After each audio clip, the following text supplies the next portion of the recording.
new layout, so hopefully that looks nice. It's kind of but at least the screen's a bit bigger. It's a work in progress. Yeah. But so, anyways, recap time. So last session wasn't actually really a session. It was a kind of a half step, um, or quarter step, really, as far as a session is concerned. Basically, we were covering the downtime that was going to be required for Callie to do some crafting. As well as have some upgrades done to the anglers so that you guys can continue to travel, but it will require less time because otherwise you're in a fucking blimp. And cool as the like Zeppelin is, it is not speedy by any sort of standards. That's why it took so friggin' long to get here in the first place. Um, so basically, as far as the crafting was concerned, Callie needed to take the Orchicalum that the party had some access to, which they had that Orchicalum because Nysandra, the Fey Summer Queen, if that is who she is, there's still some debate there, but she left a coffin which she had been sealed in that had a whole bunch of sky metals that were into it, and there was just enough Orchicalum in that Callie could take that, process it, and turn it into a friggin' pry bar. And the reason she needed to create a pry bar out of this mess was because she had made a deal with an individual known as Prince Talige. Prince Talige is actually literally a prince. He is not a person, however. He is an Ifriti. He is a genie of fire. He is an actual royal person from a whole other universe made out of nothing but fire elementals. And he has access to wish magic, which means he can just fucking alter reality essentially on a whim, which makes him very dangerous. But he is here in Akkad because I shook his motherfucking hand, bro. Yeah, you did. You made a deal with him, and it had implications in all caps. But the reason he is here in Akkad, just so that we're all on the same page, is that the Ifrit are otherwise relatively well known as far as those circles go. That they have been keeping good records and rather extensive records for a very, very long time, longer than most humanoid civilizations have. So, since they've got really, really old records, Umber wanted to reach out to them to ask about information that they may or may not have on the origin of the Lamia and the Lamia curse. And Umber needed someone who could talk to them and who could actually go there and like survive on the elemental plane of fire. And that's why Valve is here. Umber found Valve as somebody who can do that, made a deal with Valve, so Valve went there. Valve needed to go talk to the genies anyways for her own purposes. But she went there, talked to them, set up a deal between Talige and Umber. So Talige comes here to Akkad to basically hang out. This is like a pleasure resort for him. It's a foreign getaway location in an exotic locale that he gets around in and do whatever the fuck he wants to, and essentially has no repercussions. And he doesn't have to like do anything to look good for his other actual peers on the plane of fire because he's here in the universe. So that's why he's here. And he wanted an Orchicalum pry bar that could open any door. That's what he wanted very specifically from Callie, and he wanted this thing not only to be functional, but also to be beautiful. So he set a high bar when he was like, hey, make this thing for me.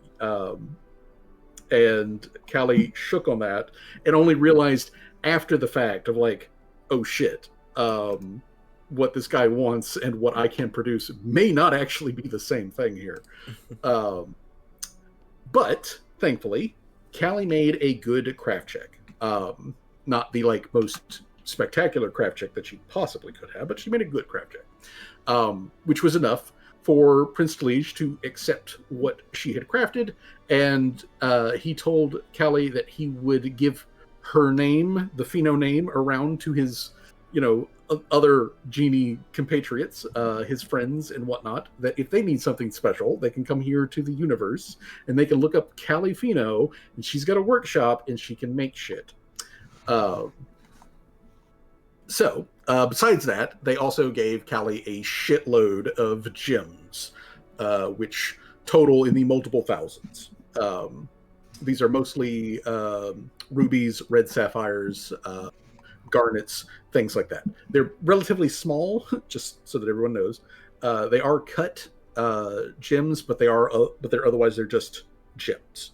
And at the moment, they are still in gem form, so you can't really spin them except at a place that does gem trading. Yeah, there's like rich people stuff.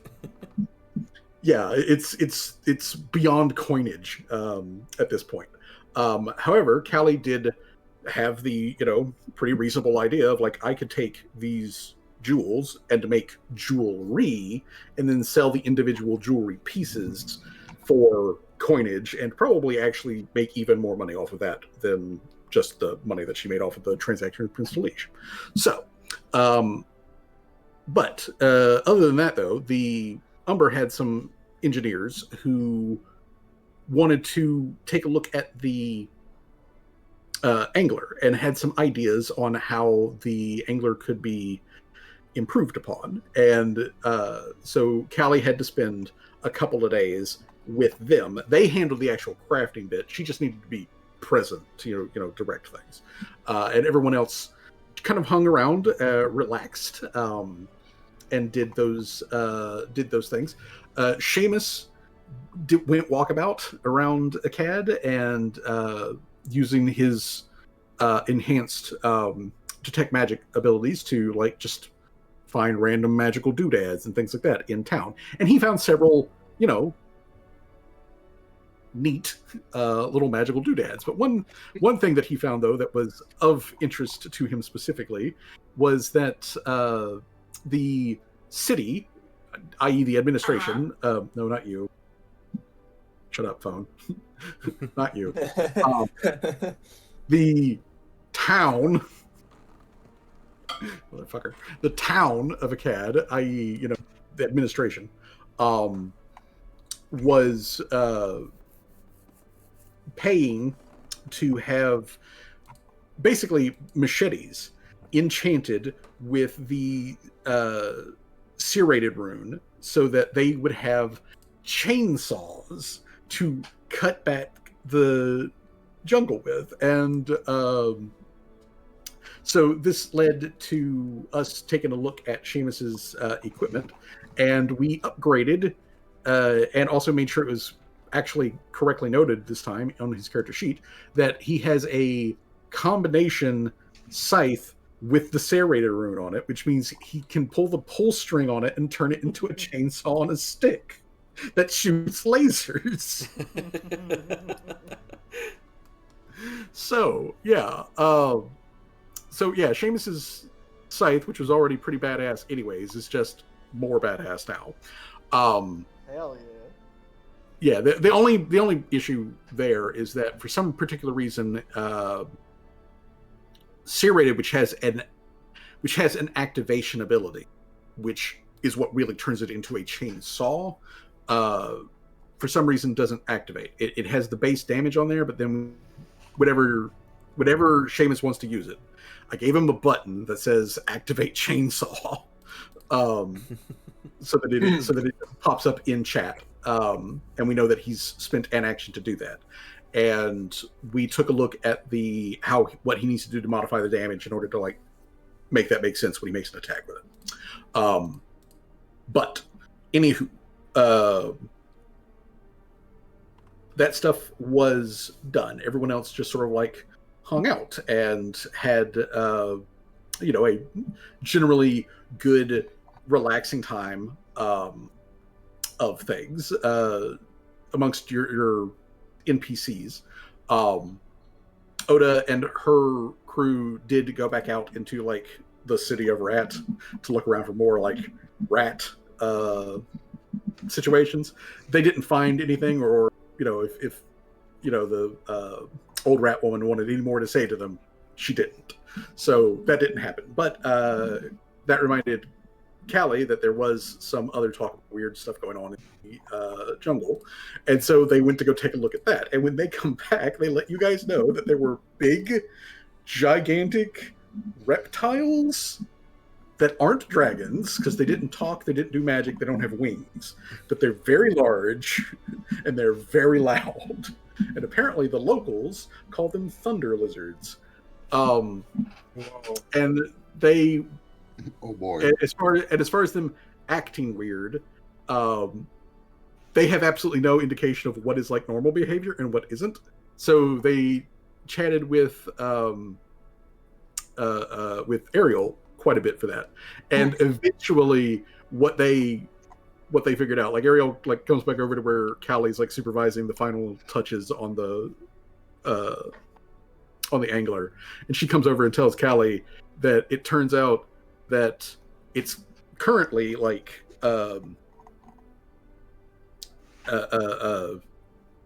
nesting season. So all of the females are all like agitated because they're all like muscling for like space and whatnot to lay their eggs and build their nests and all that sort of jazz. And because of the chainsaws that the forest workers are using, it was agitating them, and they were getting all kind of like antsy and loud and whatnot. So it's only a miracle that nobody's gotten hurt. But, yeah, that was what the weird behavior was all about. Is that the dinosaurs were getting agitated from the chainsaw noise. But yeah, so thankfully nothing weird or strange there. The other thing that we do need to come across, though, is we do need to discuss what the Drogue's trading company people, when they come back and they deliver some papers to Callie for information that she requested for them, for information that they got from their caravanners on dragon related stuff specifically. And so now that you know that there are non-dragon giant lizards out there, oh great, yeah. So now that you know that there are non-dragon giant lizards out there, I hear about more lizard-related things. Yeah, it's a lot of giant lizard related stuff, and so it does take Callie like a little bit of time to like parse through like, oh, they're talking about dinosaurs, more dinosaurs. Oh, here's an actual dragon thing. So what it boils down to basically is that one of the caravans that was coming from that had just recently come in from the Drogue's trading company territory, they spotted a dragon because it was flying. They spotted a dragon on two separate occasions. They spotted it once while they were in Umber's territory, and then they had spotted it previously in the Drogue's trading company territory. So they did see this. They saw a dragon. They saw two dragons, although they looked, from a distance, like they were probably the same dragon, or at least the same kind of dragon. They seem to be roughly the same size. It does mention the fact that they had multiple horns, like the dragon that you saw in town. So probably the same dragon. But according to the dates that they give, they saw it in the Drogue's trading company 15 days ago. So 15 days ago, they saw it inside of the Drogue's trading company. And then a week ago, 7 days ago, which would put it 2 days before you guys encountered it, they saw that dragon in the jungle of Umber's Dominance. Again, it was just sort of flying by. It wasn't paying them any attention. They definitely didn't want to get its attention. Yeah. But they noticed it flying by, and again, according to their reporting, where they saw it, they were west of Akkad. So, like far over here on the other side, or on the close side of the Razgul River, which is about 150 miles away. So they were on the close side of it.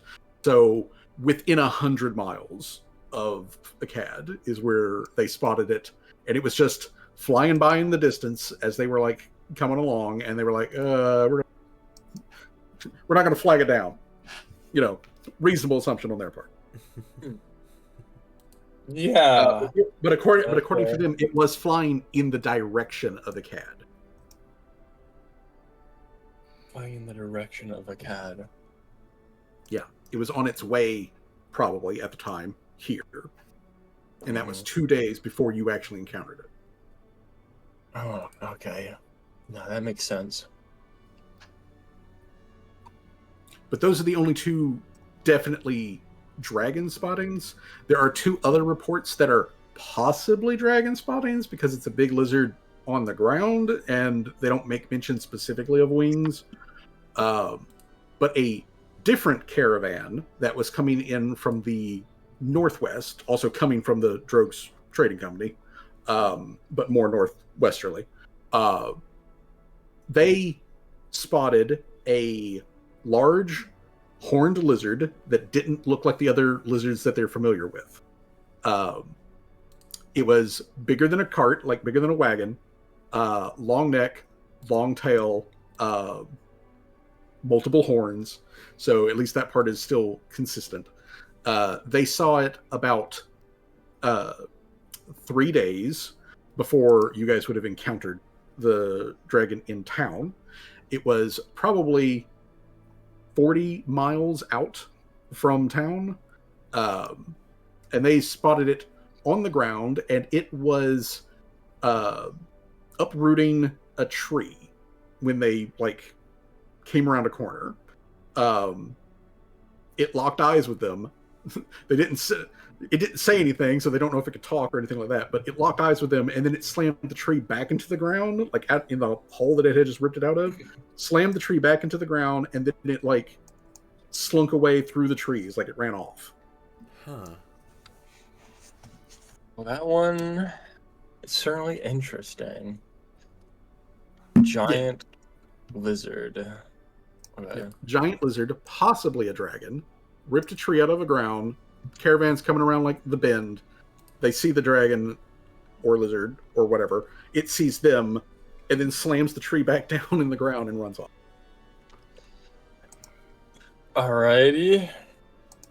And then the last sighting comes from a solo trader, just a one-man guy that walks the outside trails. He is a guy who takes goods to the small villages that are part of the dominance. So he's basically he's like a delivery guy. That's cool. He is ye olde Amazon or DoorDash, whichever way you want to think about it.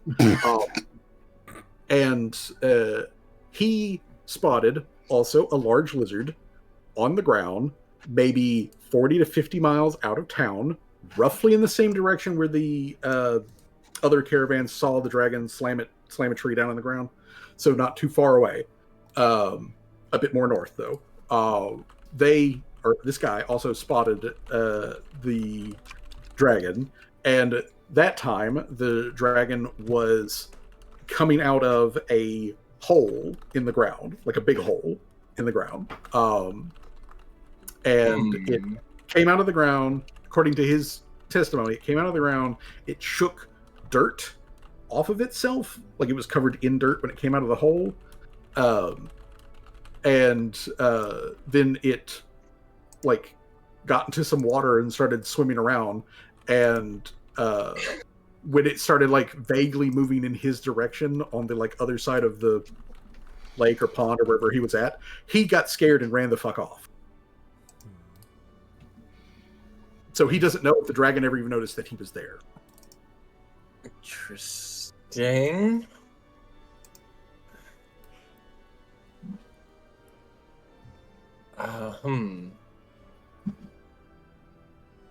So unfortunately, not exactly helpful information.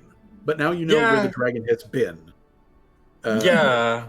Before it came into town, it was up north about 40 to 50 miles, northwest up to 40 to 50 miles. It was doing something with a tree, and it popped out of a hole in the ground near a trade route. So you know it was there. And then a couple of days before that, it was further west towards the big river that is the border between the Dominance and the Drogue's trading company. So there was that, and then even many more days before that, it was spotted on the other side of the river, inside of the Drogue's trading company. So you've got a little bit of a timeline. All right. Yeah, that's interesting. That is, yeah, but that is otherwise the most recent sighting that you can probably guess is that dragon. Yeah. All right. Mm-hmm. Keep that noted, I suppose. Along with the information that comes through there is also an order request. Marlowe has put in an order request for the Pheno workshop. Nice. He would what he would like to do is he would like to purchase a selection of your furniture and also just a whole bunch of construction and agricultural tools and stuff. Sure. Very baseline equipment. Huh. Interesting. Yeah, he wants furniture. You know, I mean, if they ask for anything else, it might look suspicious. So yeah. But he is asking. He is asking for basically 1,000 gold worth of tools and furniture and stuff from the Pheno workshop. Damn, we are balling, bro.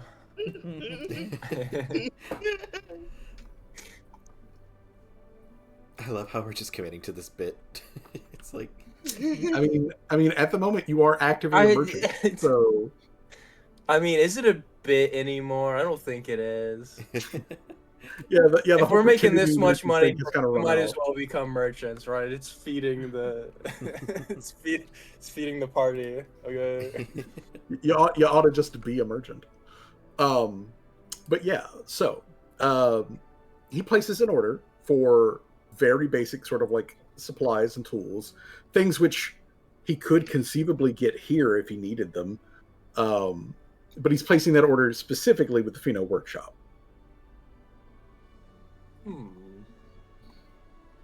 Okay. Guess we'll just get rid of all the middle management, I suppose. It's easier that way. Yeah. Just go straight to the source. So, besides that information and the order that has been, it is, we're going to be starting here at the beginning of the day. Everybody's done their preparations and whatnot for the day. It is April 2nd, and the modifications have been done to the angler so that it will now be able to travel exceedingly faster. They've practically doubled its speed. This past back on the 1st of April, Callie was basically doing laps around the ziggurat in the angler, testing out its speed and maneuverability and all that sort of stuff, and it moves hella fast now. Small birds will struggle to keep up with you.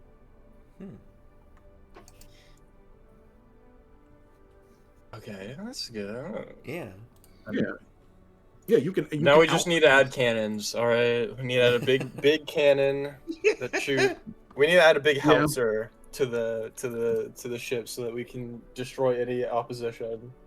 Yeah, just put a chain gun on there. Just put a chain gun on there and like give it to Gloria and let her just. Brrr. I would if it was up to me, I'd put a giant like swivel fucking like tank turret on the the front, just so that we could get a full 360 of movement. Besides the speed increase, which essentially what they have done is they have they've added propellers to the angler. The angler now has wings, which aren't really like wings, but are mostly just mounts for propellers and engines that are now going to allow angler to move at much more quick speed. The other thing that they did, since this required a broadening of the what do you call it? The gondola. Since it required a broadening of the gondola, that additional space means that they were able to actually put in a vague hint of privacy into the quarters area. So it still doesn't. It is still too tight of confines for Gloria to get down in there. But like for all of the medium-sized people, you have essentially a coffin-sized space that you can like squeeze into relatively comfortably. But you do have vaguely privacy. The other thing that was done is there is now also a mount for Boer's witchcraft. So Boer doesn't have to remain in contact with the craft all the time in order to keep it from falling to the ground. So now Boer can actually like wander the ship while you guys aren't, docked or something. So with those quality of life adjustments done, and the crafting that Callie had to do for Prince Talige done, is there anything that the party would like to do before we leave Akkad?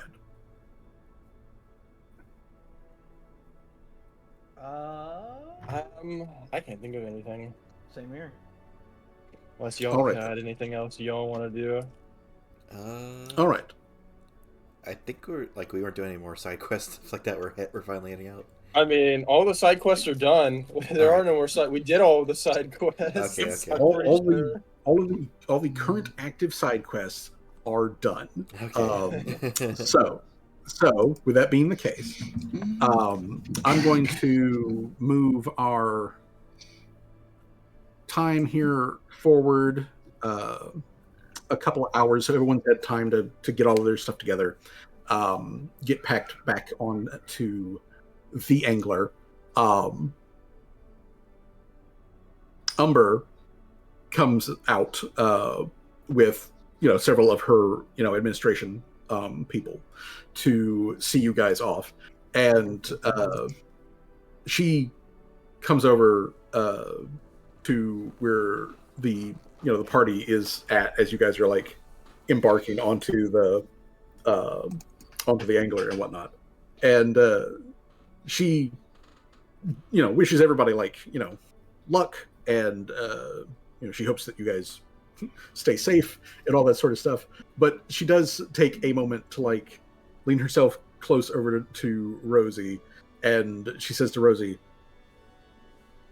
I would really rather, and I know that I've said this before, but I would really rather that you were sticking around. But I know this is a thing that you need to do.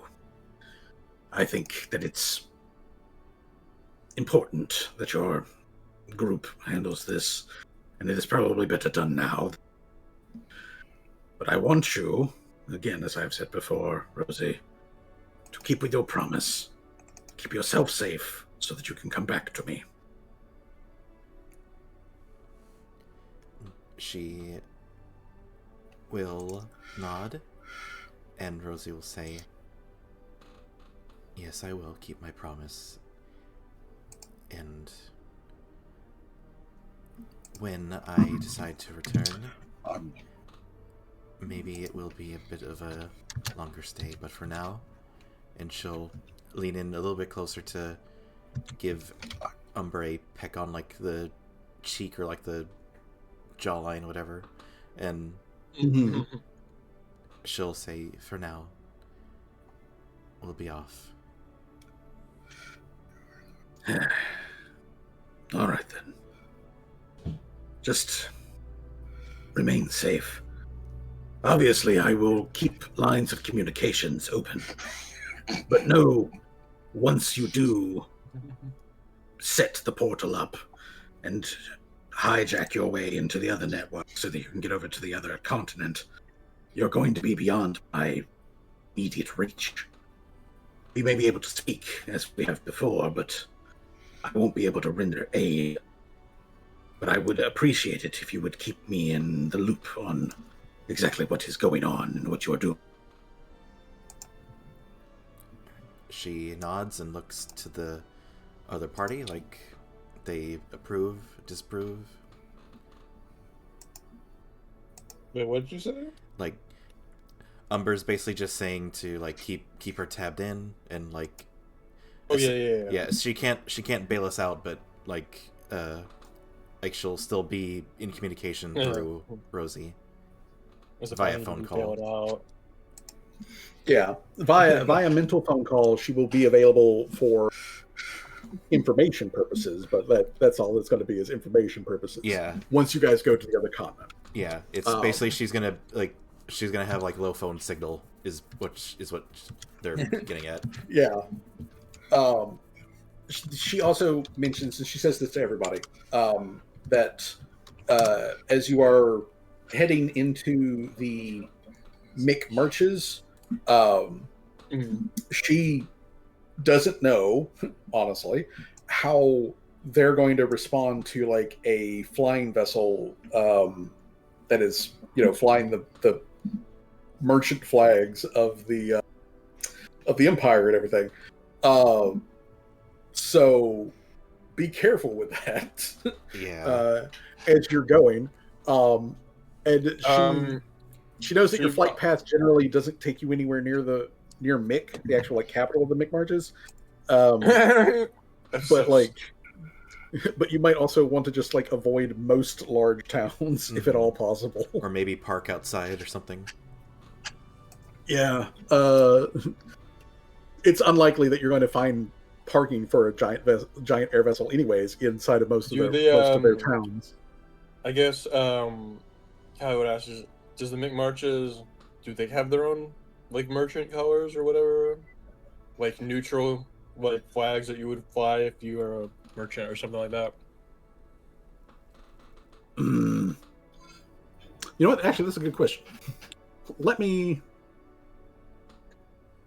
make a check for Umber.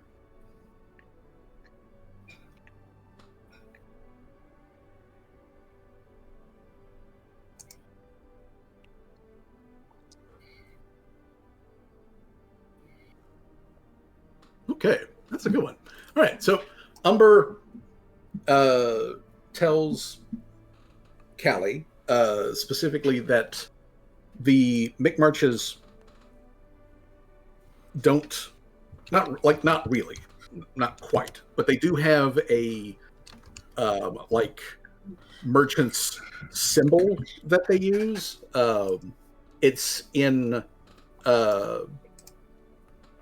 like the Drogues Trading Company and the Gads Theocracy. They also trade with the Mick Marches, and they get a stamp, basically like a little badge that lets the authorities know that they are a merchant that is moving through the area.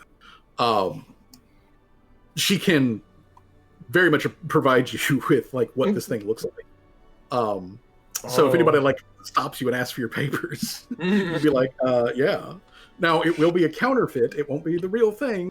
There's always the chance that they can spot that, but she can tell you, or like she can give that to Callie, so that Callie has a merchant badge. Put it right next to my inventor of bombs badge in my on my. It's like a Girl Scout patch. But yeah, she gives you an example of the symbol so that Callie can copy that down, so that she can flash that at anybody who's just like, and then you can like flash that up and be like, yes, I am a merchant. Don't look at that closely. All right, so with that last little tidbit out of the way, Umber bids you all adieu, and they all just kind of like stand back and watch the envelope inflate, and the angler slowly lifts into the sky and begins to fly across the map to Nagad, or Nanad, which, by the way, I checked on the pronunciation of the place, and it is Nog Nod, but the GN in the middle is like gnome, where the G is silent. So it's Nanad is the actual name of the thing. Nanad. Oh, that kind of makes sense. Not Nognod. Yeah. Yeah. Yeah, okay, that makes more sense. Yeah, it's Nanad. Too late though. You said Nognod. It's too late. Nognod is canon now. That's how we're going to pronounce it. The locals, they say Nanad. Yeah, the locals they say Nanad. The locals say Nanad, and like, hey, it was our first time in Nognod. They're like, do you mean Nanad? They don't give you the actually give you a look like it's tourists. They're not from here. You ain't from here. All right, so let's see here. Let me move us to the world map.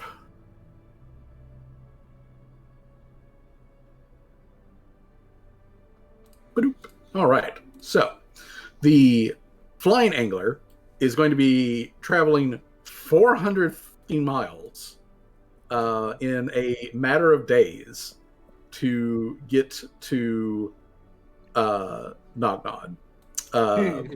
So let me come over here to the traveling bit here. All right, so at this new speed that you guys have the angler done at, which, you know, after you've gotten clear of the buildings and you're over Akkad, everyone's just, you know, taking their positions and whatnot on the ship. Callie, you know, hits like the little like bell, you know, next to the pilot station where she's like, all right guys, I'm kicking in engines. And then she just floors it, and it fucking takes off. You guys now have a speed of 50, which allows you to cover 120 miles per day. Yeah, which means you covered the 400 miles to Nognod in Nognod in a little more than 3 days. So I'll need to get a navigations crafting check from Callie to handle navigations to Nognod.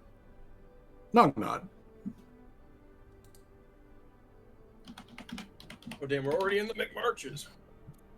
Yeah.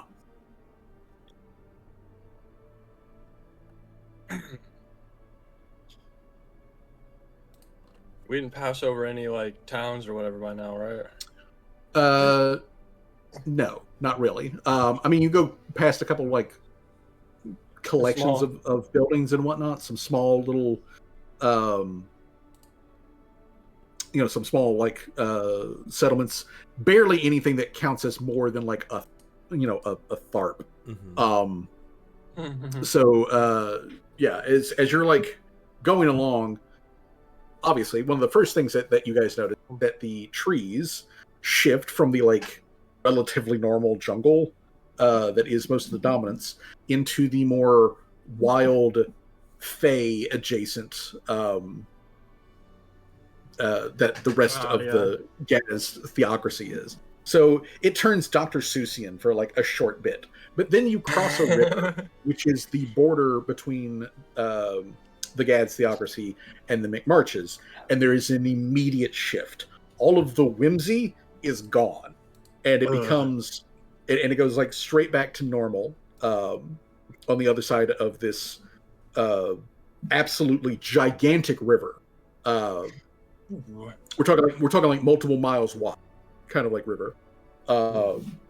And as you cross over this to get into like what looks like normal territory, the moment you get over land again, everyone can feel a slight, like, just sort of depressive quality of things of like, oh, we've left the high fantasy zone behind and we're back in like drab fucking normal reality.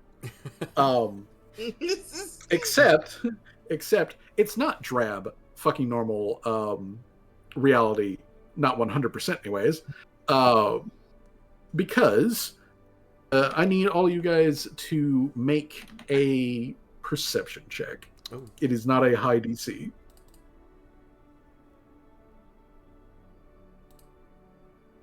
Yeah. Ooh, darn.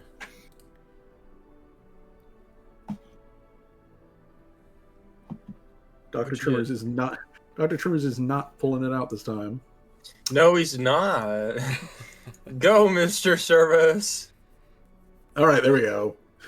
Dr. Servos, Laria, Dr. Servos. Dr. Servos and Mr. Tremors.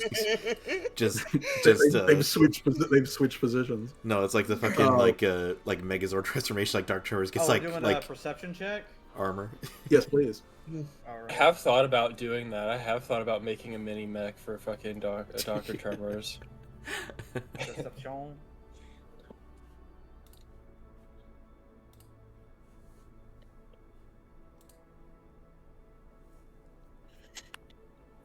Or I could just make him a giant Gundam style fucking robot that he has to control. I mean, yeah. Honestly, that would be funnier. We should do that.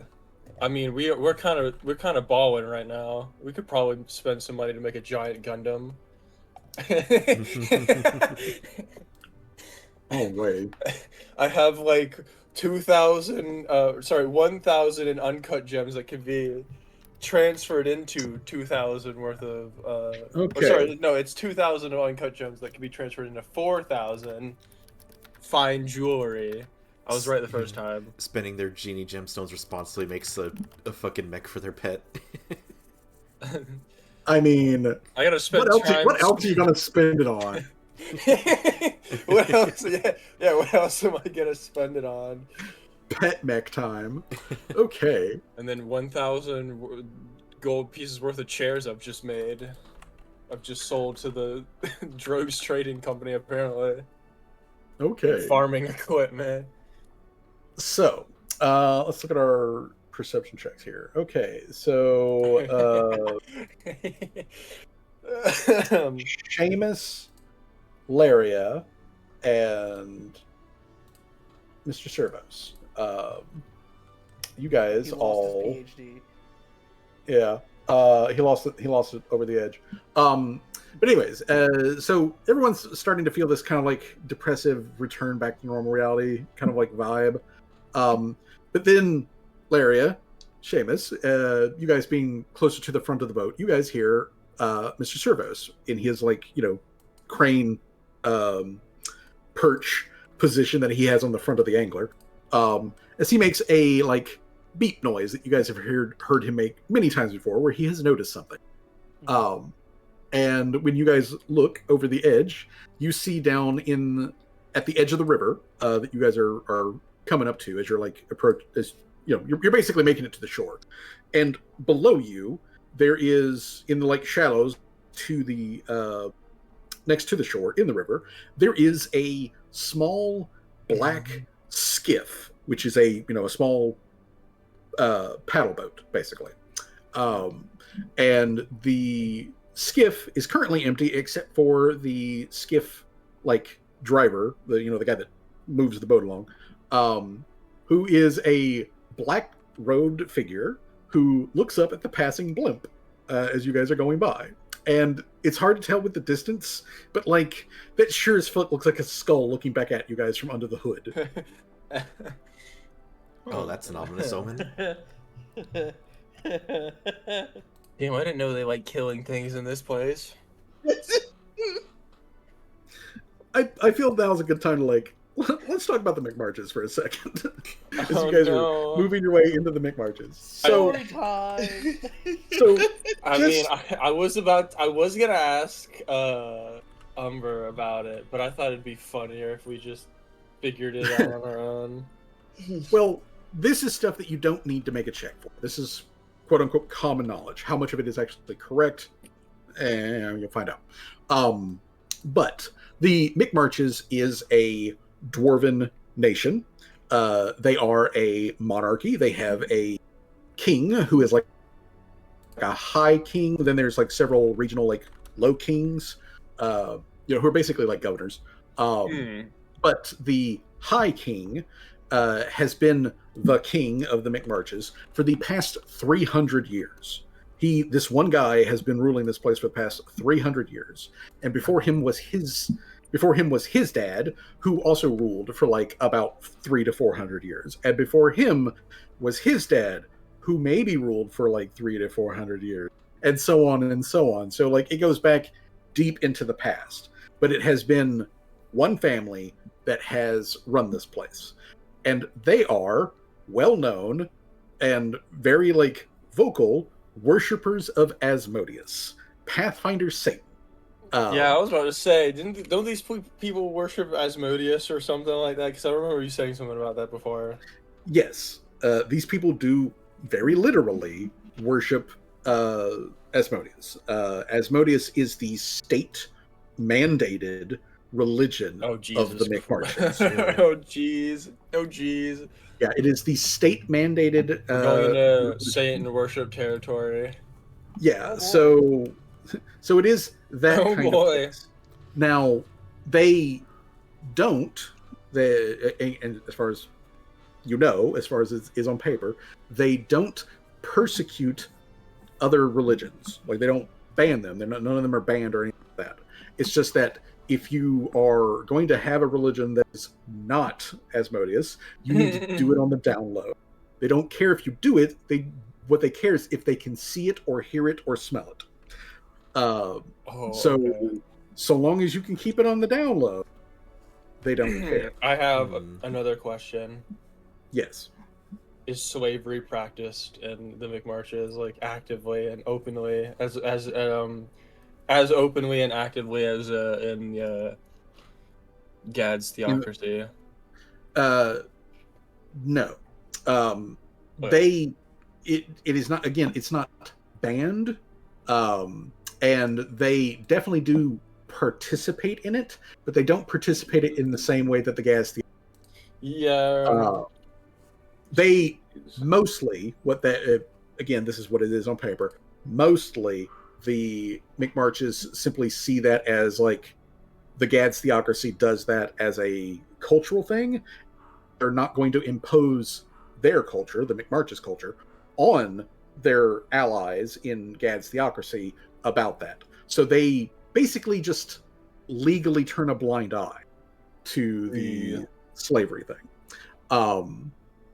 So yeah, they don't ban it. It's not illegal, but they themselves don't do a lot of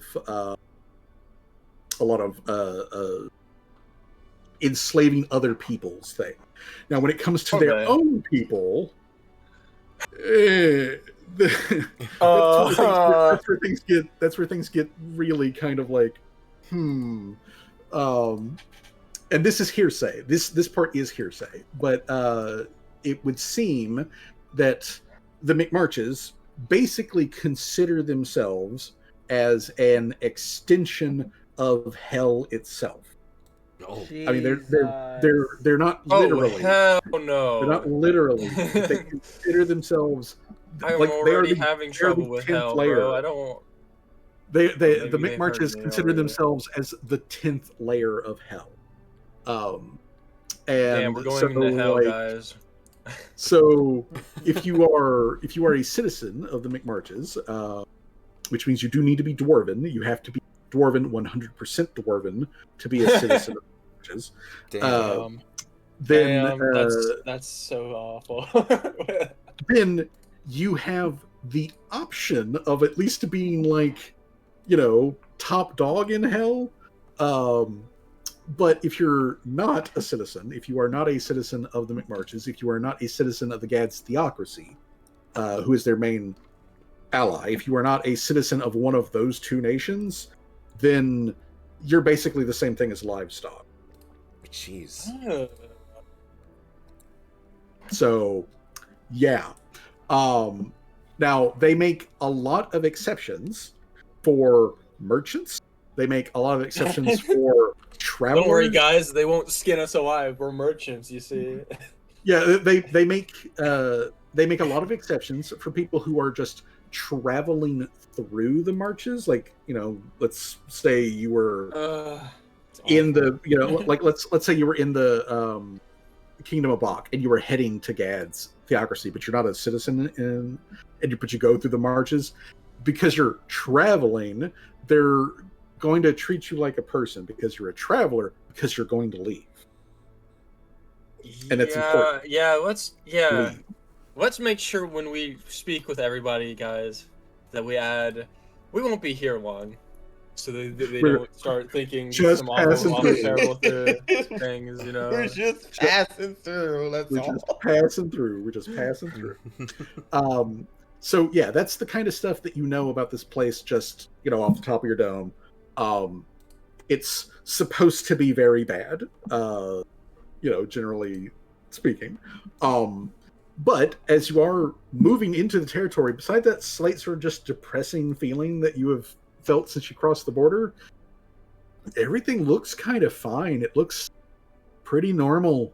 Like, other than that one guy with that skull face back there, it was a skull face. I thought it was just a giant. You made it sound like it was a giant skull looking at us. No. No. It was a guy who was wearing black robes on a black skiff in the river, who looks up at you, and he's got a skull under the robe hood, which could have been a mask, or he could have been a skeleton. Either or. Oh man, they don't like me in hell currently. This is gonna be bad for me, guys. Be like, that Calvino girl, you gotta watch out for. She's gonna cause an uproar. Now, I think it might be a great idea if you don't do that. Yeah, it might be a good idea. But as the angler passes the river, it starts, the elevation generally in the ground starts to go up. Not like a tremendous amount, but it is constantly welling up higher and higher as you guys are moving along towards the west. And I'm going to roll some dice, and we're going to see what the weather's like when you get there. All right. So. Okay. Yeah. Uh-oh. That doesn't. I don't like that laugh. That sounds like a mischievous. Alrighty. Roll Okay. Roll initiative. We're fighting another storm dragon, everybody. Random dragon encounter. Our third dragon encounter this entire, well, technically fourth, because if we're counting Soul Riot, it'd be our fourth dragon encounter. And he would be extremely angry if you didn't count him. Well, I mean, to be fair, there was that. I mean, does he count? I mean, he was in his lizard form most of the times we saw his ass. I mean, that fucking shape-shifting. That is bastard. That is true. That is true. He was in lizard man form at the time, most of the time. So I guess that wouldn't actually count as an encounter. He was there, but not really. Okay, so on the third day, as you are approaching the Callie's like city checking her watch. She's of... like, "Oh, my automaton should be done by now." And then it's just gale force winds and a hurricane coming through. I mean, kind of. Oh shit! So Tim, being the weather system, because he's got the ability to predict the weather and all this sort of stuff, Callie is not caught by surprise by this.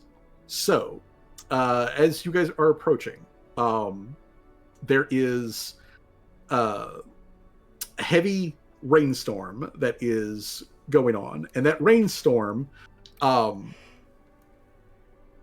after a while, you notice that, like, in whipping through the winds and whatnot, as you're struggling to keep control of the angler, that there is occasionally these little glowing green motes that, like, fly through the air, and whenever they do contact your skin or anybody else's skin, it's like getting hit with an ember where it is hot, and shit, kind of burning. Oh shit, it's acid rain.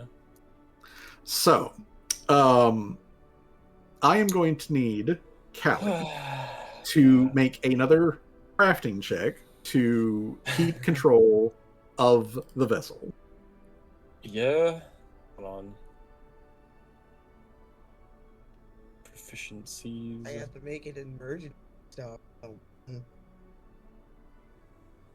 Okay. Oh. That was a 4 I rolled there. Yeah. Okay. Let's try it again, or 27. Okay. I should have another hero point. Everybody should have gained. If you weren't at max, you should have gained another hero point. However, though, 27 is good enough to maintain control. Okay. So you don't need to. Right. So you don't need to use it. But that maintains control for an hour. And let me check where we are on our time. Damn it, bro. Damn. Okay. All right. Damn. Pardon me. We should be. Let me move through all of the days here. Okay, so on April 5th at 1 p.m. is when this is going on. April 5th at 1 p.m.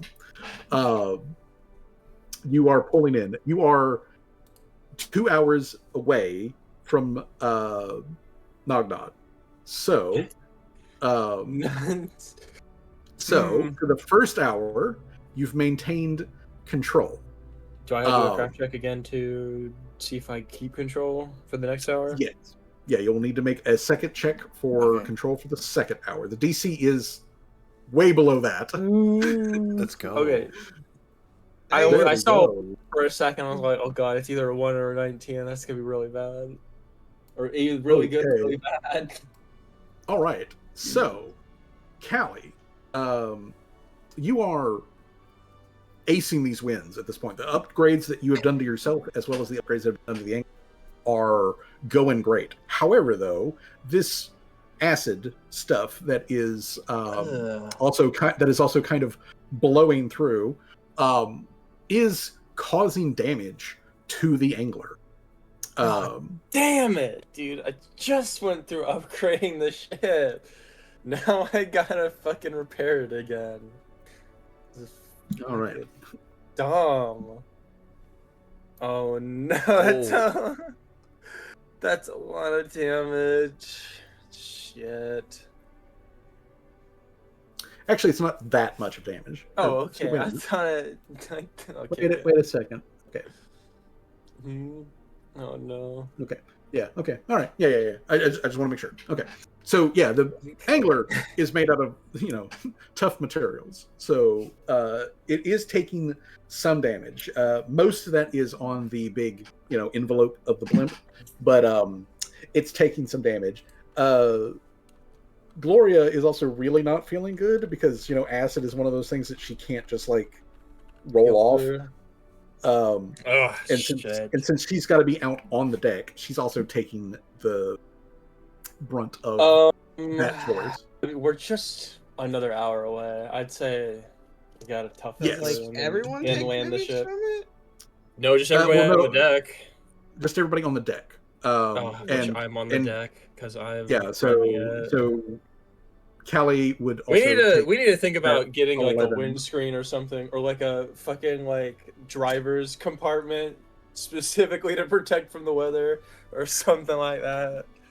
Yeah. As an upgrade So- choice in the future. Yeah, so Callie and Mr. Servos also take the 11 points of damage. Alright, fine. Alright, it's just taken. Yeah. Alright, hold on. Okay. Do some math. It's like 909, 99, and then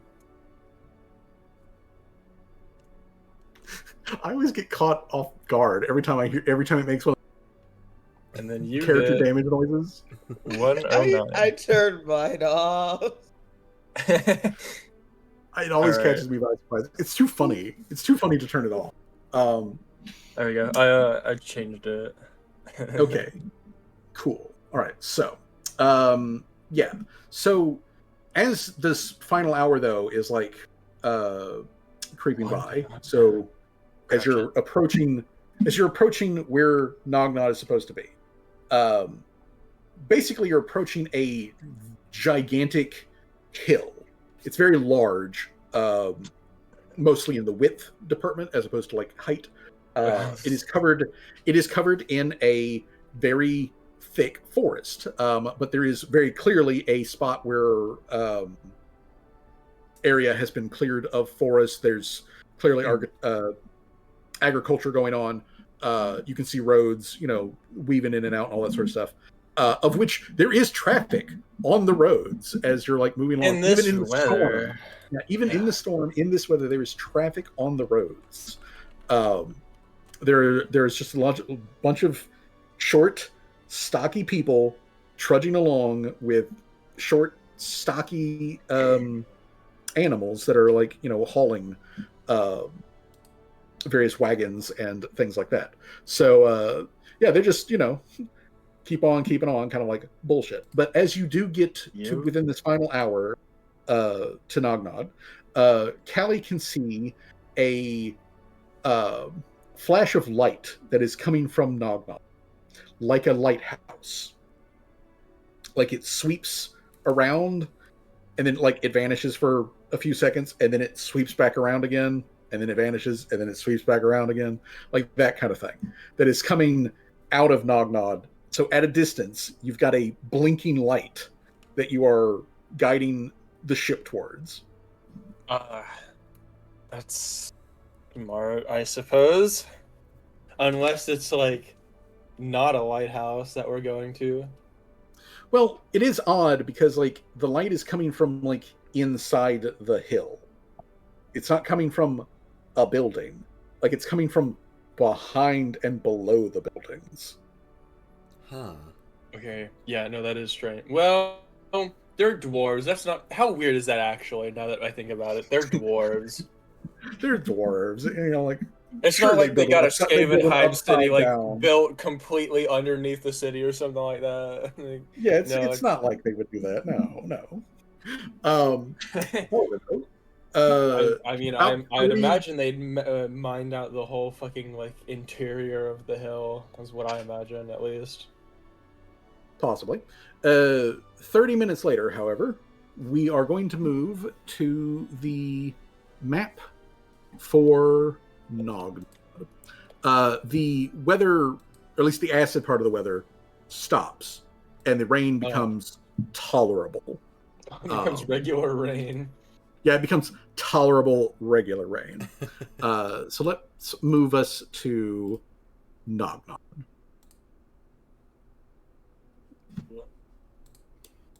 Oh, that's cool, the little thing in the center. Oh, that's cool. That's cool. Oh, yo, like that's cool. Yeah. Oh, it says Statue of Asmodeus. Oh. Never mind. That is cool. Which Damn, you guys your can't lighthouse is see. a statue to Satan. I can't believe it. It's Yeah, time but to you blow got- it up. Yeah, which you guys can't No, not see yet. as you're coming in from the outside. Not But yet, yeah, anyway. that is what the light is down there. Is they've got a 210 feet. It's crazy. you might notice the negatives actually next to these numbers. Oh, they're below ground. Yeah, this is below ground because this is an open quarry.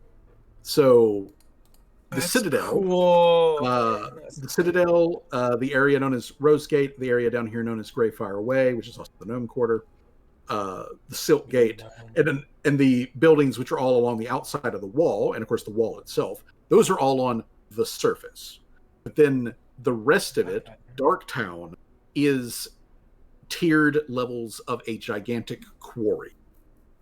Oh, geez, And- that's cool. What the hell? And each one of these areas is noted by how far it is from the surface. So like if you were standing in Rose Gate and you were looking over the edge, like over here, it would be 80 feet straight down to get to the floor over here. If you're over here, you're looking down, it is 210 foot drop to get to the floor. Where the roads cross over, there is a bunch of switchback staircases, except for the major roads, which the major roads have diagonal lifts that they diagonal. they move people Interesting. and goods and stuff. Sorry, I just saw what fucking Citrus posted in general. But yeah, I mean, yeah, you're right. You're right. You just need a fucking like lighthouse or something on Pair of top horns. of it. Yeah, Yeah. with air horns. Yeah. Just added like a giant like fucking police siren on it or something. With fucking wind horns or something. Oh, I said a pair of horns, like devil horns. Yeah. Well, I mean, add some air horns on there too, because that would just complete the look. But the first question I need to ask is, as you are approaching and you see this is an open pit, where are you landing? I don't want to.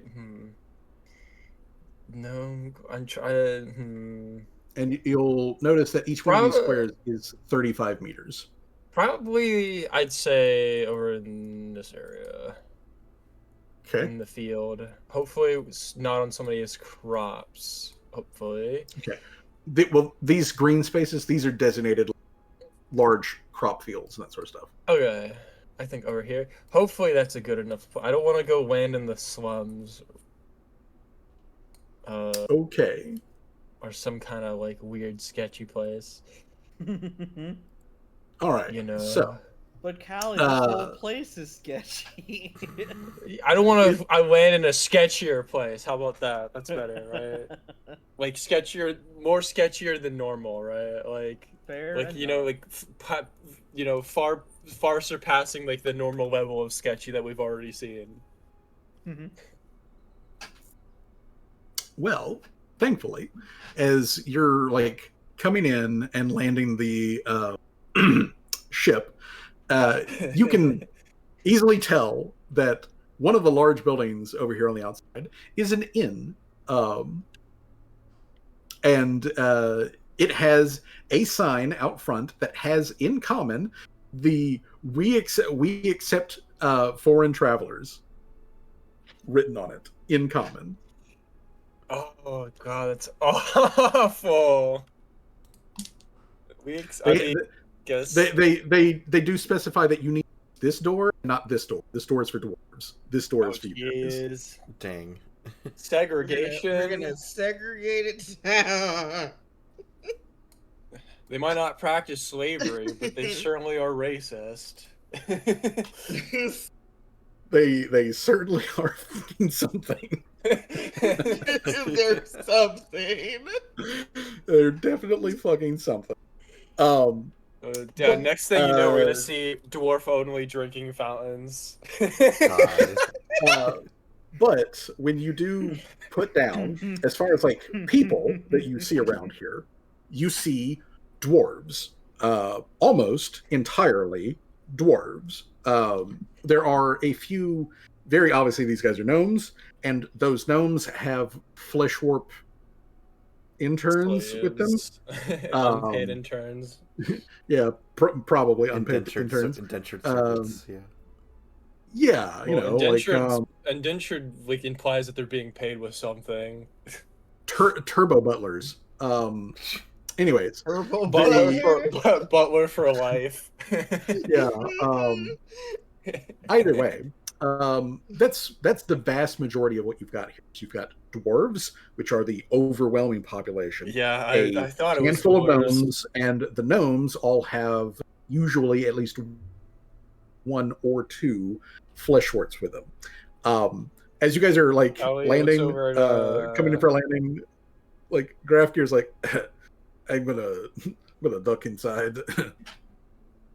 Yeah, no, fair enough. You could stay inside. This place is not a great place. All right, so Grafgear puts himself down. Rusi, though, taps Callie on the shoulder, and he's like, "Okay, so we're here. What are we doing while we're here?" I just wanted to ask them about the dragon and if they've done any deals with said dragon, or if they know anything about said dragon from the maker's mark on the item. You know, maybe like track it down, see when it was last purchased, kind of thing. Who might have maybe not lead with that, but just more like investigate the yeah, item. not obviously not start with it. Callie says, obviously I'm not gonna go like, hey yo, did you guys sell this shit to a driver? Like, obviously I'm not gonna fucking say that. But yeah, I'll figure out how to work it into the conversation, I suppose. All right. So then, most of the like locals in this immediate area, the dwarves, I mean, the gnomes and their flesh warps are like staring at the ship as you guys like come in. The dwarves only give you like a passing glance of like, huh, and then they, and then supposed to like head back down, trudge away, weird. Whatever. Yeah, strange. Keep going. The gnomes are just straight up gawking at you. But yeah, the dwarves, they are not paying you much attention whatsoever. There hasn't been a immediate raise of alarms. There hasn't been, any sort of like issue of soldiers or anything like that. It's actually very quiet.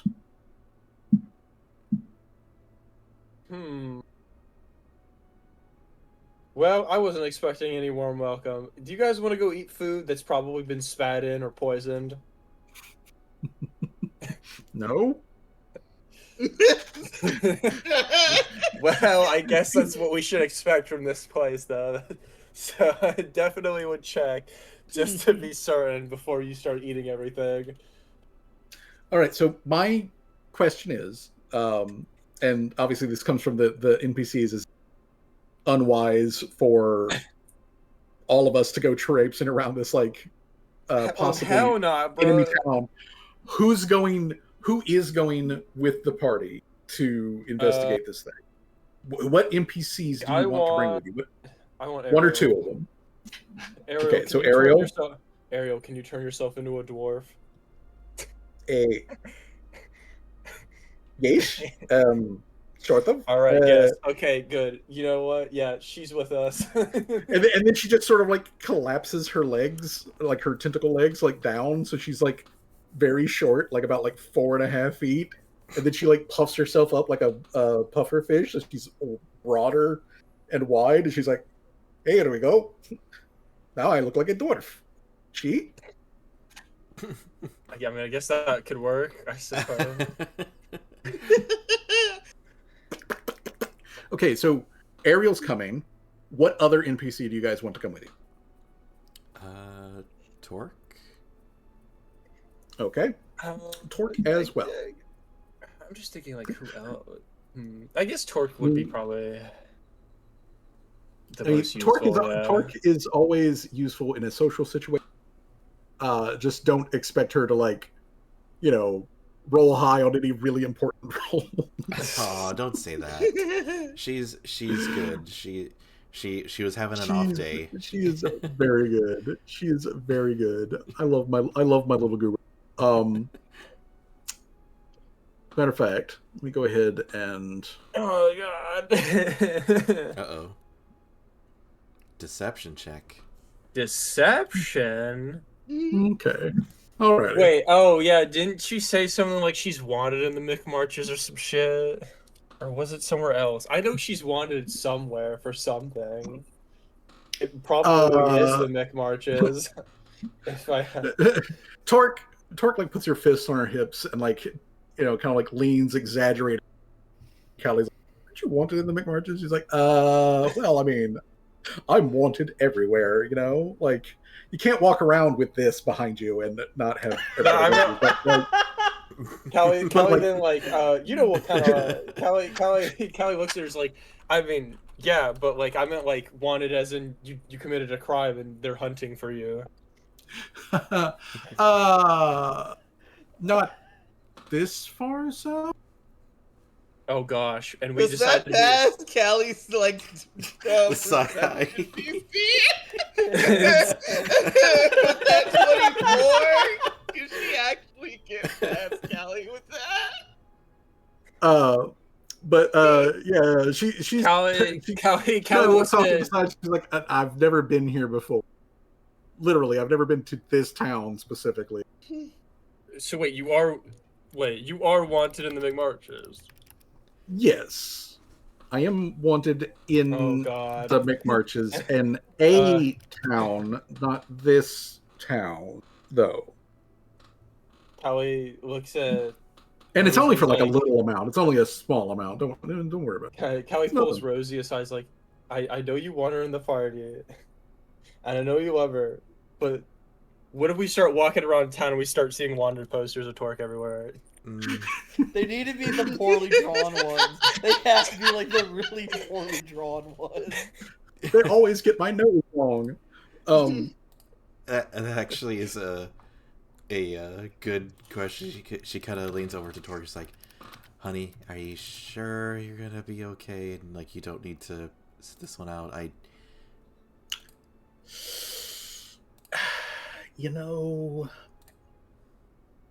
It might be for the best if I, stay here on the boat.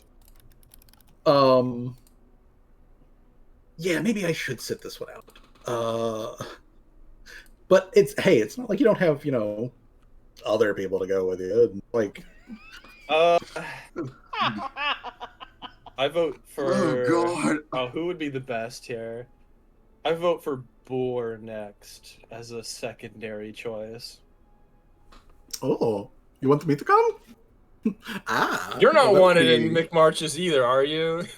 Callie points at me right away. I would say Boar. Oh no! This is the first time I have ever been here. I've never committed crimes in this concert. But you have in this country. In this country. I love how June and I reached the same conclusion. So you have in other ones? Well, I mean, haven't all of us at least at one point committed some crime? Everybody in the party, I mean, committed a crime in some country at some fucking point in their history. At some point. Jamal's technically war crime, but I don't think we want to get into that. We got a war criminal. I just realized Jamal probably doesn't like being here. Yeah, no, I was waiting. I was waiting for a moment criminal. I was waiting for a moment to the right one to say, what is the dog doing? As we're talking about wanted and all these and wanted posters, Callie looks at Jamal is like, aren't you like a war criminal or something? Don't they fucking hate you here or something? I don't want to be Jamal with the straightest face, dead ass look at Callie and just like,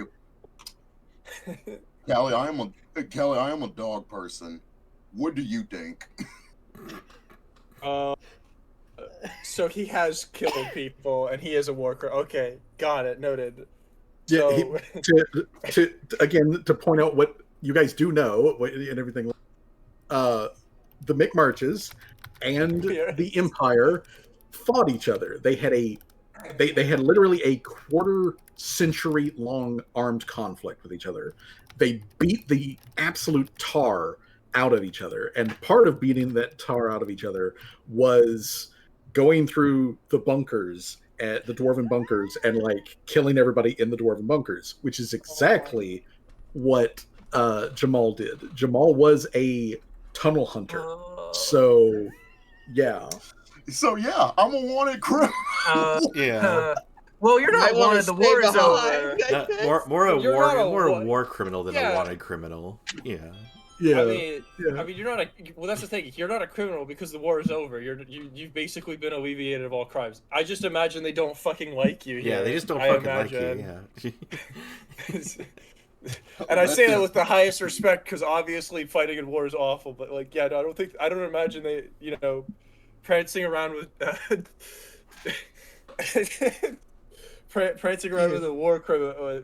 War vet that they, on the opposite side of, the war that they fought with is not really good. He's like, Can we make You might get some looks, some words. I'm like, well, God. Prancing around with a could, wanted criminal, a war criminal, and whatever the hell Ariel is trying to attempt with her dwarf disguise. Boer points out, like, we could use some magic to disguise our friend here, and that way he could like slip in and maybe just be unnoticed, so long as he doesn't bring too much attention to himself. Yeah, please don't. Maybe we could borrow the scarf from Tim. That's true. That would work. That would probably be more beneficial than what I could just whip up. But just Tim in like low power mode in the corner. No one's bonked him on the head to wake him up. Yeah. So Tim will donate temporarily his scarf to Jamal so that Jamal can disguise himself as a background NPC humanoid of his choice. So I guess that makes a good question. Jamal, what do you disguise yourself as? I'm glad y'all did not just hear what I just said. Well, it didn't pick up in your microphone at all. I jokingly said dwarf. Oh, okay. So we got two dwarves. We got two dwarves. I mean, Callie's like, okay, first of all, before you do that, can you actually speak Dwarven? Yes, he actually can speak Dwarven. Okay. All right, then yeah, you do that. I think that's a good idea. Because it would be really weird if they started talking back to you in Dwarven and you just couldn't respond. You just sat there. Oh, actually, that actually does bring up a good question. For all of the characters and NPCs which are going, does anybody speak Diabolic? Not Diabolic. I have translate. Okay. I'm sorry, but I don't speak that hellish Satan language. Okay, so no one actively knows the Dark Tongue. Good to go. Dude, I have. It's funny that I say that though, because I have actively thought about making Callie take a Bizzle, which is basically just like the old one's language, because I thought it'd be funny. I mean, there is some certain comedy there, but the reason I asked is because technically, you guys could run into a thing that has a special ability that requires you to understand Diabolic. Oh my god, we're so screwed, bro. I mean, to be fair though, like to all of us, that's just such a fucking random language that nobody would ever speak unless they were from the McMarches. Okay, so I'm sorry, but I don't worship Asmodeus. I don't know what the hell Diabolic that bullshit is. God, right, let me. This plan is falling apart before it even started. Okay, so I'm gonna make sure that Boer has their stuff for their crafting. Okay. All right. So the party, PCs plus Ariel and Boer, disembark. Ariel is in dwarf form, although she would have noted, since you asked Jamal, she does not speak or know how to read Dwarven. Oh, that's what I'm here for. Callie says. So, if that comes up, if somebody like really pokes at her disguise, Yes. it's paper thin. It is paper fucking thin. Oh, we are so screwed. So let me find what her DC is for somebody to notice. Okay, there's her DC. All right, so her DC is that for someone to notice the disguise. Okie dokie. So, the party, which includes 2 dwarves and 1 Nephilim, gets off of the I boat. just realized how that would look, the Nephilim, because they worship Satan. I just realized how that would look. She's not, Boar's not a Nephilim. They're a lizard or something. I don't know. It's just not. Nobody actively tell any of the dwarves we're with the Nephilim. They might get mad about that. Mm-hmm. Well, that dwarf guy that you guys fought back there in Withren, he was also a Nephilim. Although he was a different kind of Nephilim. So wasn't he also trying actually, to, like... Yeah, but Callie says, like, I don't know if we should take his word as, like, the word of all dwarves, though. He was kind of insane. He was trying to kill himself so that he could become, like, an ultimate power devil or something like that and take over the world or some shit. Well, yeah. The weird thing, but... I mean, how much worse could it be than the way that they treat me back in Upland, So... It's not like I haven't dealt with violent bigots before. Fair. So, anyways, now that we are here and we are on the ground, we need to find this craftsperson. Yeah. How do you suggest we go about this? Crap. How should we get...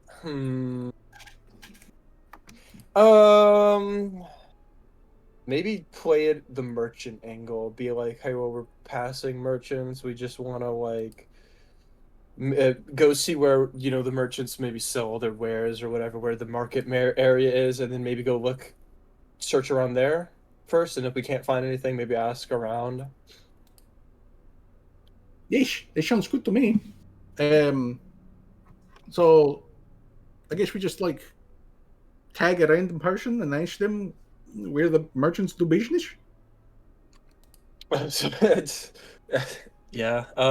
Callie will walk up to probably not the first dwarf she sees, but try to be polite about it, I suppose, and walk up to the first dwarf that doesn't seem like they're doing anything important, who would also look like they would know where the market is. All right. I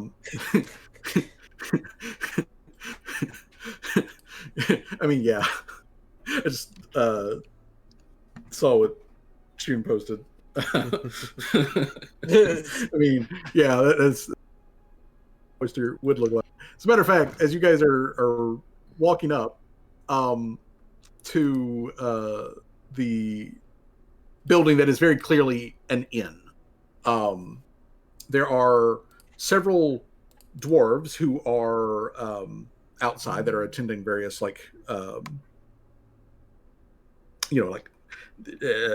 jobs and whatnot. Like there's a guy who's sweeping. There is another dwarf who is obviously working on some building maintenance. There was some minor damage to the building from the acid storm earlier.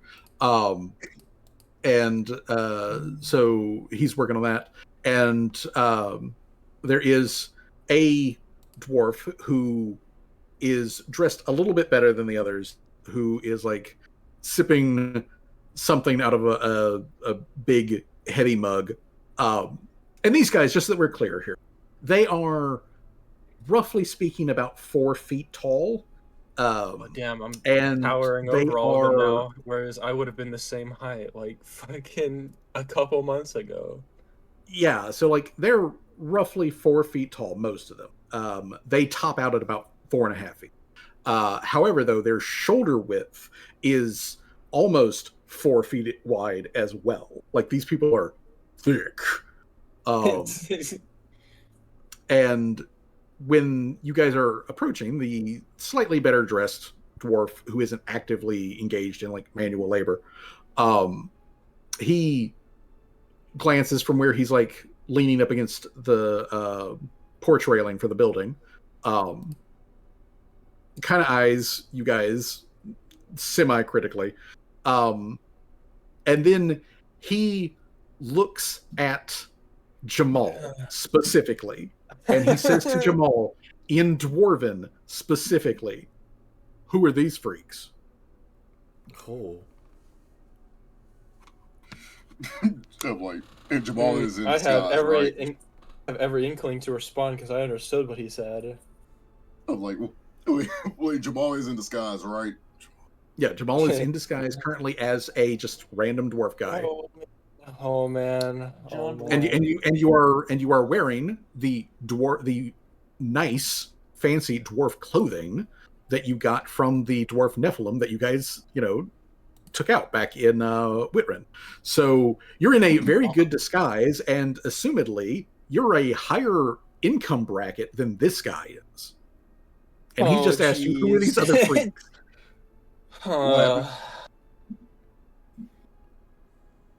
Who are these freaks with you? I'm like, wait, so you say me I look like I'm more higher in charge?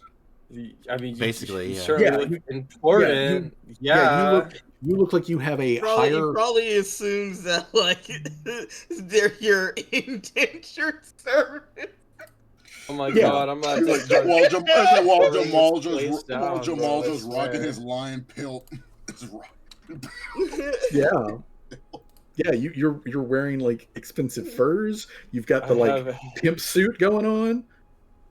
I have every dude. I really want to respond, okay, but I'll give you the opportunity to. I was like, Callie, don't jeopardize it. Just let Jamal. Why would I jeopardize it? I'm joking. Just respond in a way that makes sense. Who are these freaks? Wow. Okay. Jamal, in a very calm way, because he probably almost responded from that too. He almost responded. His hand is twitching above his gun. And Jamal just took a deep breath and just says, I'm like, please just answer her question. She's with me. And then in Dwarven, Callie's like, where's the, if I may ask, where's the market area for merchants? We are passing merchants. We will not be here that long.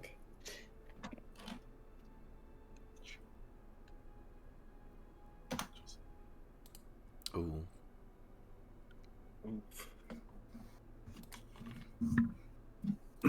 Merchant, huh? You speak Dwarven? Huh. You're one of the smart ones. Nice to meet you. If you're a merchant, you don't mind if I see your badge, do you? Callie holds it up. It's like, here's my badge. And then puts it away. He squints at it for a second, takes a sip of whatever it is he's drinking, spits some out, and then he puts the mug down. And he's like, "All right, I have to ask. It's part of the rules. If you're here to do business with merchants, you're gonna want to go to the down market. It's Have you ever been here before? No, I mean, I guess not if you're asking. Okay. Yeah, so and he kind of like turns and gestures at the town, and he's like, the gate over here, this is called Rose Gate. You go into town, you'll see a big elevator that'll take you down to the lower level. You want to go down almost all the way. And you're going to look for a big intersection. It'll be the first big intersection. And there'll be a big market area on Like the opposite corner. Yes, that is actually specifically where he is. And so he says on the opposite corner, when you're walking in, that's a big market area, and then all of the buildings around it are merchants. So yeah, this intersection right here. Okay. Callie then bows and says thank you, and then begins to walk in that direction. Hey, Cliff. Guess what? Merchants in here. This one knows how to do actual respect. Callie swears obscenities under her breath and Thalassic. I assume this whole conversation was in Dwarven, right? Well, yeah, everything. I mean, said all of in it. Dwarven, Yeah, all of it was in Dwarven except that last part where she started swearing obscenities in Thalassic. Yeah, so everyone else who does not speak Dwarven hears him call out, and then another voice from inside of the inn like responds to him, and all of it's in Dwarven. But Callie and those of you who understand Dwarven can hear like, respectful merchants? Holy shit, we ain't had one of them in a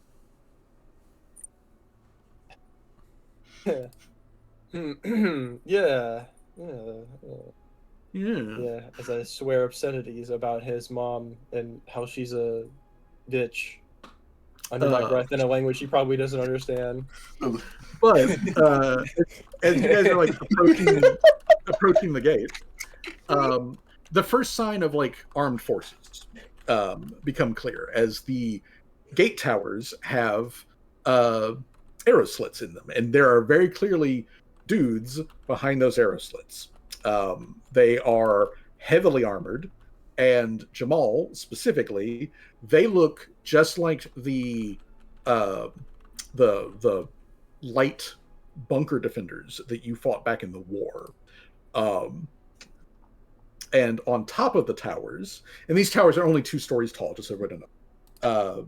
On top of these towers, there are 4 like armored dwarven guys, but on each tower there is also an individual dwarven knight who is in full like plate armor, and they do not mince words here. Like, this is black like death knight armor kind of like shit that they're wearing. Like, these are straight up hell knights, Like the same one we saw who are at the way top back. Yeah, but like higher rank than him.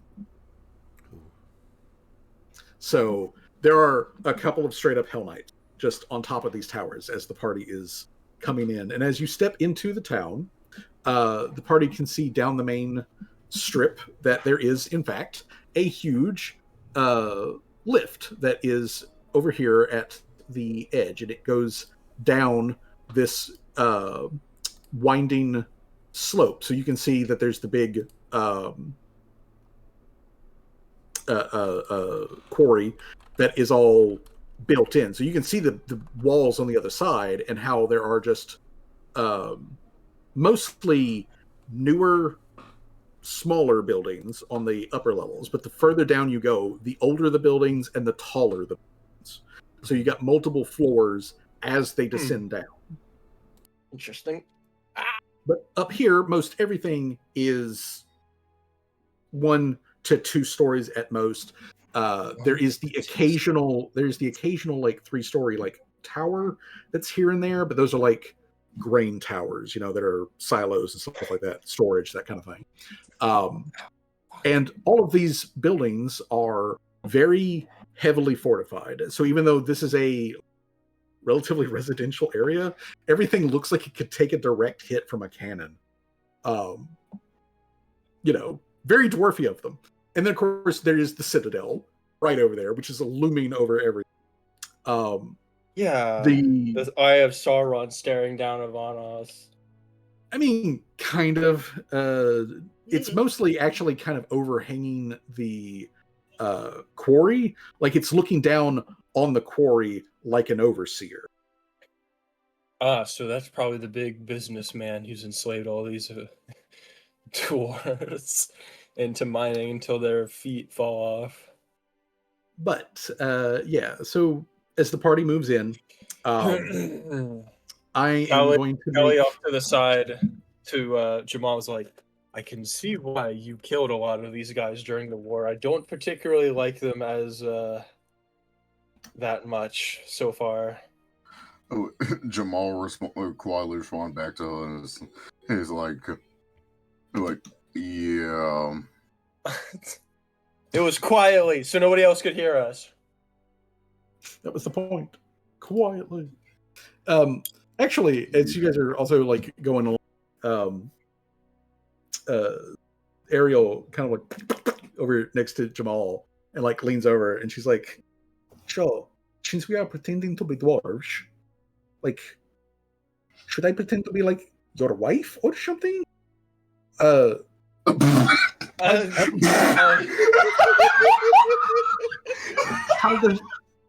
How does this work? This is my first time doing like infiltration. Not necessarily. Like I'm like Jamal kind of started choking on his spit a bit, like right. Like what? I was like, not necessarily. And then she shoots a fucking look at Jamal. She's like, right, Jamal? It's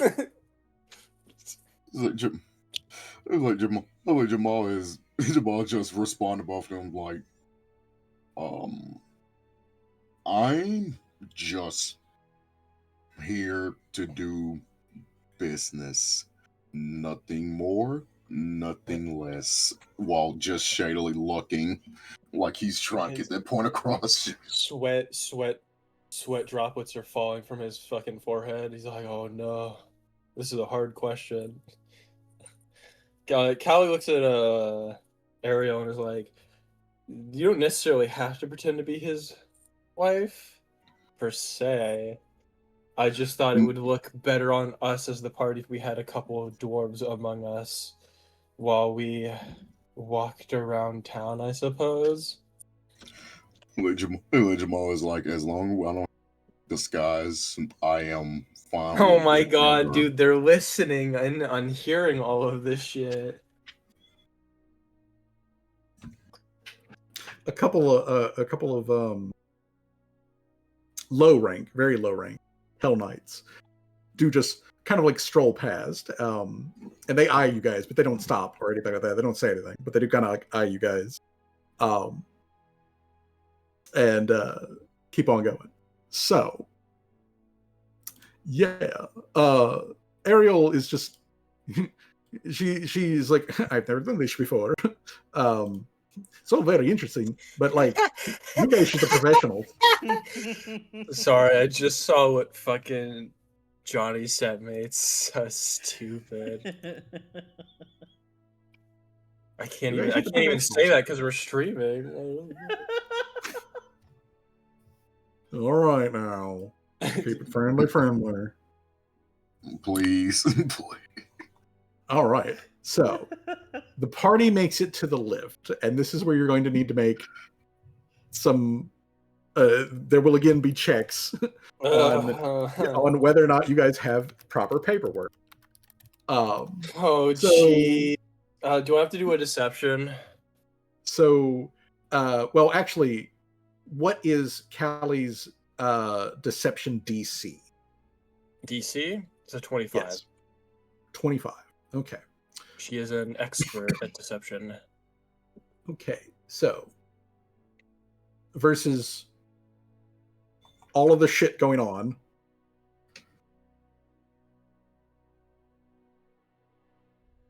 Oh my god. 2 of them fucking pass. But one of them passes by 1. Oh, that guy failed.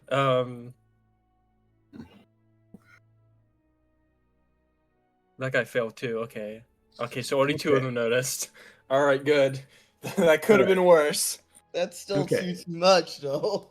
I mean, it's better than all of them seeing it. Like, I'll take the wins where I can. Okay. Yeah. So one of the junior Hell Knights, as Callie flashes the the merchant badge and whatnot, he reaches out and grabs the book and puts his thumb on the page before Callie can close it, so that he can pull it closer to himself to look at it again. And he's like, "Oh god! Oh god! Oh god! Oh god! Oh god! Oh god! Oh god! Oh god! Oh god!" Where'd you get the stamp from?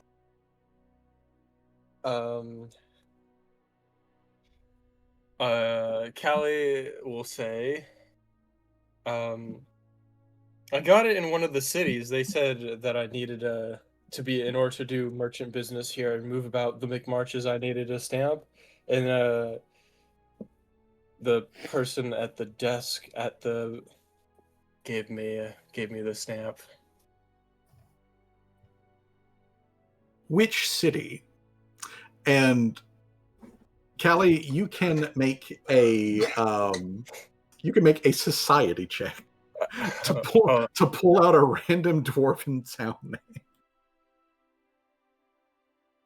That's a 7. That's a 20. That's not. Okay. All right.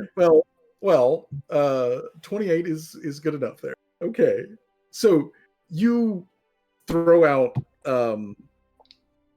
the name of a relatively close dwarven town from here, because you've had to look at the maps in order to do navigation and all.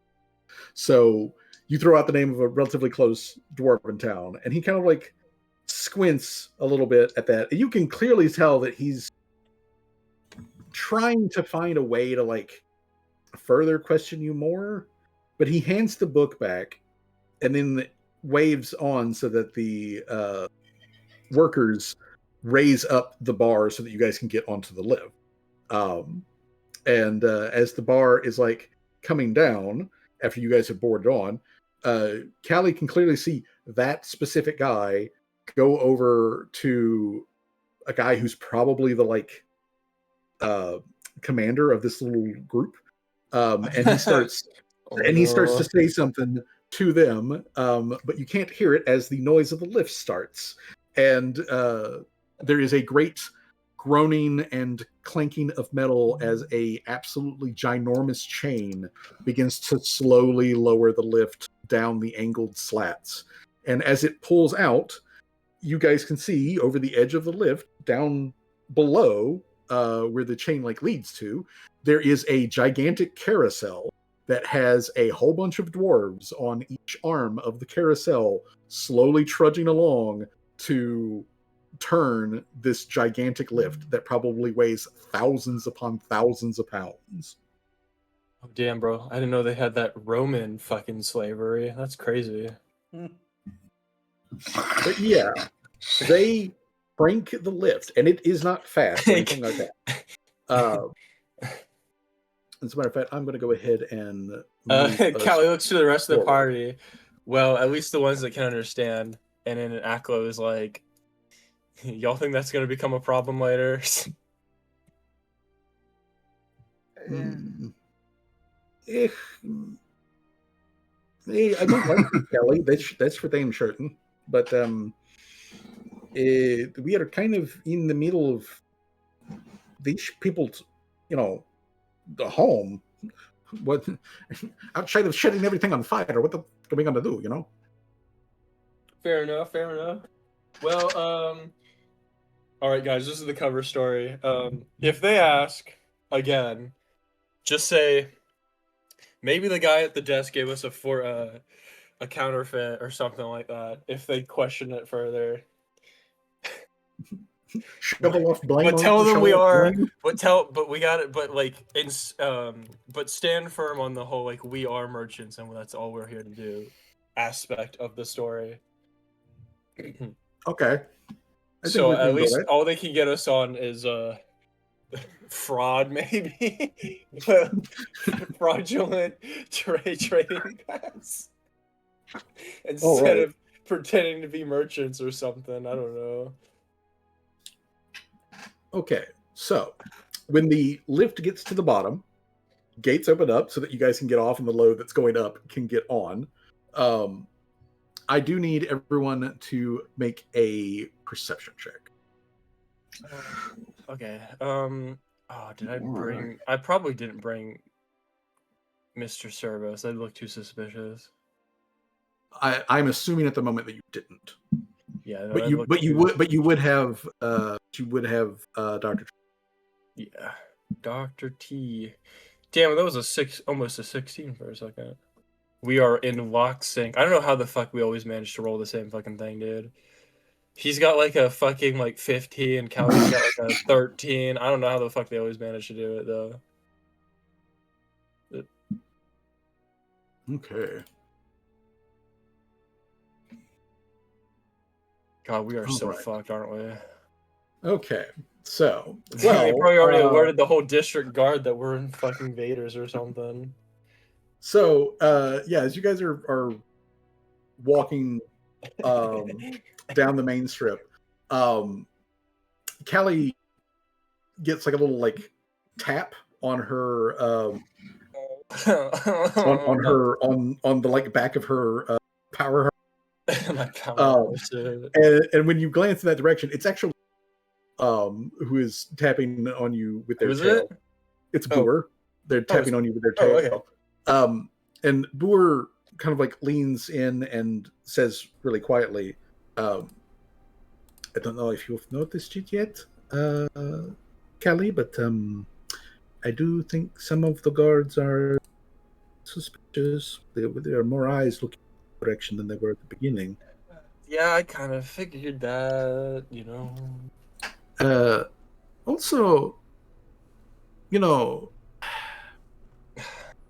this might sound weird coming from me, being, you know, Nephilim and everything, but is that a giant fucking statue of Satan over there?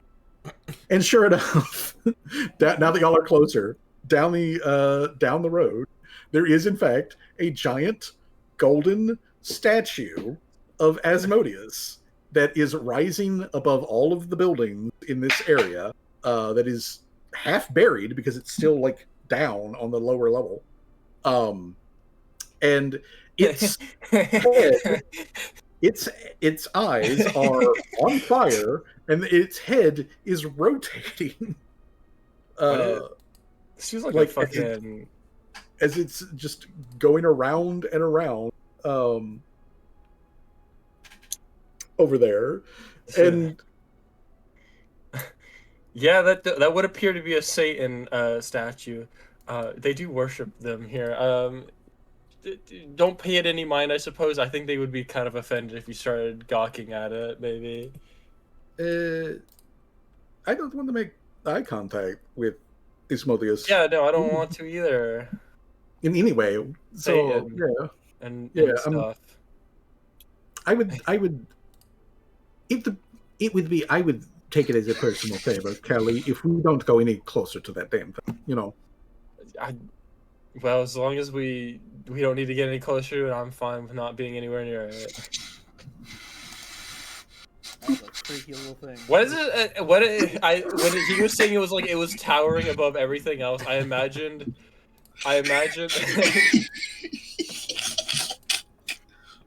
When he said it was towering above everything, why did I imagine it's like the opposite of the Jesus statue in Peru? It's just like you could see it from everywhere, and just every place in the city, you could just see the giant Satan statue in the center of the town. Yeah, and the pose is not, you know, arms out, in supplication or anything like that. The pose is very like almost bestial. Like he's kind of like bent forward, with his like shoulders like flexed, and his like hands, which are otherwise human hands, but his hands are like in a sort of like claw kind of like pose. And every time the head like turns around and rotates, there's a slightly different expression on the statue's face, which it seems to be oscillating between thinking about something that it's not particularly happy about, and also kind of vaguely angry. Well, I'll give the dwarves one thing. Their engineering is always impressive, even if it's, you know, Fucking hideous. in favor of creating a giant statue of a literal devil. I would agree with you, Callie. It is impressive in its hideousness. What's the? I came back from the. What's the thing that he posted, Jay? Like with the, like hiding behind the thing where were we hiding from the guards or something while I was gone? Oh, but no, Squidward posted a statue. We Oh, the SpongeBob. I'm trying not to pay attention. Yeah, we're just like trying not to pay attention to it. We're just trying. Like it's like we're trying not to address the elephant in the room, like as much as possible. But yeah. We're, let's see. We're in the lower steps though. I can see. Yeah. Now that you've gotten down here into the, go ahead and roll a perception check. Oh, for me. Yeah. Okay. Yeah. Callie's just like, all hell Satan, or whatever the hell you guys do here. It's Satan. Yeah. All hell that guy. Question mark. Ooh, okay. That's a all right. nat 20. Here we go. All right. Okay. So, well, you were in the bathroom, but while the party was walking down the main strip here, before conversation about the giant golden statue of Asmodeus. Oh, I do want to ask: is the entire party like inside the city? No, just well, all of the PCs, all of the player characters are here, minus Tim, who is back on the boat. But all of the PCs are here, plus Boer, plus yeah, you don't see shit. Plus Ariel. Damn. So the opposite side of the spectrum. So Rosie would have also noticed that when you guys got off of the diagonal lift, which is being operated by dozens upon dozens of slaves, turning a giant like crank wheel and everything. But when you guys got off of the lift, more of the guards were paying a little bit more attention to your group than beforehand. Boer pointed this out to Callie because Boer also made the check. However, though, since Rosie criticaled with her perception check, Rosie notices not only are you getting definitely more attention from guard guys, but the number of people around you, like the dwarves who are just like moving around and whatever, it's beginning to kind of thin out a little bit. Like the crowd is getting a little thinner. Like people are just trying to avoid... There just seems to be like any dwarf who can find even a vague excuse to like get inside or to take a turn down an alleyway and move in another direction seems to be doing that. There are still plenty of people around you, but most of them are kind of moving away. And when you do specifically come to this intersection down here, approaching from this intersection on this side, so like there's another lift that has come down, and walking down this street, there is a group of armored Hell Knight guards who are around another person. Like they're forming a protective barrier around somebody, and the person who's walking is stature-wise is built like a dwarf, but Rosie can tell that this is not a dwarf. This is not a dwarf. The main giveaway is the golden skin and the curving horns. we might want to make ourselves... Of which there are multiple. There are multiple curving horns. Yeah. They aren't paying specific attention to you guys, but they're heading in your direction. Yeah, Rosie will say, we're sticking out like a sore thumb. We might want to make ourselves scarce, especially if... Scarce? What do you mean scarce? How the fuck are we gonna not look like ourselves in this giant-ass city? She's trying to be, like, not... She's trying to be subtle about, like, not just point across the street to the armed guards and the devil about to cross the intersection where they are and be like, hey guys, we should avoid that, you know, because that's just gonna make more of a mess for them. But she's basically saying the same thing as Boer is, and trying to be a, you know, very, like, not casual, but like very... He doesn't notice.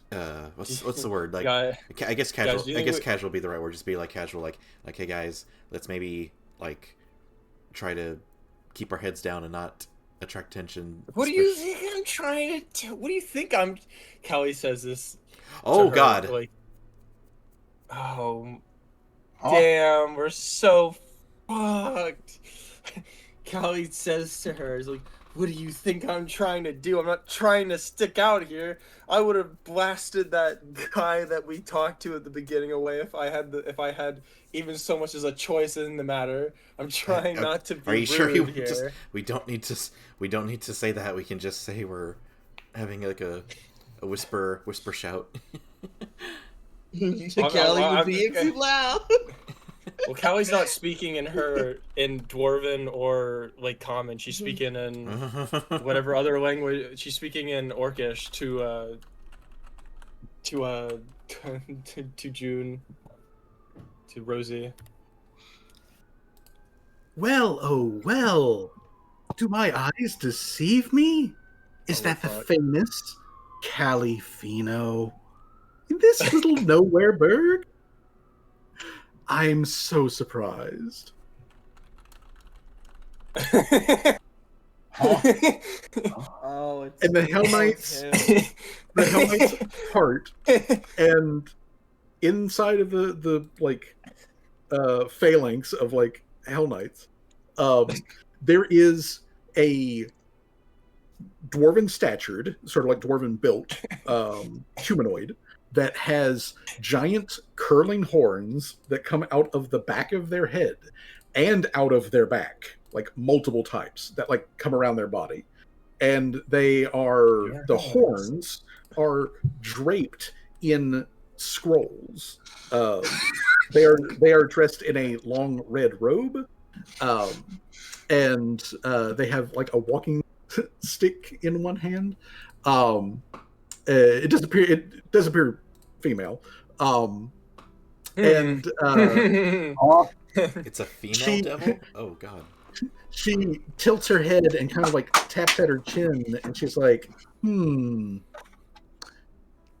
why would the famous Califino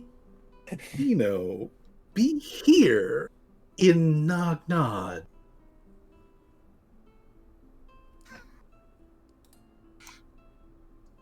Are you here doing deals? Maybe doing a little bit of commerce? Trading, is that it? Is that why you're here? Yeah, we're doing trading. Ah, wonderful. I'm here doing the same thing. A little bit of business, making some money. Who have you come to do business with, if I might ask? Can I just say the guy's name of the trader's mark or whatever the fuck was on the yeah, I'll say his name. I don't remember what it was because it's been what was it again? I don't think I ever fucking wrote it down. Okay, we'll just say his name. We'll just say his name is Bob. Bob the Dwarf Builder. Is it important? No, I already checked. I already looked there. That was the first place I went to. If I'm gonna be honest, I don't think Fuzzy ever said his name. He just said that it was a dwarf and he was from Nognod or something like that. Yeah, I think that was how it went out. But you give the guy's name, we'll just call him Bob for the moment. And this female devil, her eyes, her black eyes, kind of like sparkle for a moment, and she's like, "Oh, he's one of the good ones. He makes really good stuff here. He makes a lot of valuable things too. Are you coming to do trade with him for his goods, or are you trying to a little bit of steal trade? a bit of his territory?" Okay. Maybe get some of his insights on some ideas I had. But also, wanted to ask him some things that about a certain piece of his that has come across my plate.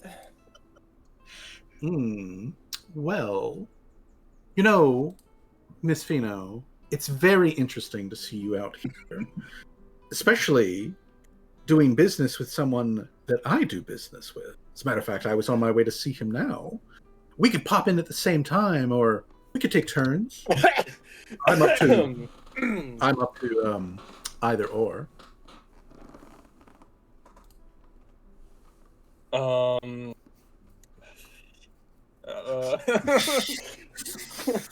I guess if we're going in the same direction, I guess it's not a bad thing. Everybody in the party looking at Callie like, Callie, why the fuck did you just say that? It's never a bad thing when we're going in the same direction.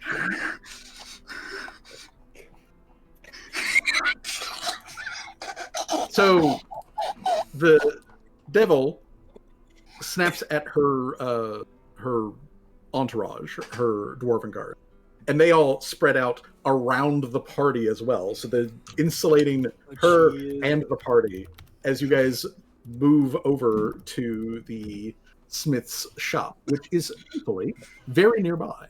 So let me pop that out here onto the map. There's a map for it? well, there's a map marker for it. Oh, okay. Yeah, I noticed you put one for the inn. That's really cool. Is that something you added? Or? It is. Yeah, I made these markers today, so that I could slap them down on the map as tiles. But yeah, she has her guards like basically enfold the party, and then she falls into step with you guys as you're heading over to the Smith's place, and she kind of like glances over the rest of the party, and she pauses when she like looks at Jamal and at Ariel, like specifically, like when she looks at them, you can see her just kind of like look at them for a moment, and then she smirks. She doesn't say anything, but she just smirks, and she puts an arm around Callie's waist as they're walking with each other, and she's like, "It's adorable, really, that you've come down here to do business with this old man. He's very good, but he's also quite old. Soon he's going to die. It's what you mortals do. But he's still got some of that creative juice in him.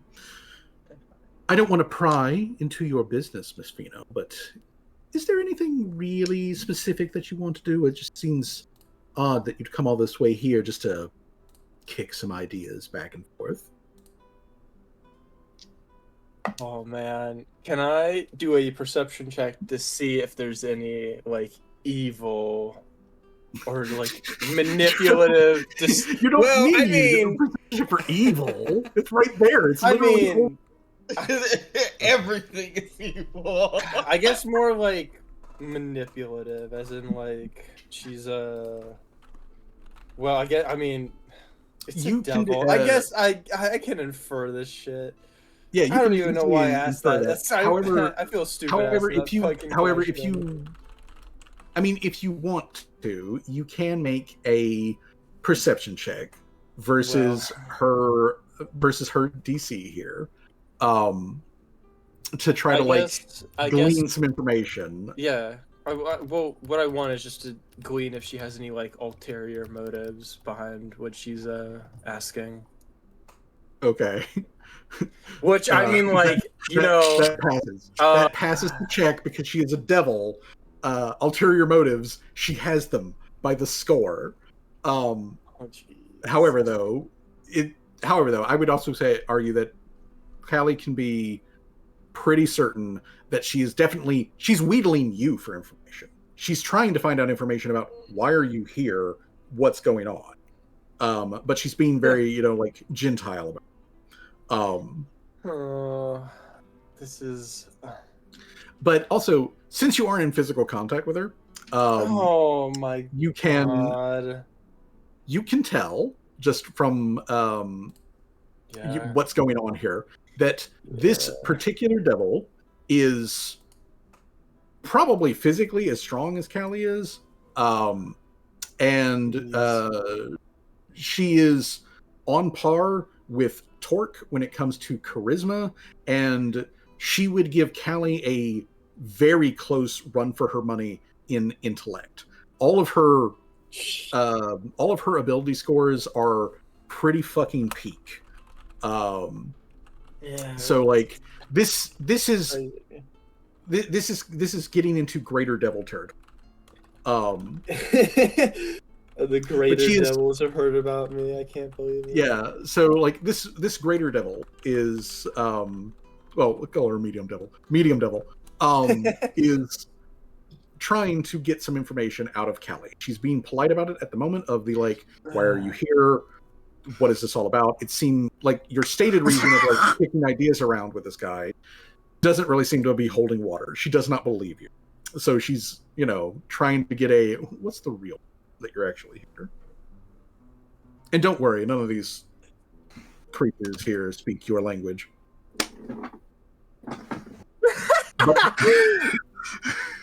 Dude, the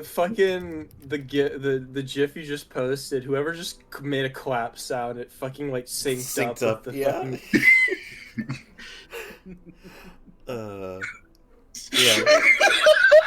Yeah, I was gonna. I typed it in the chat, but I said I thought Fuzzy was about to say the devil would give Torque a run for money in curves, not charisma. I mean, Fuzzy didn't necessarily not say that.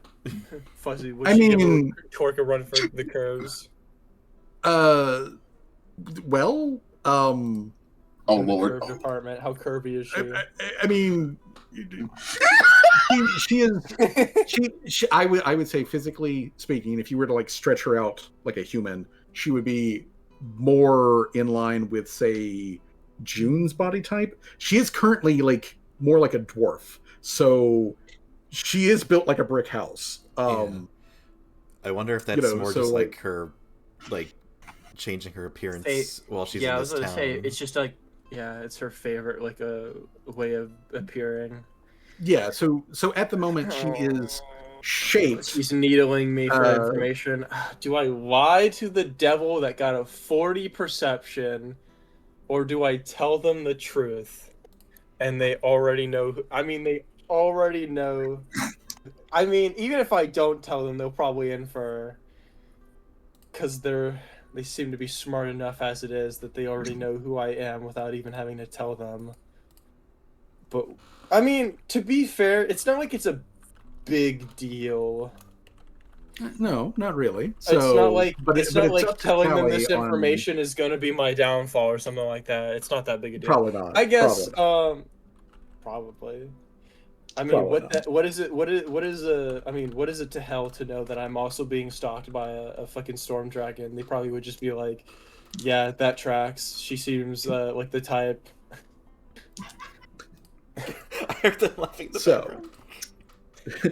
So, Callie, what do you say to this devil? Callie would, I guess, start off with that laughter. Callie would start off with by saying, well, I guess I can't really trick you by telling you some false information, so I'll just tell you the truth. I'm here to ask him about a particular incident that happened recently. One of his items was dropped by a storm dragon that had been stalking me in another city. And I would like some information as to who he might have sold this to and all that kind of seller information as to who he gave this away to. I see. So, just asking him about a previous transaction. Yes. Good. And she kind of like pats Callie on the back of with her hand, like in a comfortable but kind of condescending way. She pats Callie on the back. She's like, good. It would be very unfortunate, Miss Fino, if you were here doing, any sort of like business trades with him. This guy, like I said, he's old, but he is a master at what he does. And one of the things that he does is he builds these wonderful, wonderful contraptions of war, to which the powers of hell like to put to use, in various conflicts across the universe and, in our own backyard.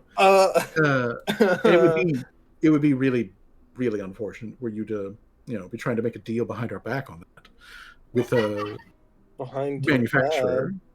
Yeah, really bad. It wouldn't want that to happen at all. Now, would we, Miss Fino? That would be a bad thing.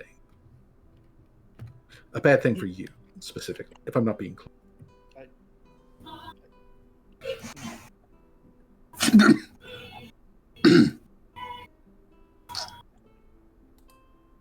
You're right there, Jake. I'm in some contract with hell or something. Out of character, I think it's so funny. They're like, it would be really unfortunate for you if you got in a contract with this guy that makes hell devices or something like that. I'm like, bitch, I don't remember being in no contract with hell about being obligated to not go against hell's wishes. Last time I remember, all y'all did was tell me to stop what I was doing and send me a cease and desist to my house, but whatever. My fucking place of operate. But Callie doesn't say any of that, obviously, because that would be...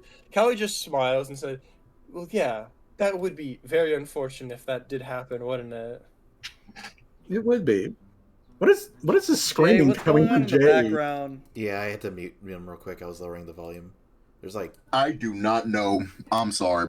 I do. All right. Well, I do not know. I think they're trying to sing, but continue. So anyway, yeah, you guys get up to the door, and the guards like fan out so that you guys can all like get inside of the shop. Now I really wish I did talk to this guy without this lady around, because damn, bro, I want some of those devices. I don't care. And this guy sells Hell Gundams. I want a Hell Gundam. Yeah, this guy does in fact sell Hell Gundams. As you walk into the shop, and inside of this shop, which is a workshop that is reasonably close to the same size as like the Fino workshop, it is set up with a load of workers who look like they are about to drop dead. They are that kind of like overworked. And in the middle of it all, there is a soot-covered, very elderly-looking dwarf. And while he may look elderly, though, he still looks like he is built like a solid piece of stone. He has a massive, like, hammer in his hand, and he is currently examining a piece that he has taken off of the anvil. And behind him, chained up and suspended slightly off of the ground, there is what can only be described as a spider mech. A eight-legged automaton like body that is just waiting for like a top. I want to buy from this guy so damn bad. And he's looking at the current metal piece that he has in his hands, and he turns it over, kind of examining the other side, and then he tosses it into a box with several other pieces, and he sets down the hammer and he starts to turn, and that's when he noticed all of you guys come through the shop door, at which point he pulls a whistle up from his belt, blows a whistle, and every single worker just stops dead wherever they are in the shop. Weird. And it goes just cricket silent, except for like the crackling and burning of the crucible behind him, and the creaking of the chains for the spider mech. And he looks at everybody and at the demon lady, or the devil lady, excuse me, and he lifts up his soot covered goggles so you can see like his non soot covered skin and eyes, and he says in Dwarven, "I only take dwarf labor in here. If you're trying to pass off some other freaks, I don't want them. Get them out of here." Now those two, when he points at like Jamal and Ariel, it's like, those two, I'll take them. The others, toss them in the lava. I don't care. But get them out of my shop before they touch something and get something dirty. Man, I hate everybody in this fucking city, but whatever. Callie bows low and says, "No, I'm not here to sell you." No, she says this in Dwarven, by the way. I'm not here to sell you any. Oh man, I'm gonna strangle him. I swear. That was out of character. What happened? This guy is not a great person. This dwarf guy. Oh, it was like, I forgot. I was but we're a little bit. Okay, before let me just finish the thought. Callie says, bows low, says, "Yeah, no, we're not here to sell you any labor. I'm here to do business with you. I'm a merchant, and it has come across my plate that I have a recent, well, maybe not recent, but one of your a machine, or not a machine, a product that you have produced from this very workshop. I would like to know any information that you can give me about it." If you want the formula, you're not going to get it. Oh no, not a formula, not any secret recipes you might have. Just like buyer info, as you might have sold it to. Buyer info. Who might have purchased this item from you? Well, you got the item? I need to know what I'm looking at here. Yes, Callie then pulls it out of her pocket. He takes the goggles and flips it over and like looks, where his maker's mark is, and like, that's mine. It's kind of old though. I haven't made this in a long time. Why do you want the buyer's information on it?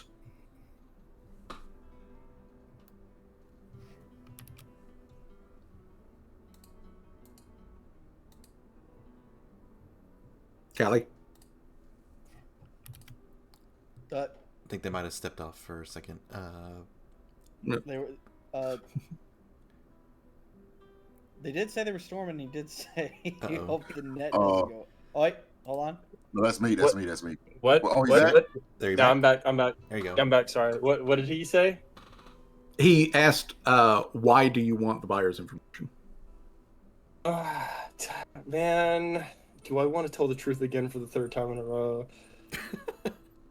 How good is your lie stat? My deception is pretty good.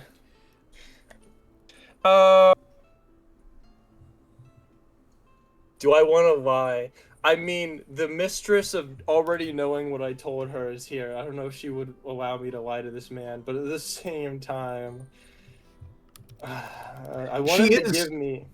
Just so that you know, she is still standing next to you. She's no longer touching Callie, but she is still standing next to Callie, off a little bit more than arm's length.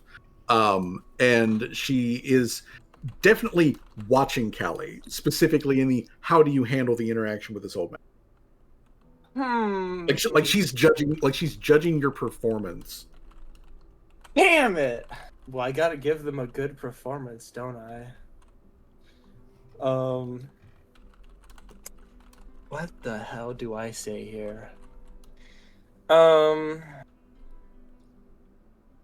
Thank you, Flying Angler. Oh, I'm trying to think what would be good here. Man, that's crazy. What would be... Rosie can make the perception.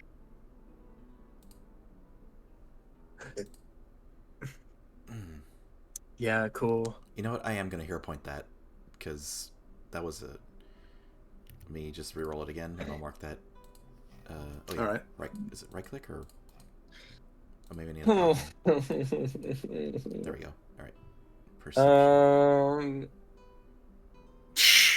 Okay, dice said no. Oh, yeah. Damn, bro. Dice said no. Jeez. I saw it be a 16 for a second, and then it was like, nope, you get an 8, bitch. The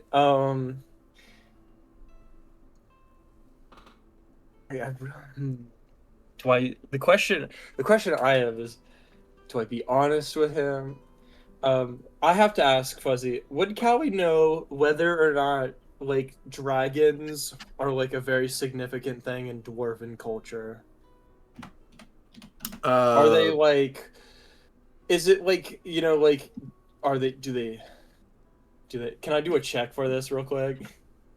Yes, you can make a recall knowledge check on this. The check would be society. Okay, I'm good at that. Supposedly. Oh. So yeah, that's supposed. Can I reroll that? Yes. I mean, you can use a hero point for that. Yes. Okay. Good. God. Wow, the dice have been like, nah. Damn! It turned my nat 1 into a nat 3. Let's go. Well, hey, at least it's not a nat 1, because nat 1 makes it like the one worse. At least it's like a fail. Okay. I'm just... Alright, so Callie would know that dwarves and dragons, generally speaking, culturally speaking, here in the McMarches, don't really get along because they step on each other's toes. They are both, avarice, greedy, kind of thing. They have a tendency to hoard, and they are, territorial and can be grumpy. They overlap too much that they don't like each other, kind of thing. Yeah. So in general, they don't have positive looks for most dragons. For most dragons, So there is one dragon, however, though, that is different, and the one dragon that is different is sky dragons. Sky dragons are the one type of dragons that they are kind of okay with. It's not and the dragon we fought was not a sky dragon, right? No, the one you fought was a sky dragon. Damn it! Okay. That's exactly what I thought would happen. So he would not be inclined to tell me anything because it's a sky dragon. Maybe. Okay, what kind of lie would I concoct then to not tell him that it was a dragon, it was a storm dragon, it was a sky dragon? Okay, because I feel like telling him he'd be like, I didn't sell nothing to no dragon. What are you talking about, lady? I guess, I'm just trying to think what would be a good lie here.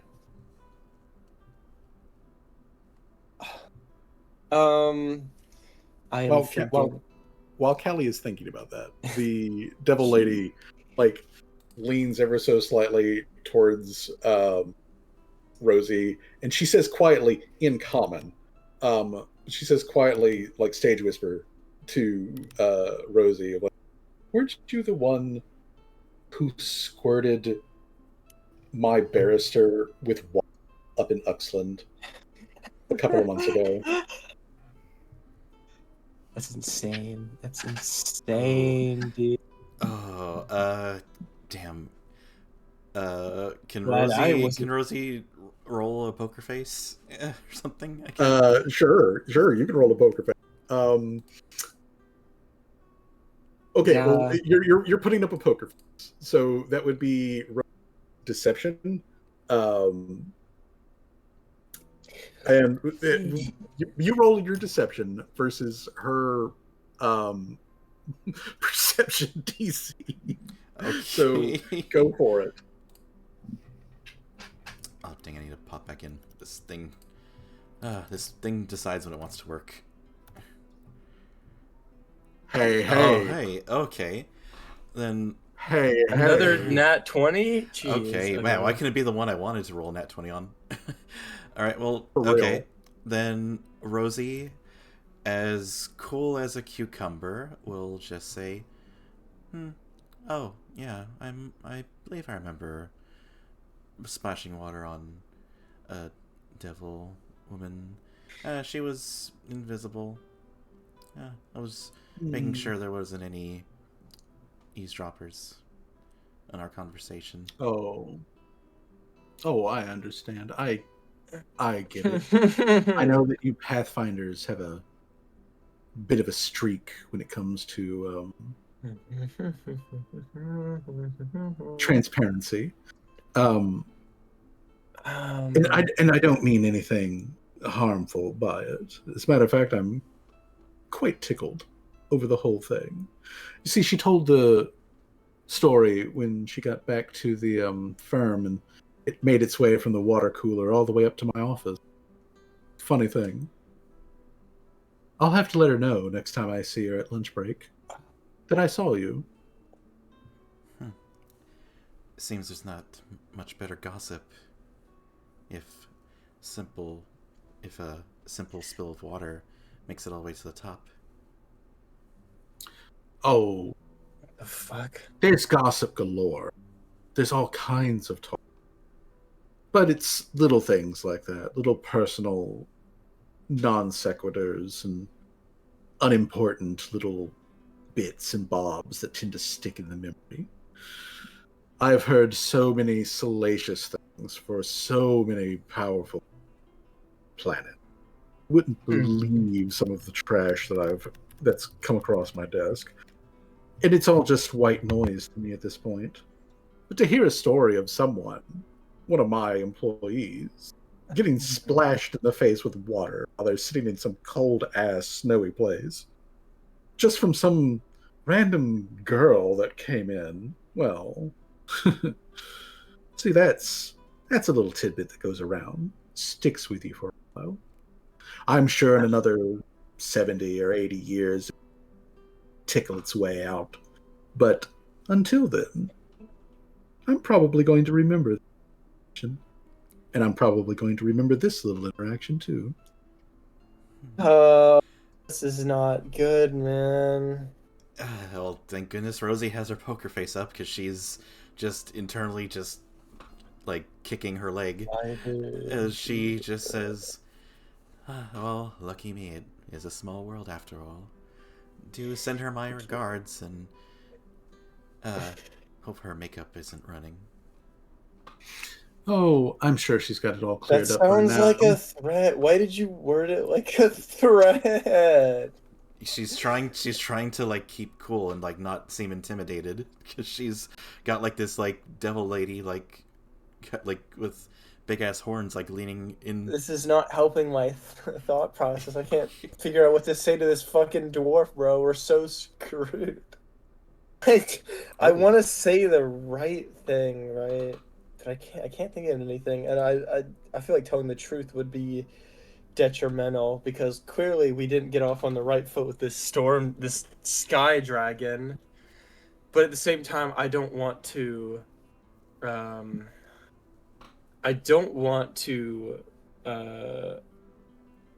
like seem like we hated her anyway, because it's like I'd see her kind of in the sense of like an ally if she really does believe that like Soul Riot is a pervert or whatever. Well, just think how would Callie put it? Well, Callie would probably. Oh God, how would Callie put this? She doesn't want to tell the truth because she knows that dwarves are very fond of their sky dragons. I'm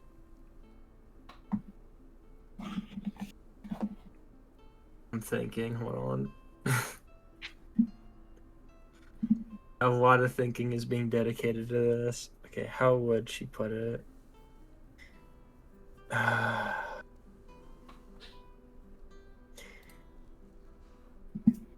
God, I'm really racking my brain for this one. Mm-hmm. Because it's like, I want to say the right thing here. Yeah, take your time. Because take your time. I got a devil down my... looking down my back, and then this freaking dwarf as well. Since it was dropped on us randomly, I can't really say anything about it.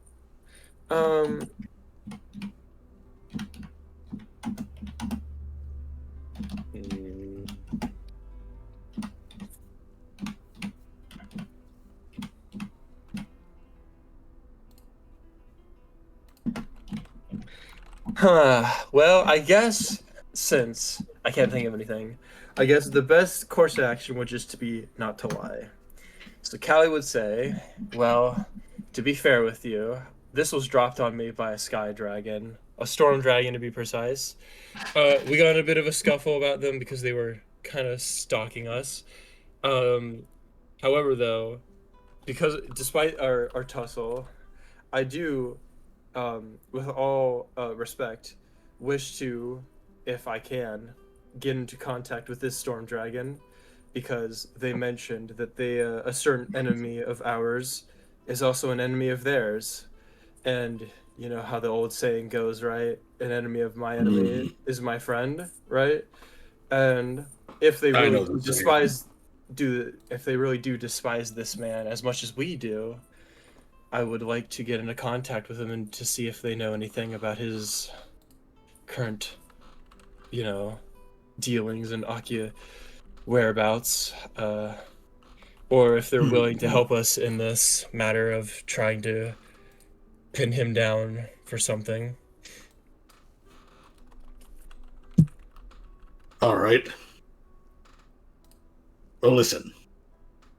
This encounter you had with the dragon that dropped this off. That dragon walk away from that encounter? Yes. They were very much alive when they walked away from the encounter. Good. I'd hate to see my niece get, beaten up and have to drop off some of her shit and then just die, too. But... Oh, boy. If you need to get in contact with Raindon, well... I can't give you much more information than where I know her last lair was. But her last lair, if I remember correctly, was actually just a little offshoot room from her parents. It's been several decades, probably on her own by now. Where did you have this encounter? We had this encounter in the Gad's Theocracy in a town called Akkad. Akkad? That shit's been ruins for a long time. I guess that makes sense. She did mention she was scouting or doing some reconnaissance or something like that. All right. Well, look. Here's what I can do for you.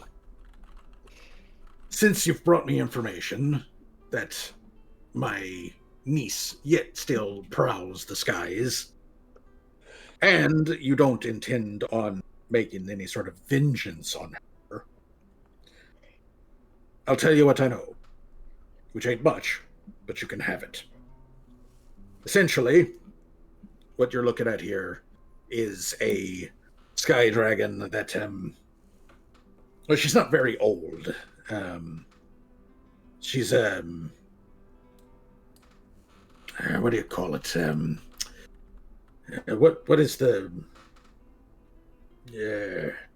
what is the human equivalent? Like a teenager. I was just about to say that word, teenager. Yeah, like a teenager, but one that's on the very edge of full adulthood. I don't know what it would be in human years, but that's what Raindon is. If you are looking to get in contact with her, then you'll need to find her lair. And the girl, I know, enjoys specifically 2 different types of environments. These would be the places she'd look to shack up. She likes forests. Specifically, she likes the rainforests out east because of all of the clouds and the mists and everything. She likes access to a big body of water where she can swim. Would this be fresh water or salt water? Yeah, fresh.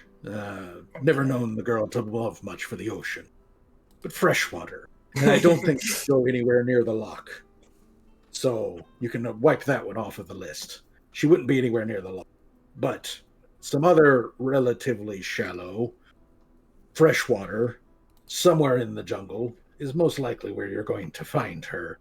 It'd be a bit out there. I mean, the girl's civilized, but she's still a dragon. So she's not going to be too near of any sort of big towns, but I guess the Cad is just a pile of rocks at this point. Oh, the rats. I ever toined. And the rats, yeah. We had a few encounters with the rats. So, I imagine if there's some rats there in the ruins, spot out in the forest, she's probably eating rats for snacks and doing things, sky dragon stuff. All very adorable. But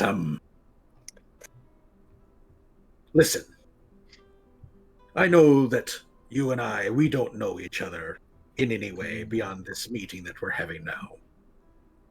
And I know that you don't owe me anything. I don't owe you anything other than this information that you've asked. But if you could do an old man a favor, I would like you to not decide that you want to become a dragon hunter all and hunt her down.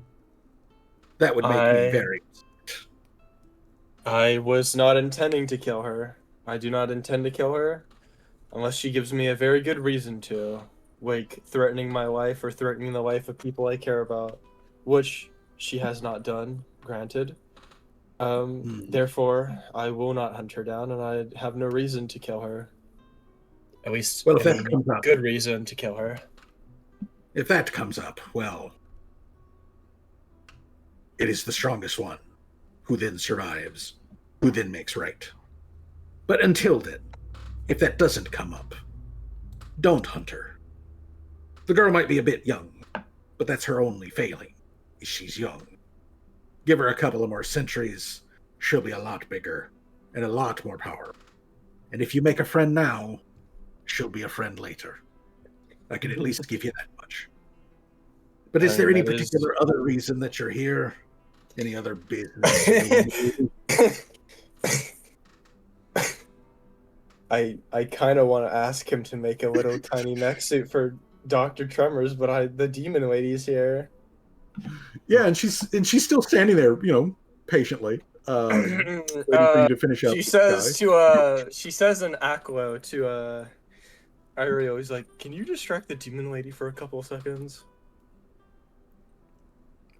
She is talking to Rosie, I guess. Yeah. I can try.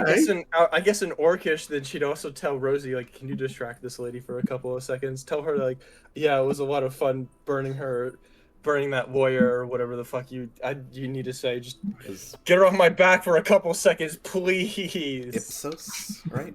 That was the demon lady. Yep.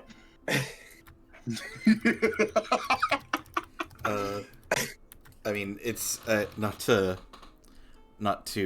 like throw a monkey wrench into Callie's plan, but like, does this demon lady know Orcish and Aklo? You know, like. Yeah. Just, yeah. If she does, she isn't making any sort of reaction for it. Okay, so I guess. So as you guys have been like chatting back and forth in different languages, she's just been standing there politely. Yeah. Although, since you asked the question, Rosie is trained in religion, right? Trained in religion? Yes, she is. All right, make a religion check. Oh boy. Pop back in. Religion. It would be really awkward if it turned out that lawyer was her like. Oh, you know what? I am gonna use another hero point just for that. Yeah, dude, that was a 17 for a second. That sucks, dude. Right. That would have been like a 30. Oh, you God. Dice God's saying. Good Lord. Yeah. As best as Rosie can remember from her training. Can I do a religion check? Yeah, Callie. Anybody who has religion. Okay, cool. You know what? I will. Since you talked to Ariel about it, let me go ahead and make a check for.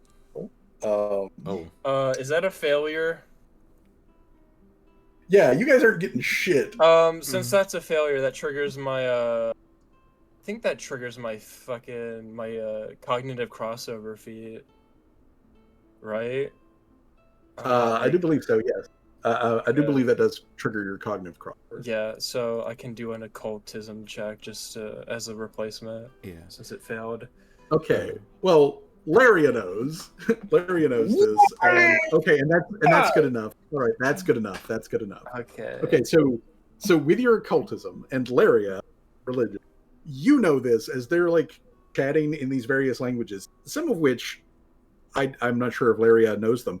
But like Laria would know that this is a tall enough devil to probably be able to literally speak every single language that.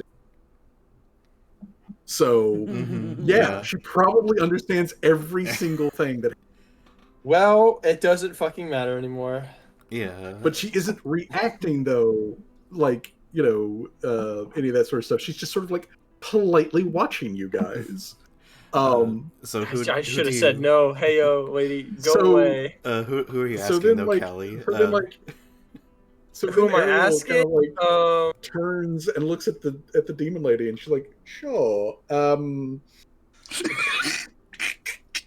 Hello. I don't believe we've ever met before. Sure. What's hell like this time of year? What's the weather like in hell time of year?" Bruh,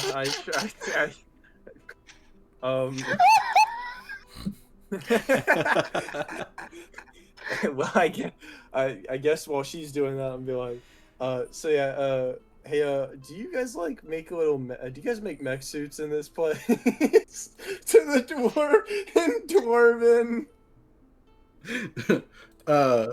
He looks at Callie and like lifts a dirty eyebrow, and he's like, I mean, yeah, you're already wearing one though. Yeah. How much would it be to make a mech suit for this guy? And she just like unzips the pocket at the front and be like, and then pulls it out, and he's like, ah! Like Dr. Pepper's like, ah! Yeah, like this guy. Oh, do you want like a battle suit or yes, just yes, a you want a power suit? What's the Callie's like? What's the difference between those two? Well, the battle suit. He tells Callie that the battle suit comes with a weapons mount. Oh, that's the difference. The battle suit comes with the Yeah, let's go with that one. I definitely want a weapons mount. Jeez. Okay. Then he says that like okay, he would need measurements of Dr. Tremors in order to like make one, and they're not cheap. They're not cheap, and he only deals in Mick March's currency. So like if you've got like imperial coins, he doesn't take imperial coins. You'd have to have some other valuable object that he would deal in. Callie looks at him and is like, do you take coins that have my face on it? No. Damn it. Okay, well, I guess I'll convert the currency real quick. So, Damn it. Are you going to like do coin conversion, or are you going to like pay him in gemstones, or what? I mean, it probably would be a good idea to get some of these fucking gemstones off of me. Like, I do want to convert some of them into fine jewelry to up their priceage. But that would take like several fucking weeks, I'd imagine, just crafting tons and tons of jewelry, obviously. So I suppose Callie will, depending on how expensive it is, she'll say, I can pay in uncut gems, is what she says. All right, I can take gems. And then he gives you a weight in gems, which would basically equip 200 GP worth of gems. And he inquires with Callie. Okay. Yeah, and he inquires with Callie if she can cover that. If she can cover that, then he'll make a battle suit for Dr. Tremors. He does tell Callie that he's currently working on other projects. His workshop is kind of full at the moment, so it may take a week or so before he can get that done. Are you going to come back and pick it up, or does he need to ship it somewhere? How many days will it take? It will take. Let me get out the thing here. It's going to take. Let's roll a d12. It is going to take 9 days before he has the time and everything to put that together. 9 days. Be in here for 9 days? Are you kidding me? So you can either stick around for 9 days, or you can have him somewhere. Guys, what do you think? Ship How it. bad do you want the mech suit? Do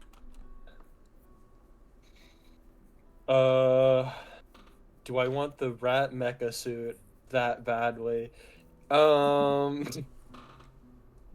Rat mech. Do you want to stay in here for 9 days? I mean, I have to ask, how long would it take for us to get back to Casimir anyway? Like, would it take more than 9 days? It will take you specifically, because you've already done a little bit more than 3 days so far.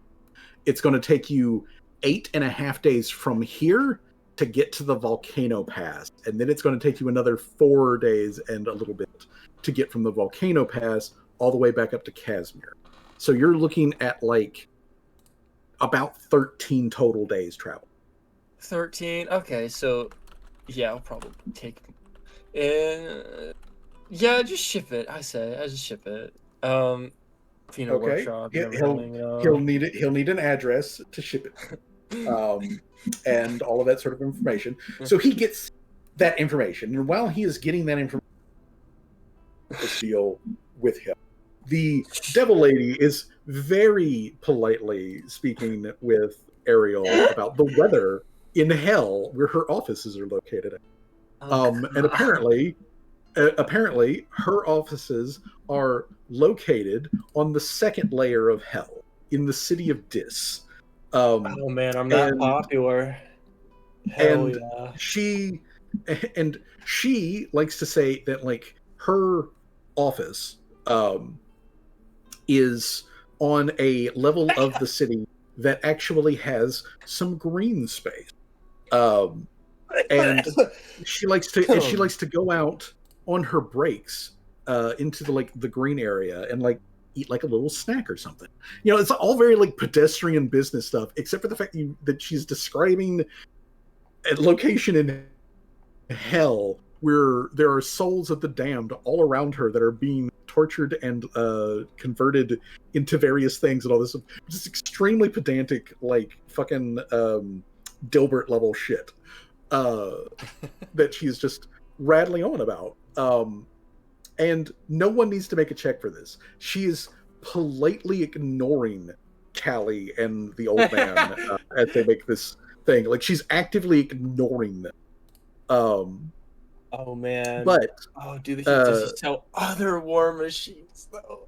Oh, he does. I kind of want other ones. He sells a lot of war machines. He sells all of the standard sort of like siege equipment, but he also has advanced siege equipment where Does he sell cannons? Does he sell giant like wall destroying cannons? He does. He sells cannons. He sells cannons that shoot cannonballs, which themselves explode. And then, just looking at the list of like things that he could possibly make, there is also cannonballs which implode on contact. All right. So he has a lot of things on there which, frankly, are all kinds of war crimes themselves. But the big ticket items on his list of just other things that the power armor, essentially, that making Dr. Tremors is adjacent to, is he is currently, like, the thing that's taking up most of that time that before he can make the power suit is he is currently working on something called the Levelock program. And the Levelock program, it says, like, just plainly, like, on the paperwork, the Cali, that they have taken automatons from the Empire, probably off of the battle. They took fallen automatons and have been reverse engineering them. What? I like this person a lot, actually. And whatever the Levelock project is, it's related to that. Oh man, I want to go talk to those people now. Kelly makes mention of like, oh yeah, I used to do that actually. Something similar anyway. I used to work in scrap yards, and I would take automatons apart, and I learned a lot about how they worked that way. Hint, hint, hint, hint. That's very respectable. When I was a much younger smith, I would tend to fish things out of the slag pile, see if I could polish and fix them up just as a way to flex my skills and abilities. Got me noticed. So, consider this you being noticed as well. Tell me, Miss Fino, this scrap work that you did in the past, was it on automatons, I would assume, made in the Empire? Yes, they were. Then perhaps you could actually answer a bit for me, something that has confused me a little bit. It's an old problem that I've been working at, and I've never been quite able to figure it out. And he pauses for like a moment and like glances back at the rest of the party who are having this just like banal conversation with the devil lady. And then he looks back at Callie and he flips through some of his paperwork and he pulls out a sheet and he turns it around so that to hand it to Callie so she can look over it. And he points at an automaton core, like a diagram of a dissembled but broken automaton core. And he's like, I've been trying to reconstruct one of these, but everyone that I've gotten has been essentially destroyed beyond comprehension. I think I've gotten pretty close at restructuring it into a working model. As of yet, nothing that I've tried on these finer tune points have really done anything. If you've got any sort of insight on it, I'd be appreciative. I could take a little bit off the top on that deal for your pet's power armor. Yeah, I can do that actually. Do you need me to roll a automaton war? Yes. Make an lore. So that you are aware, Damn, as like Callie is. Damn, I rolled a 7. Okay. As Callie is looking at this, like the what she is able to tell is that the part that is essentially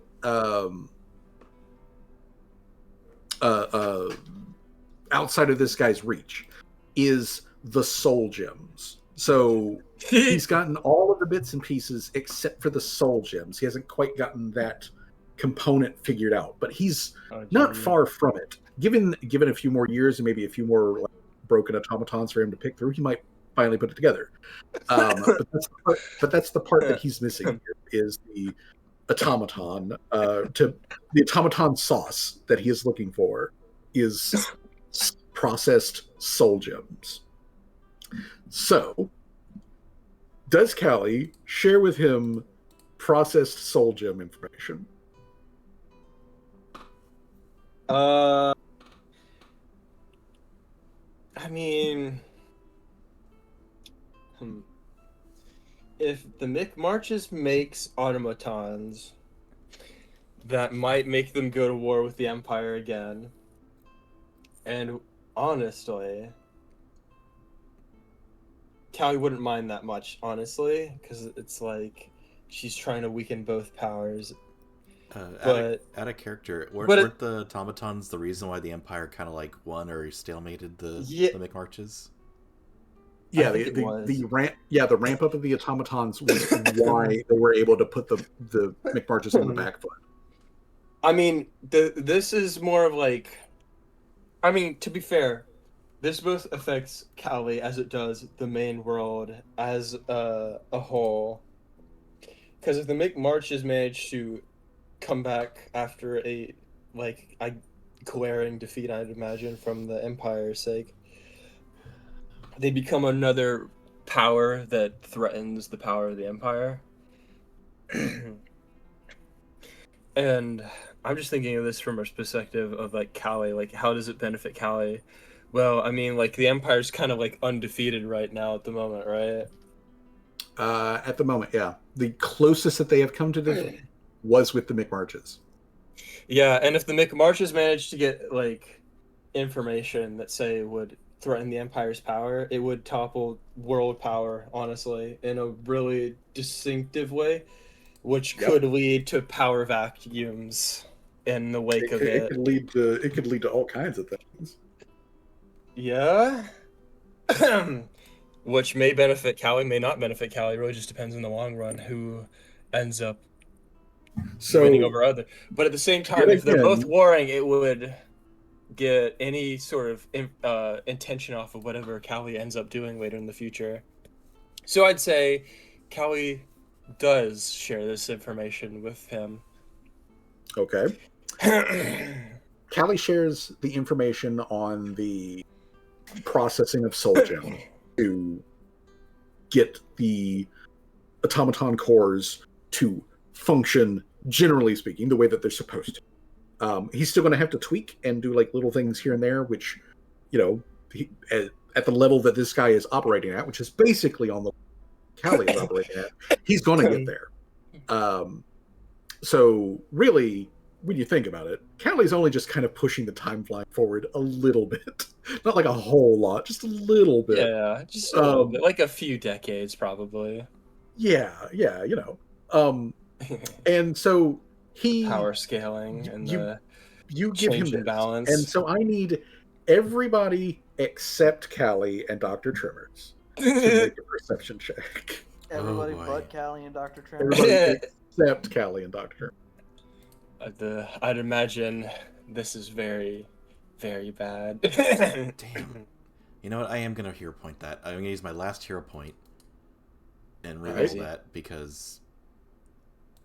Ooh, 20. Alright. Oh my god! I thought it was gonna be a 2 again. Okay, 35. Okay, all right. Let me go ahead and get the NPCs real quick. Oh god, this is not good, everybody. All right. Okay. Oh, you're doing great, actually. Yeah, Brewer's out here like fucking handling it. Okay. they are serving. They are serving. Okay. Alrighty. So, Wait, what? okay. So Jamal is clearly noticed this. Okay. So as soon as okay, so you guys have been, like I said, you've been having just this banal. Oh, wait a minute! I just realized another Very- aspect of this. Actually, if the McMarches gets this information, this actually kind of benefits Hell, doesn't it? Because they worship Asmodeus, right?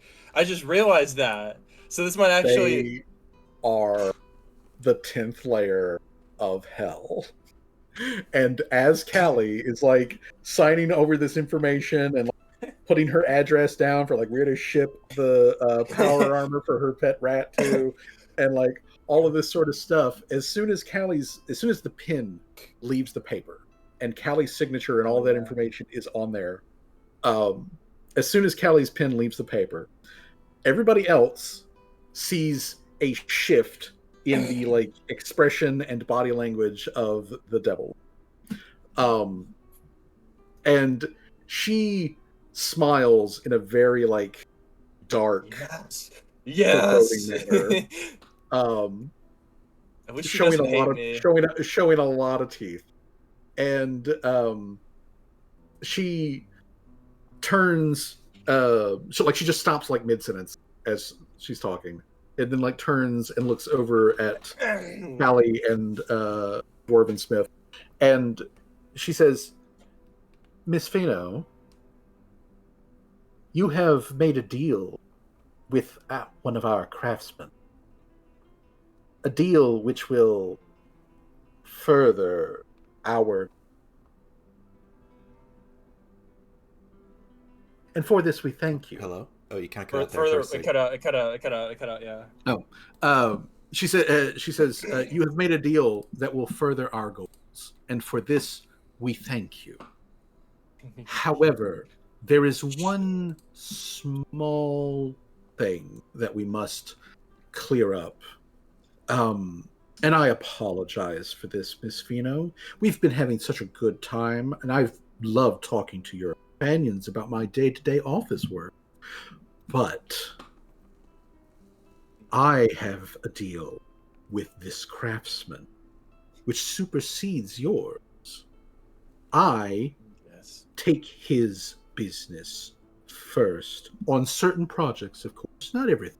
He's free to work on any other projects that he wants to, but anything that pertains, unfortunately, to Project Levlock is priority. And since you've now signed a contract with him that has to do with things that project, there's certain things that we have to deal with, ramifications, legal stuff. And well, I know that you're at least a little bit, but You are again for a second. I know that you are at least a little bit familiar with how hell works. However, you are immortal. You are not expected to know all of the ins and outs of exactly how we do business. And unfortunately, this is one of those times where even though our goals align, you've kind of stepped into it. So we're going to have to deal with that. So first and foremost, allow me to apologize ahead of time. I'm so sorry for all this. But I'm going to be a little bit lenient here, because I'm a small amount of... You're You're cutting out. I'm going to ask you a question, and I need you to think quickly, but also very, very carefully. Okay? Mm-hmm. You're about to be in a situation where your immediate health and long-term life are going to be in question. And I know that at the moment, in this place, at this time, you're not at your strongest power because you've left some things behind back on your flying boat. So, if there was one perhaps very complex object you could have in this moment that is with your boat, or maybe it's another person, I don't know, is there something to have on you right now before to suddenly be, in danger?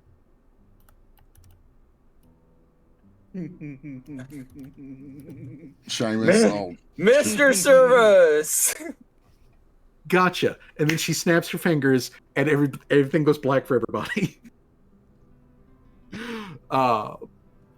As we now transition to another map. Oh my god. Oh shit. Oh my god. I want blood. Well, you know what? Fuck You hell, might be getting.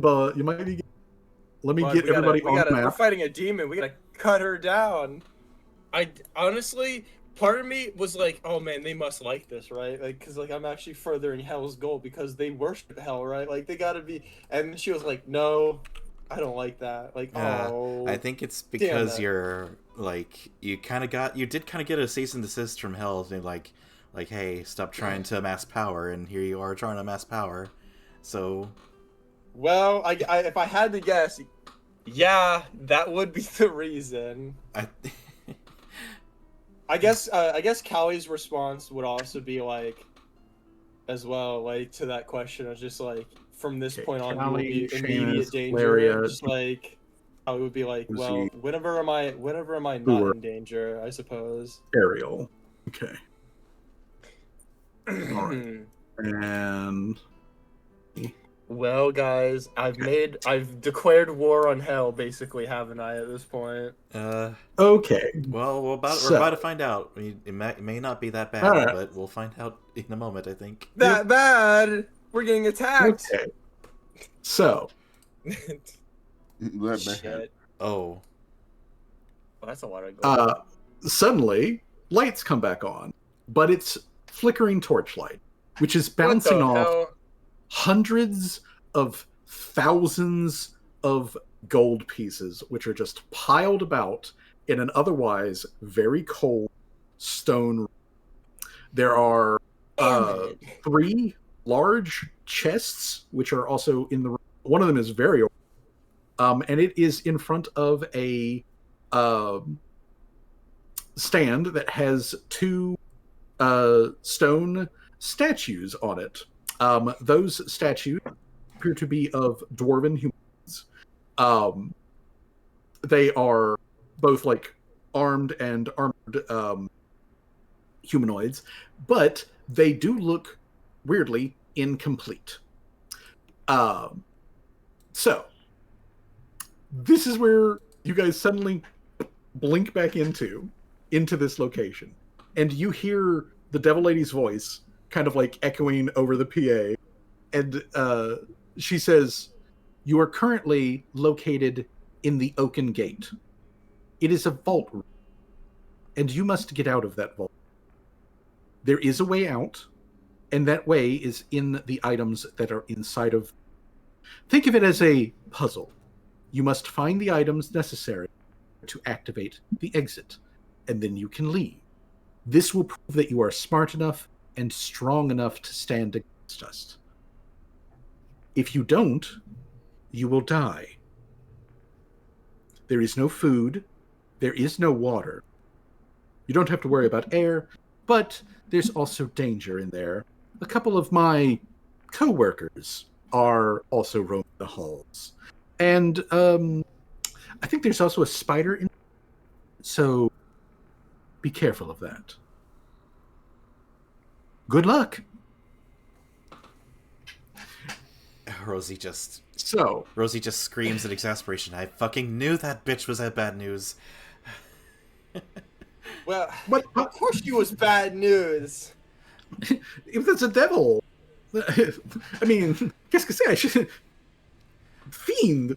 Why did you? Okay. They would be considered agents of chaos, right? Why did you have to? Why did you have to get involved with that fucking devil? Why did you have to get involved more devil shit, Callie? Rosie just like yells. I just want to preface this saying this all in character. I'm not like mad. I'm just Get more devil stuff. Weren't you? Callie then like looks at her, is like, hey, at least I wasn't the one making fucking veiled threats at her, okay? That's what you did. I don't know what you talking about. Talking about how I guess you while were they're totally going back and throwing forth, water on her fucking friend who was also a lawyer. Like, what the fuck was that about? while they're going back and forth, I'm going to use detect magic to be like, okay, there's got to be something here. Flashbang. Are these coins on the ground, or like? Damn! What are we on? Don't even need to use it. Just instant flashbang. Yeah, just instant flashbang. Are these coins on the ground? Like, what is this? Is this like a mound of money we're on? Yes. You are currently standing around / on a giant pile of coinage. A very quick inspection shows you coins from all over the entire planet, various different times, including shit that you do not recognize. Hell is testing our abilities, everybody. If I Like use there detect... Go ahead, Fuzzy. I'm sorry.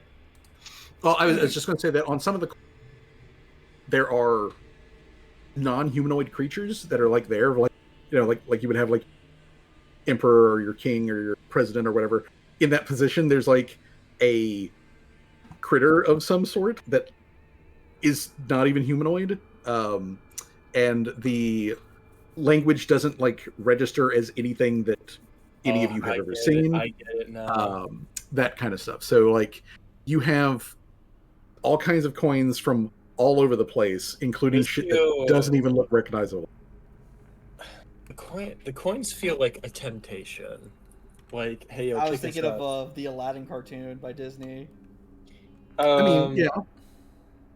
But also, like the coinages are kind of giving themselves away, right? Like they're like world leaders, but they're being controlled by devils, right? Like that's, or like at least that's how I see it. Or they just have like, I mean, like a vault of like, different like dimensions and stuff like that. Could be. It is also worth pointing out that one of the Bane archdevils is Mammon, and Mammon is the archdevil of greed and commerce. Which, yeah, that makes up a huge portion of the empire, doesn't it? The cat being not a cat. Yeah, and whatever his fucking Boer, name was, their god. Boer points out capitalism, like, this could be one of Mammon's vaults. So we should be very cautious. So going back to the detect magic, even though I get flashbanged, even if I use the heightened versions of it, is it still a flashbang? Oh yeah, like you're just getting absolutely washed out. Magic in every single direction. The only thing that isn't glowing magical is like the shape of here. The shape of what? The voids that are the shape of. Oh, you cut out again. Wow. Okay. All right, then keep your secrets. I said that the only thing that is not glowing is yourself and your friends. You're just voids inside of the white flash. All of the ceiling and the floor tiles, every magic. Gotcha. Now, the lady was saying that the stuff inside these chests are for a puzzle, correct? Yes. They're testing our might. That's what I was saying earlier. They're testing. This feels like a test or something. They want to see truly who I am. Or the one I'm in front of, is the chest locked? No, the chest is not locked.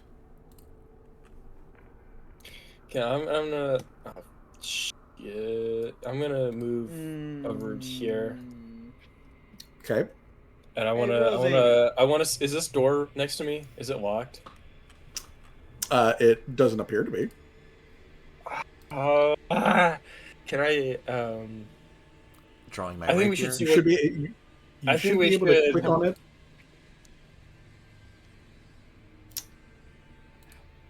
The door is out of reach, it says. Or maybe I need to move closer to it.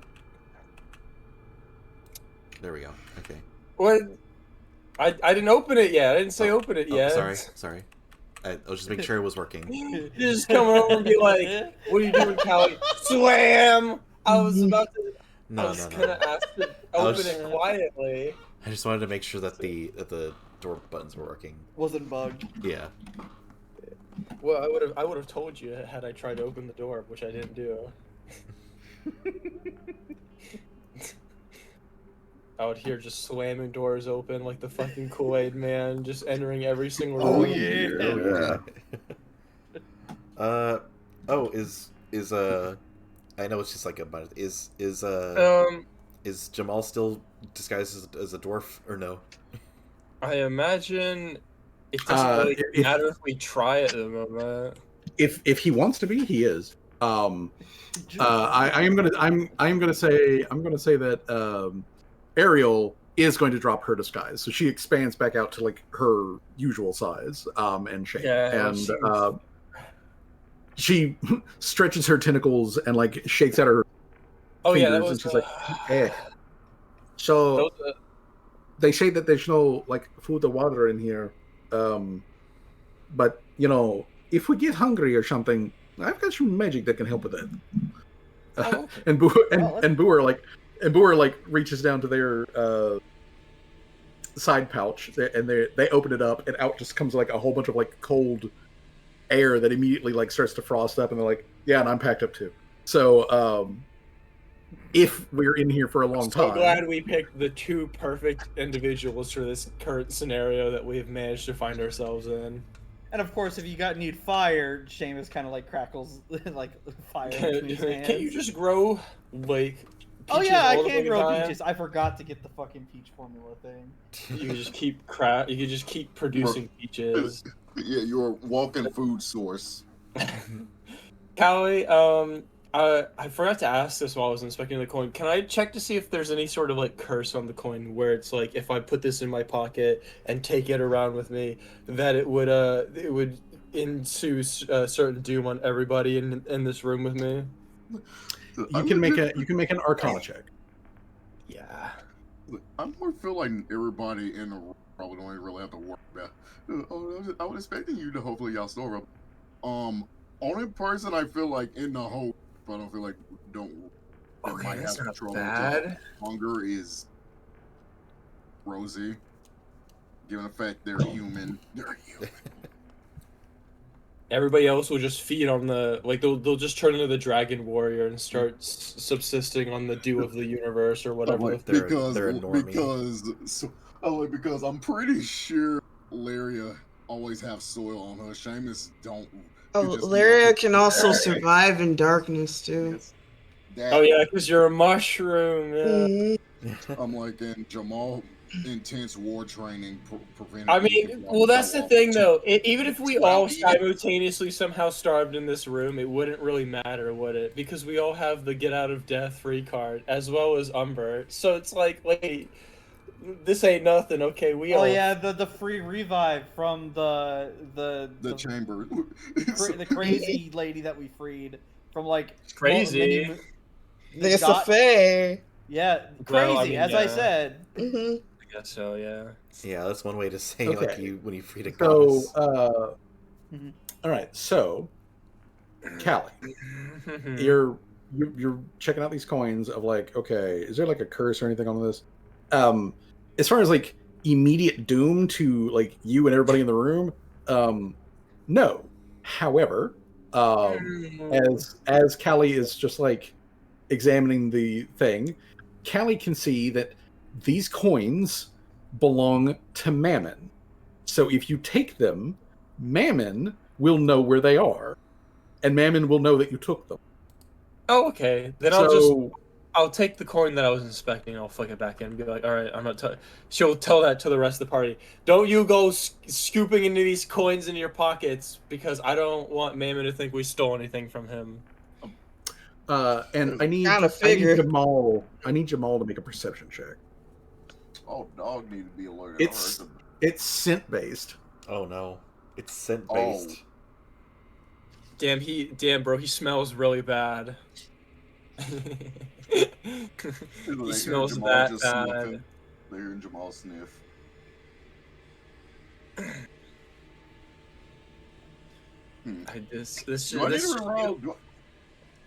This really does feel like a test. You don't need to reroll. Jamal smells Shuni. That is not him, but he smells other Shuni. It is coming from. Yeah, it's coming from the edge of this pile over here. What? Huh? So something in this like 10-foot square over here is giving the scent of like another Shuni. It's not fresh. Well, it's an old scent. Like you're like Shuni sweat on something. Callie screams that to the rest of the party. Can I like stealthily creak this door open over here? I can pretty sure everybody in the room can notice Jamal sniffing and he kind of just stopped in his tracks for a bit, like wait, he's really getting a real good smell, and then he kind of just stopped and wide-eyed go. Wait a minute, Callie. Before you go opening any doors, and Boer kind of like reaches over and like grabs like Laria gently like on the shoulder, and it's just like guides her back. So like just in case anything comes flying out of that door, you're not in a direct line. Just like pulls Laria back.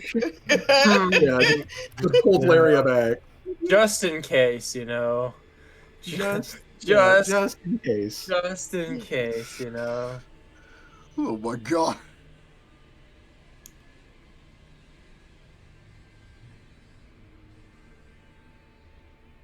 All right. So if Callie wants to click on that door and open it up, she can. I'll click it open. There you go. All right.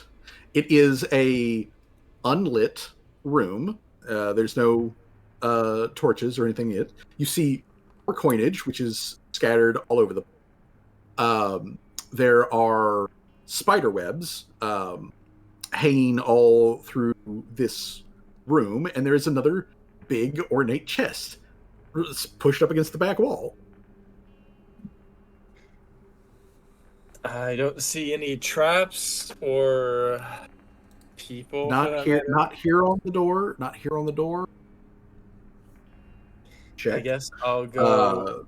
Then you can make a seek check, and you would be able to move at half of. Seek check into the room. Okay, so you would need to make a perception check to seek, and Callie can move like 15 feet. Or wait a minute, what's Callie's speed right now?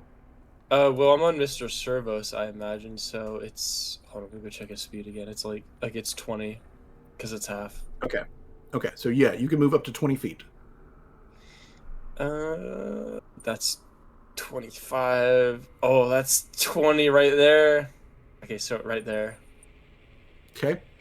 All right. So everybody else sees Callie open up this door into the darkness, and then she just has Mr. Servos roll cautiously in.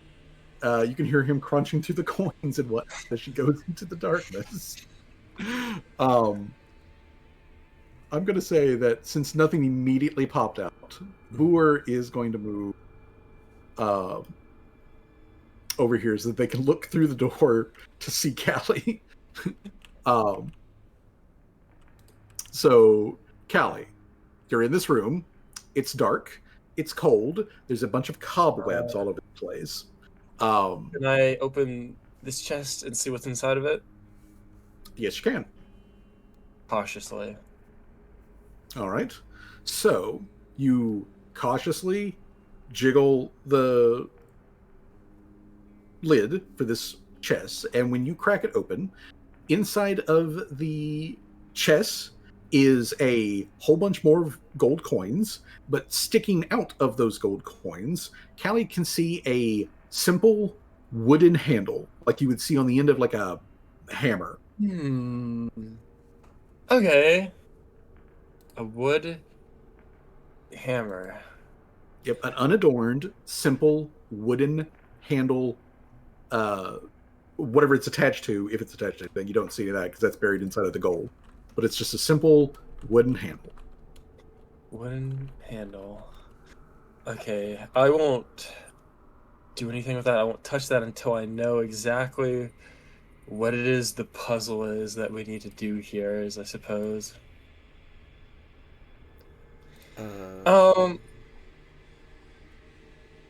Yeah. No, just like I just don't know what else to do. I think Jamal sniffed something in there. The gold coins too. Right? Yeah. I was like, yeah. I was hoping someone was gonna know. Kind of stunned a bit. But you are, yeah, Jamal. Everybody can easily see Jamal. Like Jamal's sniffer is going. And just to reping on the map, Jamal, it is this like 10-foot area over here. Whatever it is, it's coming from over here. Jamal slowly walks a bit close, but not too close, while still trying to catch his bearings, because I'm pretty sure they definitely know that Jamal's slow, kind of reaching for his gun, because he just now being very more cautious than anything. Yeah, I suppose. He's like, do you search the coins?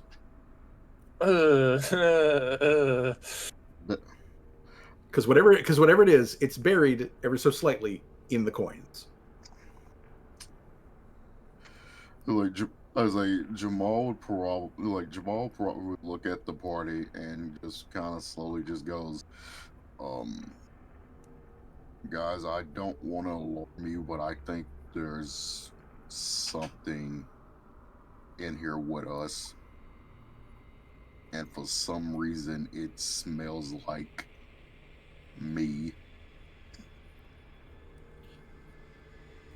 Like you? Yeah, like Shroonie. I can't really describe what, but I'm smelling Shroonie-like smells from the coins. You mean like a doppelganger sort of thing? Or I'm not sure, but if my nose is being correct, and I'm majority of the time it is, something is buried in these coins, but I don't know if we should start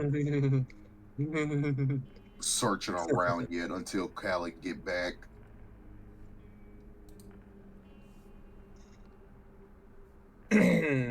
Well, I'm not in the room, so I can't hear any of this, so I can't add anything to this. Okay. Do you come back?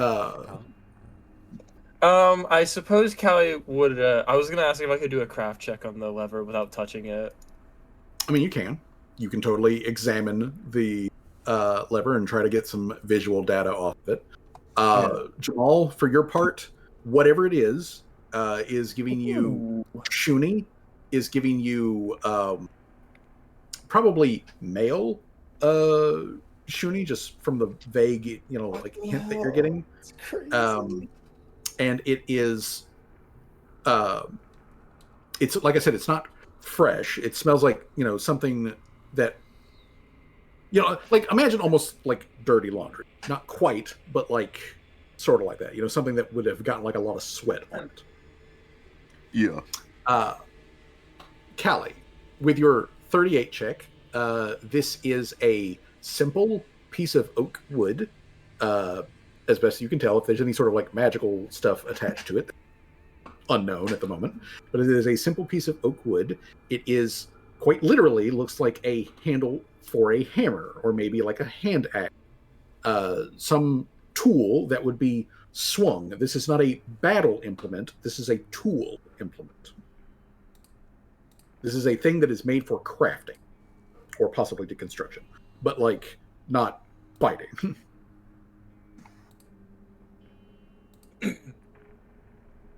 What? Sorry, I disappeared to get water for a second. What'd you say? It is a handle for a tool, like a hammer or maybe a small hand axe or something like that. It is definitely not made for battle. It is made for tool use. So this is a tool. Oh, so it's not like a handle. lever I need to pull, it's just a weapon, right? Yeah, it's an item that is buried in the gold. I will grab it, I suppose, then. Okay. You pull out a simple blacksmith hammer. Well, that seems fitting for Callie, I suppose. Callie then will, I guess, take it, and then just cautiously walk out of the room. Question: how do you take it? Like you grab it in your hand, you pull it out of the gold to see what it is. Do you store it on you, or are you still holding it in your hand when you?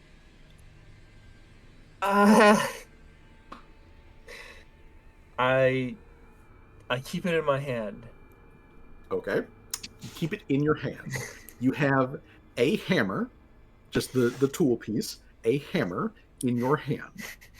As you make your way back to the door, the moment Cal turns around, everyone can hear a distant chime noise. Like a light bung, kind of like ringing of a gong. Oh God. We did it now, everybody. We're so screwed. What was that? I guess like Callie that. then just cautiously walks back to the rest of the party. Hold on, Booer shifts themselves to behind Rosie. I go here. Okay. You walk back into the room. Everyone can see that you have a blacksmith hammer in your hand. Ooh, cool.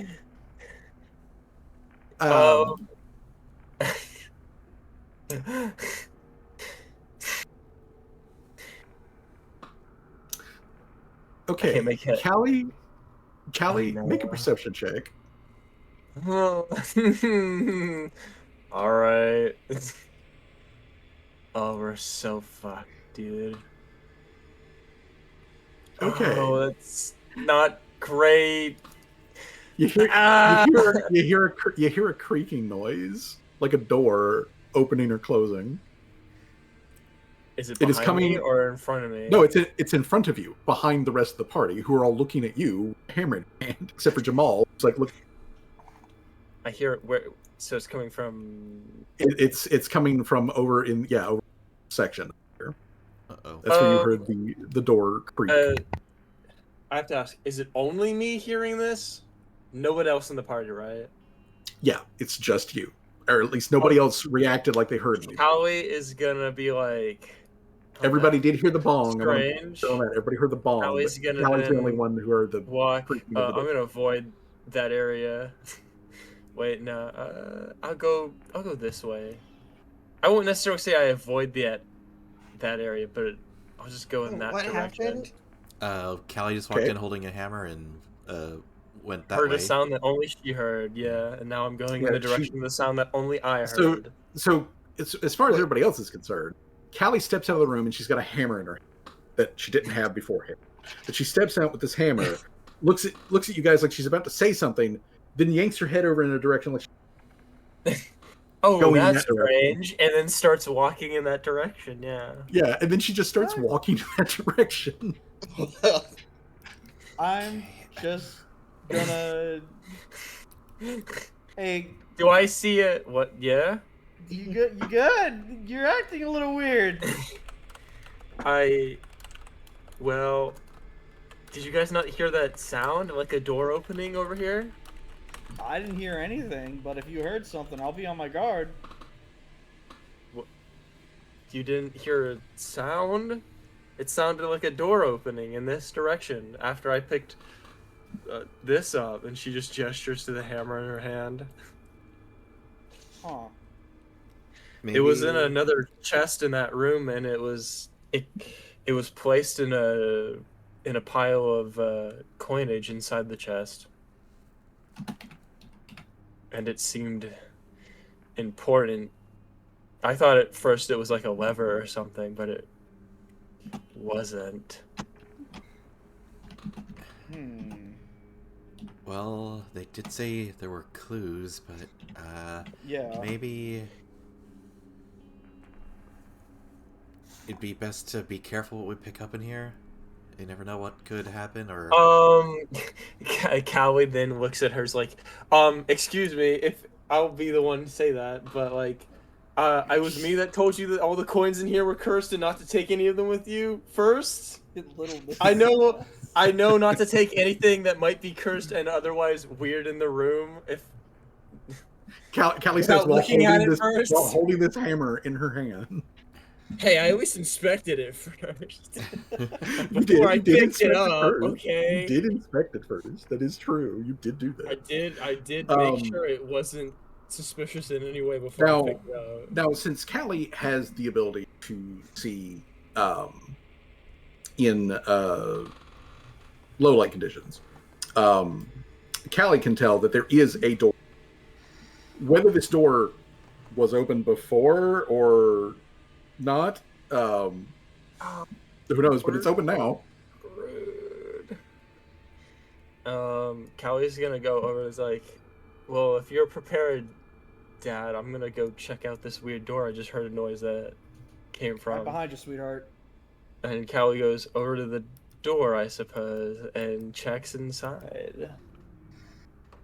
Ariel is going to start glowing in the dark because it's No, dark the in here. Doritos. She's just going to like turn on. Is nobody phone gonna cord. mention the weird smelling coins to Callie while she's in the room and everybody thinks she's tweaking out? Well, I mean, you walked right. Draw attention to something else. Yeah, You didn't even yeah, really and- talk.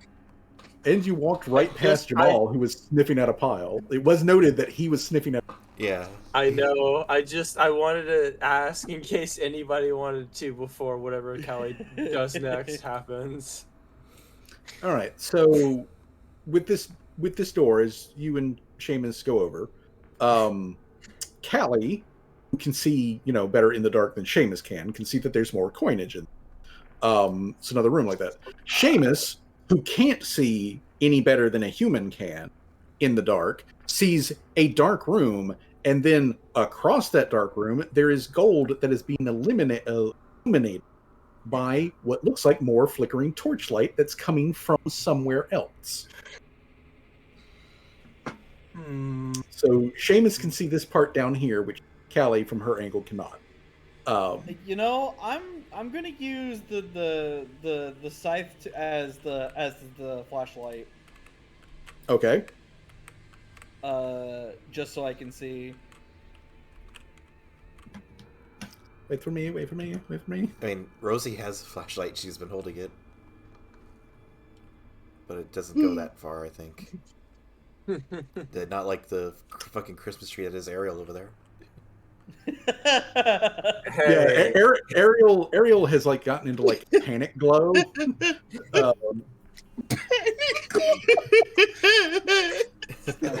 pretty good. Like she is sweating brightly. All right, so yeah, door open over here.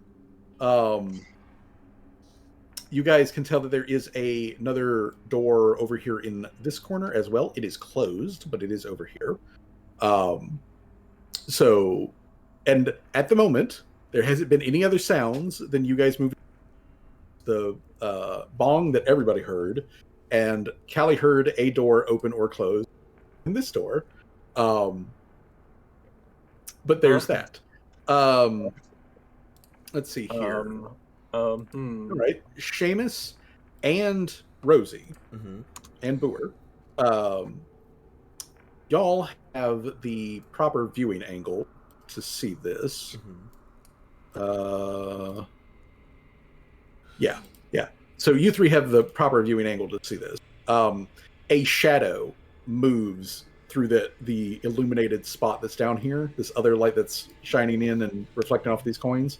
A shadow moves across wherever that light's coming from. Something moves in between you and it. So a shadow moves across there. So you know something down there moves. At the ready, folks. I'm sure I'm not the only one who Helm saw at the that. ready. I want to move stealthily, like here. It would. Okay. Would I be able to? I'd have to roll a stealth, right? Yes. If you're going to attempt to be stealthy, you need to make. I want to roll.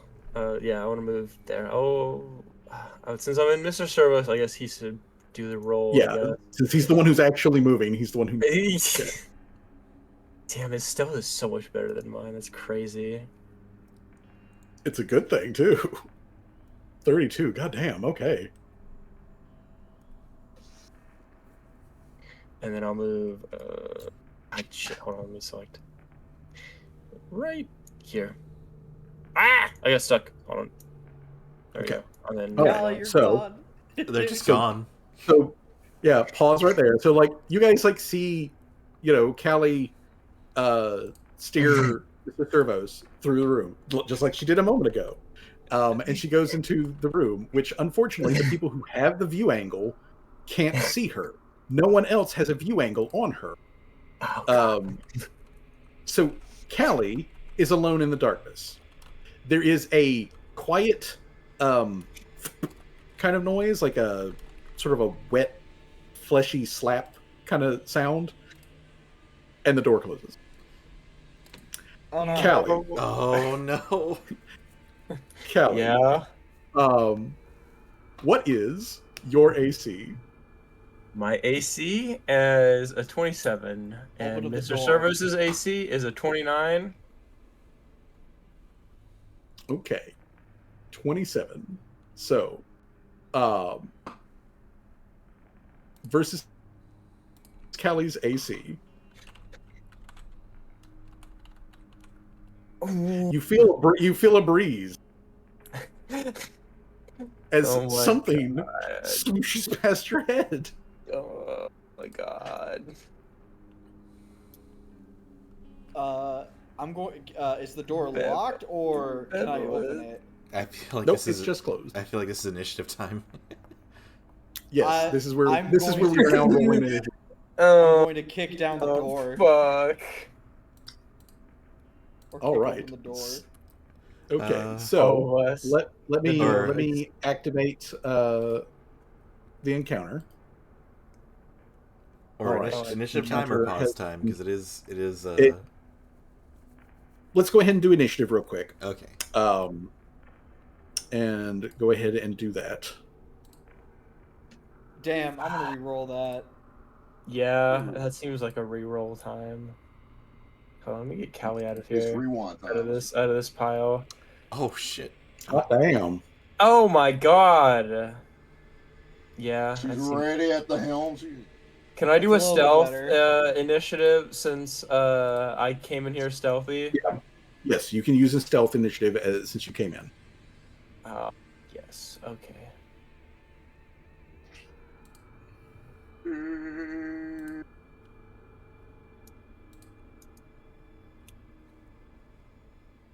That's not. That's pretty shit compared to everybody else. I'll be honest. Oh boy. We are so fucked, everybody. So fucked. Okay, and then Oh, was James able to kick down the door? well, Seamus Damn, is going to kick down the door. That is what Seamus is going to do. Uh-huh. Damn. All right, let me. Okay, and then for the critter. Oh. What the fuck, dude? Oh man, I couldn't even beat that if I rolled a 20. Oh my god. What the fuck? We are back. Okay. We are back. Okay. The yeah. creepy crawly has an initiative of 40. Jeez, even Seamus rolling to what he did. Oh man. Oh no. Oh. Okay. All right. Don't you gotta change Johnny's Okay, initiative yeah, to 29? I gotta change it to 29. So let me update that real quick. Damn it, I'm second to last again. All right, and do remember you can always delay. Yeah. You can always delay. But why would I want to delay before the enemy attacks? That's stupid. just gotta. Oh, was that the wind again? Somehow managed to not get hit a second time in a row. Hey, it might happen. You never know. It just rolled a 41. What do you mean it might not happen? Yeah, again? that was an initiative. But as you can see, when it tried to attack, you're like, huh? The fuck was that? Whatever, I guess. Oh, whatever. shit. All right. Let me hold on. I need to switch something with this thing.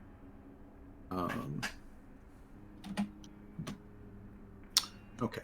All right. Cool. And a There we go. 41 wasn't even a crit, apparently. Like, nah, bro, we so fucked. All right. So, yeah. Callie.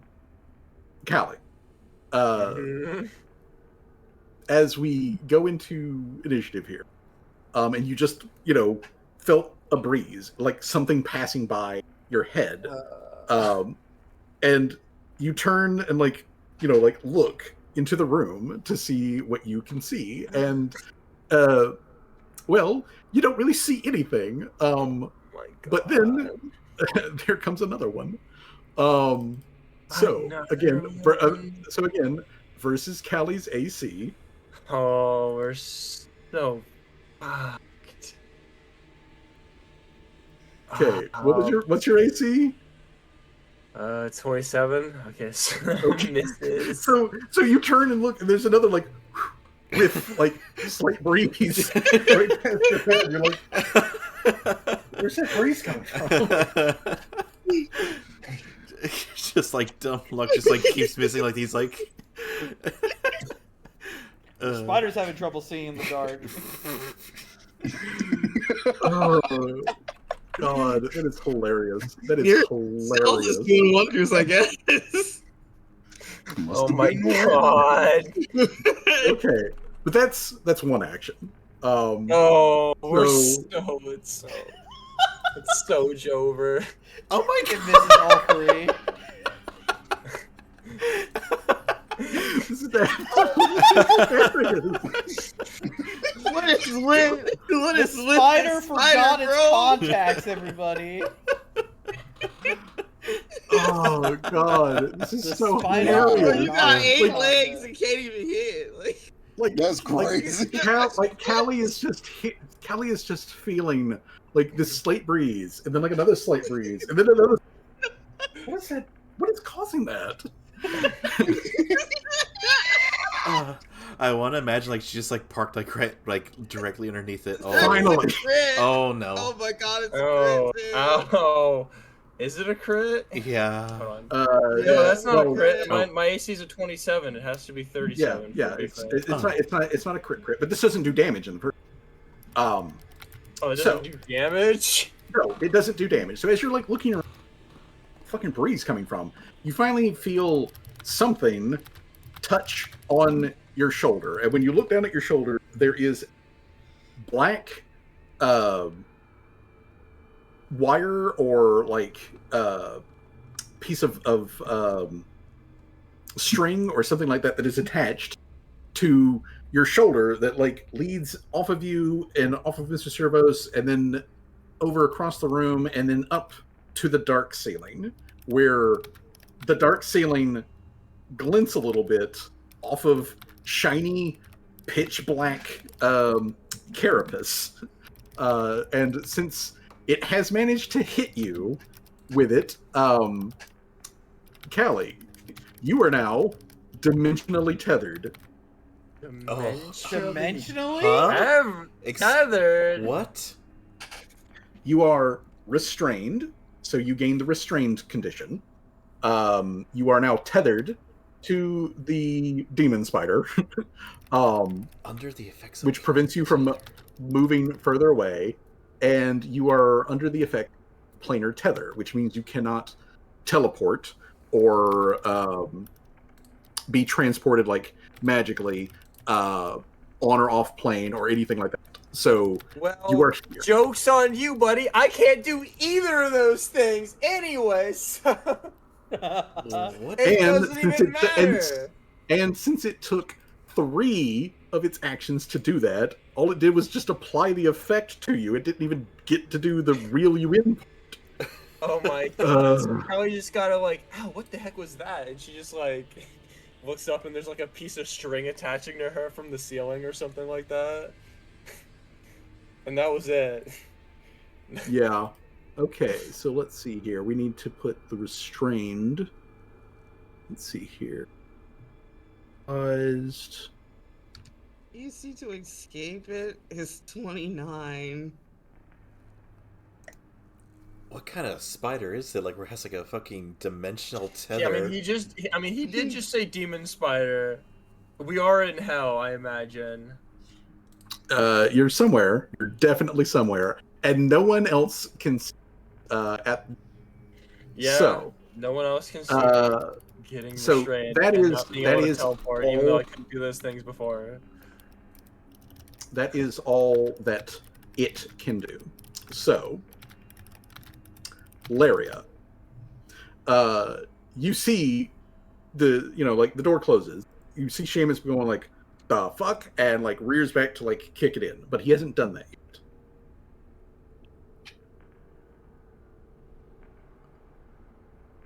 So what are you going to do, Laria? You currently not have a clear path to Callie. Nope. Well, since Seamus is about to open the door, is it possible that I could work with him? I know his Yes, you can his thing provide is at aid. like 29, so Yeah, you can provide So- aid. Like you can step over there and aid check to yeah, because he's aid already his got his force knife open. out. So I was thinking like I opened the door, and since he already has his weapon ready, he could just use it if he like Yeah, sees anything. Yeah, you can also do that. Alright. So you'll need to So I think- spend an action to step over to the door and an action to open. Yep. Action choose. Wait. I knew over. So like.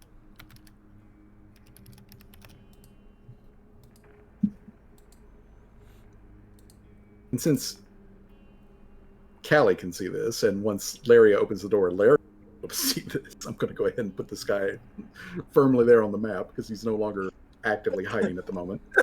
Oh my god, that hit was so damn bad. Oh, I feel it in my body. Yeah. Are you okay? What? Ow! Alright, that's I 2 heard. actions. Oh yeah, I see it. He took a fat boo. Holy shit, that's a big ass bug, bro. What have I gotten myself into? I still don't see it on my end. How did I? How Yeah, I 'cause you can't simultaneously? see in the dark. How do I simultaneously have the best and worst luck at the same time? I managed to only get the wrong response with the demon lady, and somehow I haven't been mauled to death by this Since fucking demon Seamus spider at the same can't time. see it, Laria would just tell him, "There's a giant fucking spider," in those There's a- exact words. There's a giant fucking spider. Emphasis on the giant. Oh, I can't be that big. Oh, that's a huge bitch! And It's a somehow huge Callie bug. hasn't seen this motherfucker. Like all I see is a Like somehow I'm just like, oh, that Like hurt. Callie knows where it is. Like it is currently concealed, so you know where it is, but like it is concealed. Oh, it can't be that. Oh god, this is gonna be so You're like, bad. oh shit, bro. it's the size of the ceiling. Okay. I mean, so basically, yeah. all right, so I don't care how Laria small the room is. Laria steps forward, that's an action. Opens the door, Mhm. that's a second action. Informs Seamus that there's a big ass fucking bug in there. 3 actions. Yeah, Okay. that's you do. So Ariel. Oh no. Now, funny thing is that Ariel also has, like regular Azure-Kitty vision, which means in the dark. But she's like, oh, Big Bug. I know what to do with Big Bug. I will also be Big Bug. So she is going to use her Big bug mode. Yeah, she's gonna go Big Bug mode. Well, crab mode.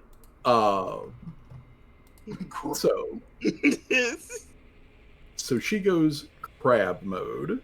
Where's your crab spell, sweetie?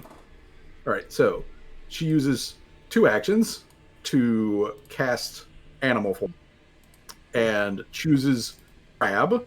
So let me bring out crab battle form. Forgot you have that. I love All right. the Photoshop Yeah. face of everything. All right, giant Man, I can't. aerial crab. I can't see it because I'm in the other room, but I see like a pincer. It's a crab. It's so good though. I saw when he was working on it. It's funny. It is so funny. So yeah, Ariel just morphs into a giant crab. There is multiple slams as her crab legs come tumbling down. Let me make sure that crab has vision. Crab should have vision. Crab vision. Crab vision. Da-da-da-da-da. Crab vision. Yes. Okay. All right. So she's got crab vision now. Her. All right, Ariel, you've got the Krabby Patties. You've got the secret form. Oh my god. She then is just going to she squawks out coming through. And then she oh shit, that's a big spider. Oh my god. Yeah, so she just rattles into the room and starts menacing the ceiling in general. Because that takes 3 actions for her to cast the spell and then also remove. Okay. So she rattles in that.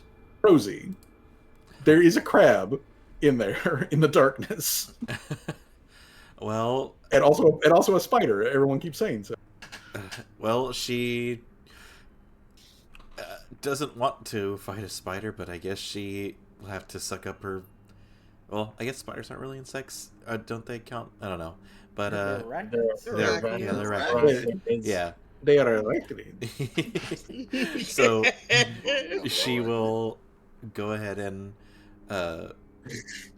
move in. Actually, I'm just trying to find. I'm double checking the movement speed. That's 25 feet. Yeah. 25. Yeah. Standardly, it's 25.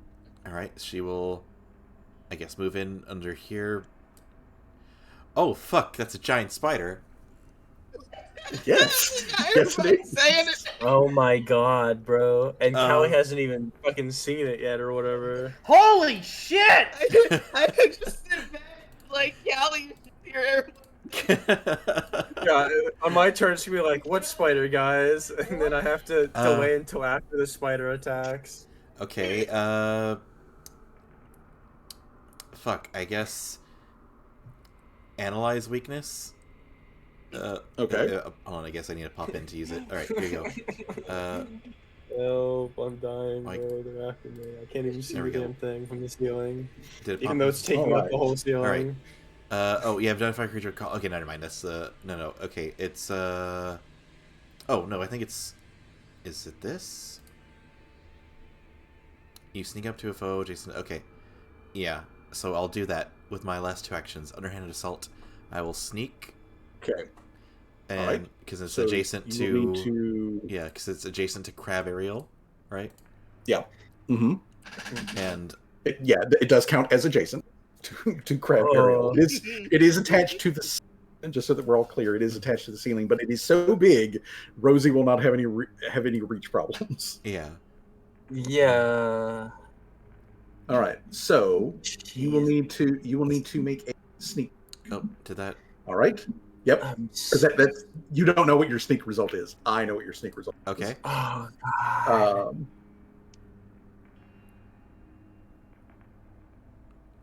All right. Is that a successful or unsuccessful? That is successful. Okay. Awesome. And I did unsheath my rapier before the thing, so just to, if that is a question, Yep. I will strike. Okay. So. Oh, I forgot. I should have targeted it. My bad. I just realized I'm clumsy 1, encumbered, immobilized, off guard, and restrained all at the same fucking time. Gotta collect them all. I gotta collect as all well of as the a town 31 does still hit. Awesome. Okay, so Let me. I thought I fixed the encumber. I shouldn't be encumbered. I literally transferred all my items to Mr. Service, and he's got a fucking pouch do I of like. also do sneak attack damage, space. right? okay, applied all. Good. Go. Yeah, you'll need to do.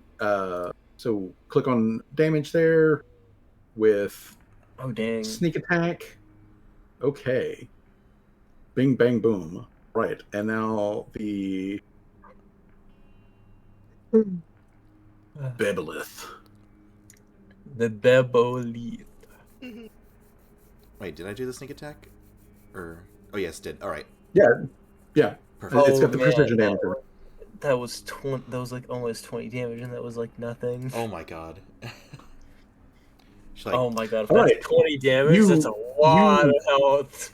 You run your rapier into this thing's carapace, and it does not feel like, obviously it's gigantic, but it does not feel like a, earth creature that would have a carapace that that Rosie would ever have stabbed before. It bounces almost off it like stone. It definitely does crack it. This thing definitely does feel that damage. But it is very much like, not a lot of damage. Oh boy. Well, that's all 3 of her actions. That is all 3 of those actions. And okay. All right, hold on. Okay. So oh, that's what that does. Cool. Okay. Neat.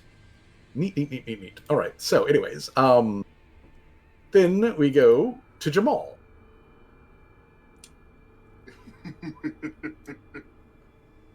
Jamal can see a giant bug. Holy shit! That bug is so big.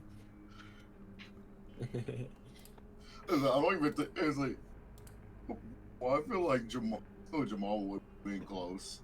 His first action, he probably already got his shit out. Yeah. As soon as initiative rolled, you've already got your, because that's just how your class works. Be the only active gunslinger right now. Mm-hmm. But you can see it. It can see you.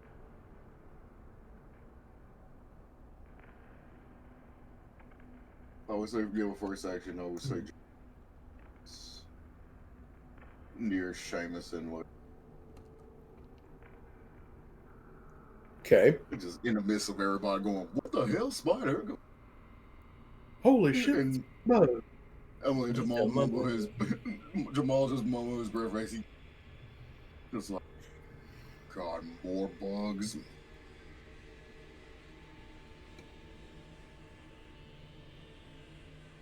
Yeah, it would appear to be more bugs. Appear to be. It just gets near and just that's a bug. That's a That is, in fact, a fucking bug. I guess he pulls out his flintlock. Well, he already have his flintlock in hand, I think. And he pulls out his shoot. gun. And he pulls Alright. out a gun. He pulls out his gun.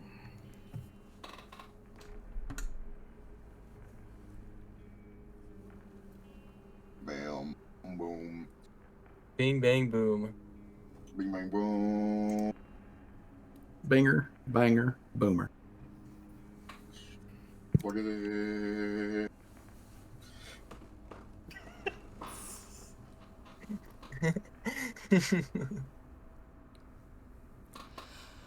Okay. That's the item. Yeah.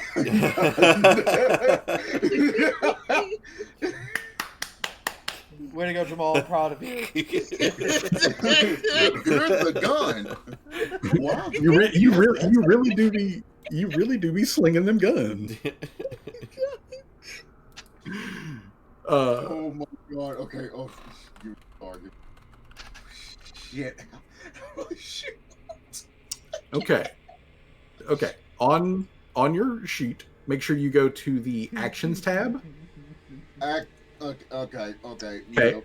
You should already have your accounts. You should also have one of your one-handed weapons in your other hand. So either the dog slicer, the dagger, or the board axe. You pick which one. Click draw on whichever one you want. Man, really do just have knives on him. Just all kinds of. Now, with your +1 striking flintlock pistol, click where it says strike +21, the blue button. Strike, alright. All right. Ow. Bam! A gun goes off. 24, however, just causes it to ricochet off of this thing's. Oh. Maybe we roll that. If you want to, you don't have to.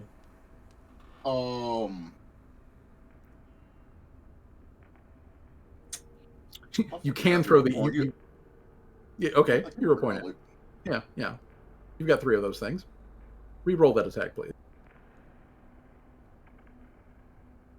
Oh, yes, reload, thank you. Yeah. Okay, a 38 does hit. So go ahead and roll damage for me. There you go. You click the damage thing? Yep, click where it says damage. And click the... Ooh, There we go. nice. Ooh, that's pretty good, actually. Yeah. All right. It's on the higher end of what you could have rolled. Yeah, 13 damage. All right. Okay, so Babelith, take. Oh, not Boar. No, not Boar. No, not Boar. You're holding it the wrong way. He's behind him. I'm like, that's weird. What the... Oh, shit. It's just reminds me of that one video where it's like the lady trying to assassinate her husband or whatever, and the gun shoots her arm or whatever. Yeah, What? and then she turns it around. And then she turns it around and it shoots the wrong way again. Oh, hold on, let me go find that video. It's a really. Because I sound fucking insane. I know if don't exactly find what that video you're talking about too, Zero. You're not crazy. Okay, so Jamal, you step forward. That's an action. You shoot. That's a secondary action. You twice on that because of the hero. But that's only 2 actions. What is your third action? Reload, move, do something else? Reload. Well, technically, you can move and reload at the same time because you got to spend. Oh shit! Yeah, I forgot about that. Okay, so you reload and move. So, I'd like to move. Boom. There we go. Okay, so that is Jamal. That means we then go to Seamus. Notices the big ass bug, and can see the bug has its string attached to Callie, and it obviously Seamus is mad because his daughter's being attacked. So first action, Activate chainsaw. Okay. Second action is All right. You blink charge it. Okay, so you go flying into with an active chainsaw. I assume you yell duck to everyone in front of you. Well, it's like a teleport, though. Yeah. although, quick question, actually, Seamus, are you attacking the spider, or are you attacking the spider web that is attached to Callie? the spider. Okay. All right. Well, then target the spider, please, and then roll me a scythe attack. Oh, that was the wrong one for a second. There we go. Chainsaw laser scythe. There it is. Mm-hmm. All right. You hit. Give me. First of all, you're going to need to roll that. Oh, that's right. See where it says concealed? See where it's concealed? Hit the Yeah. dice there to roll for that. Good to go. Golden. Oh, shoot. I don't think I rolled for mine. Hit damage. I forgot to add the D12 for the scythe.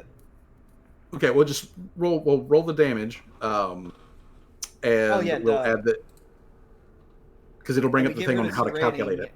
And then, Yep. Yeah. We're eating. And then you and then you add the D12. Yep. And then you add the D12. Baby. Yeah. Baby. Spider legs for dinner. Yeah. Oh, where are you moving to? Oh man. Okay. I'll be. Oh man, that's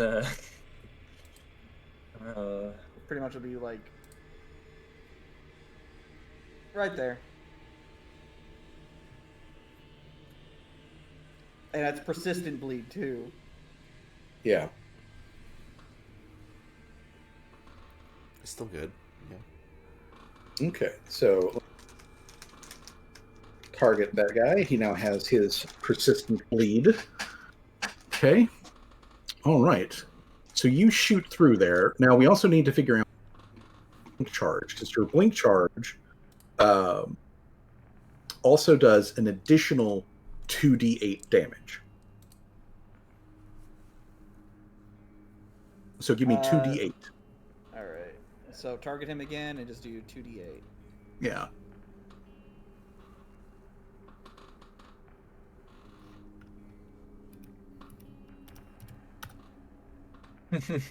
Ooh, nice. oh, that is really good. All right. Okay. So then, Seamus goes flying through. Callie. Your Callie's dad just gonna... exploded through the door. Your crab friend I feel like I was gonna make the joke. Callie everybody is exploding through the door. Yeah, I was gonna make the joke like, oh, Callie turns around, is like, oh man, there's a big spider here, but like, At this fucking point, like, I don't know if she can really do that. There's so many fucking people in the room now. I guess Callie will delay until after Rebilibith has their turn, or whatever the hell their name is. Okay, so you are delaying. Billy. Yeah, until after the spider has their turn. Okay, so we're waiting for Timo Kaiju here to like get its turn. All right, so Boer, back in the back here, does not want to get close to big ass spider. Big ass spiders even when they're like normal, natural creatures, icky, ooh, gross, and they don't want. So, no, that's not what I wanted. What I wanted, get that shit. Okay, so no, I need. Here's the measurement tool. So Boer is 35 feet away. So Boer will need. So Boer is going to.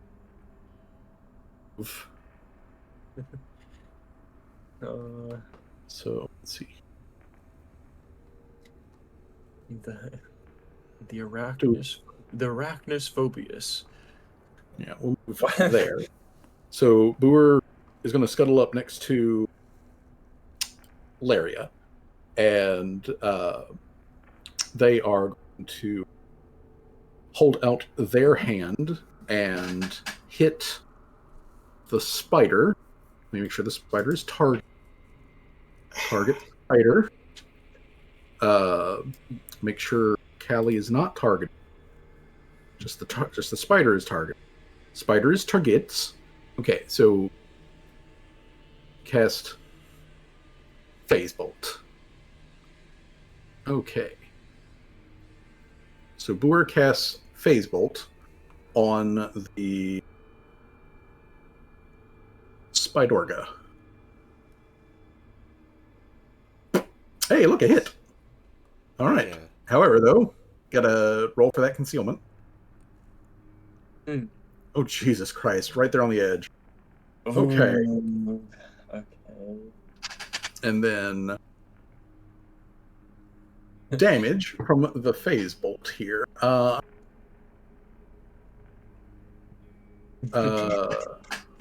see.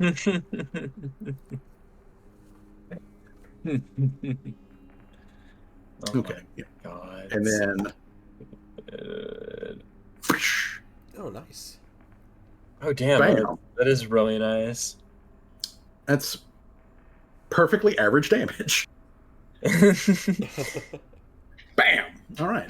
So that brings us to the end of the first turn combat. Now it is 10:30,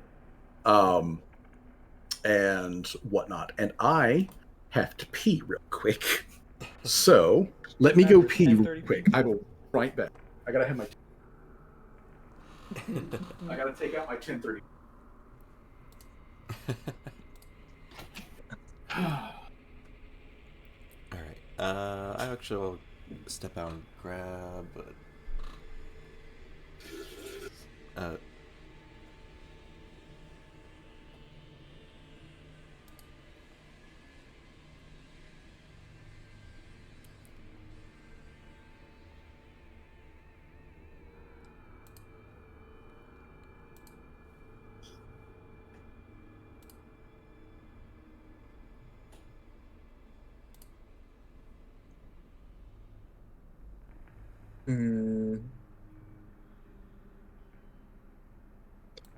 So how's everybody's day gone?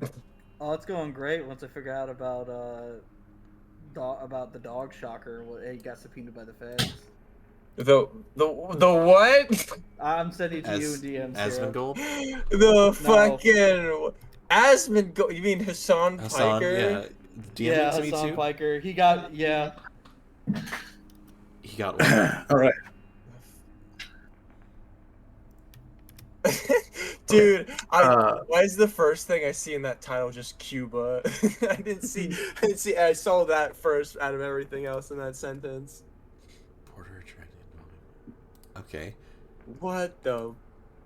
Okay, I won't say that out loud. That's crazy. That's crazy. Is Fuzzy back? Oh, I am. Faded. Uh-oh. Oh, it did the max amount of damage. That's great. All right. So, that's good. Black Ichor drops from the Black spider. what? Black Ichor. It's icky. So the Black Ichor drips there. It's icky sticky. Um, okay, so let's see here. You know what? It's going to use an action to yank Callie over to itself. Oh no, bro. So it yanks Callie over to itself. Maybe this dimensional tether wasn't a great idea. And it is then going to give Callie a little smooch.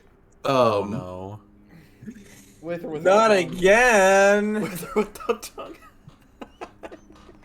Not again. Let me make sure that Callie is targeted here. I heard a Discord ping and I don't know where it came from and I'm scared. All right. So, it is then going to give Callie a chompy. So Deflating a tire? Yeah, That'd it's be me. wheezy. Don't worry, it's me. There's a tire. It's really it's a trouble, man. I swear, I can't get this tire to stop. Oh. Oh fuck, it's so over. She's putting her Okay. fucking tongue down my throat. All right. So, yeah, as that is a critical hit. Okay. Slightly So, burned. Oh, man. critical hit. I hate that my turn is next after I'm supposed to do something after this happens to me. Like what the fuck am I? Am I supposed to call like a trusted adult? Like the fuck am I? Maybe delaying was a bad idea. Yeah, maybe I should just beat the shit out of her Oh and not my let her God, shove is her that tongue down my throat. You could have freed yourself from the tether. Or at least tried Okay. to. I didn't So- think I could. I didn't think this would happen. So, Honestly, maybe it's Callie, more funny this happened. Honestly. So, Callie, you are the now proud owner of 38 damage. Oh, dude, I'm already fucking like halfway. It's crazy. Like basically halfway. All right, let me make sure that it's applied to you. Jesus. Okay, so 38 yeah. damage. Now, if you will scroll chat, and you'll need to click on the DC 29 to make saving throw.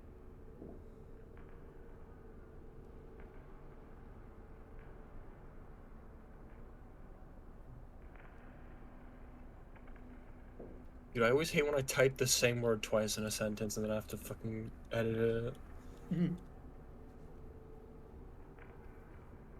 You have a digital stutter. The amazing digital stutter. I feel bad for Bruce Works. Yeah. At this point, yeah, I do feel bad. Callie, I need you to click the DC 29. Oh, where? Where it bit you, where it says Abyssal Rot.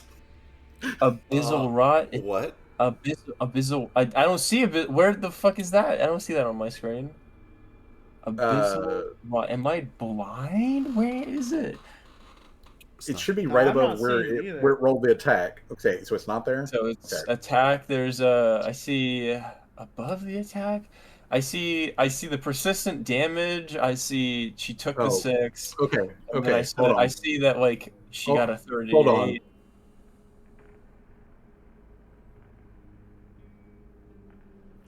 Okay, there we go.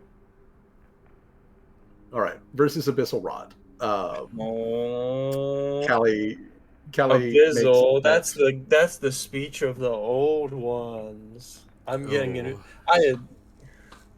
So, Callie Oh man, that's not Unholy. great.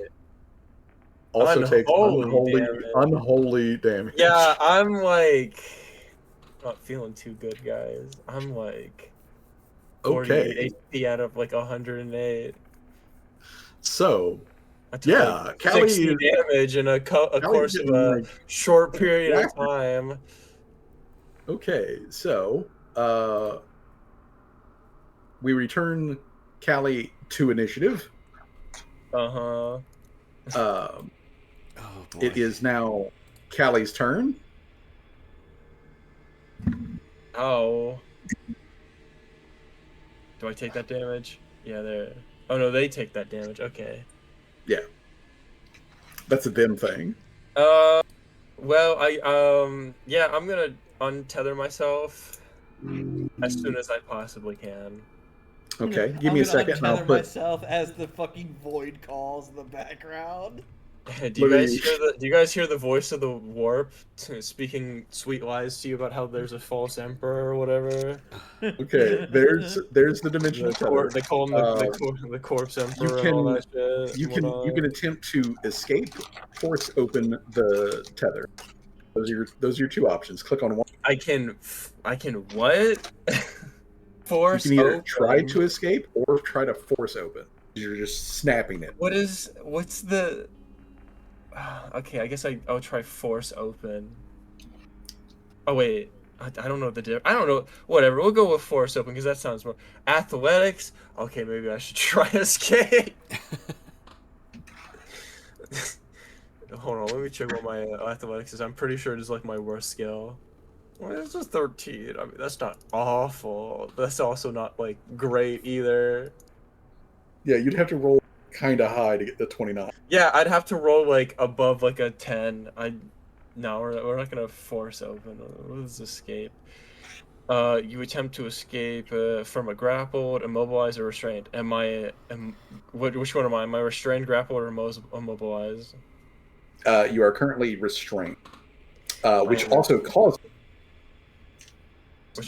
causes what? Also causes immobilization.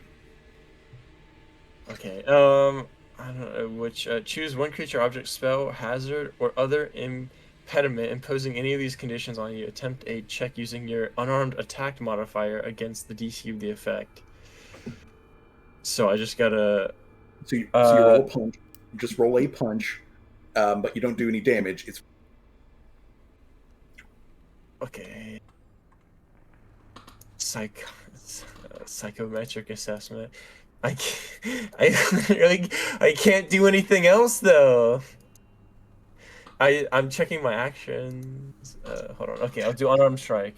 All right. Oh god. Still better than my other. That There you go. So you manage to wriggle free and are no longer impeded by that. So let me move this guy so I can click on of restrained, which also takes care of the immobilize. So Callie dropped like 5 feet to the ground. Guap. I guess what happens next is Mr. Servos moves, I guess right here in front of or like, hold on, like, oh my god, I can't move him. No, what's happening? It's because I think I think they're stuck in Ariel. Hold on. Yeah, they're stuck in the crab. Yeah. There you go. And then I was like right here. They'll move here right next to Ariel. Okay. And that's their quickened action because of clockwork celerity. Callie's then gonna activate X Master Overdrive. Okay. I always forget which one it is. It's Master Overdrive, I think, is the best one. Yeah. Activate Overdrive. Which means Maximum over. Which means I have to do a craft check. I'm gonna try to fish for a crit on this. Crit. That works. That doesn't crit though, does it? No. It turns it on, but it doesn't crit. It turns on. That's still 5 extra damage. Okay. And then Mr. Servos is gonna punch the ever-living fuck out of that dude. All right. Punch him. Give him the robot punch. Okay, hold on. Let me target him first before I forget. Yep. Make sure he's targeted. And then he does Robo Fist. Robo Tussin. Bam. It's a hit. Make click on the thing for sealed. For the concealed. Okay. Click on the. Oh, okay. Oh, there you go. Good to go. Give us the damage. Jay, just so that you're aware, you are chips inside of your microphone again. Yeah, I don't want to bring No, it I'm up. not. I don't know why it does. All right. Jeez. Boom, boom, boom. Bibelith takes Okay, damage. so that was Callie used an action to ungrapple So Callie used an action herself. to ungrapple and- herself. She used an action to activate. Yeah. Servos used his quickened action to get over there and slap fire. And then that means that was one action for Callie, one action for Dr. Tremors.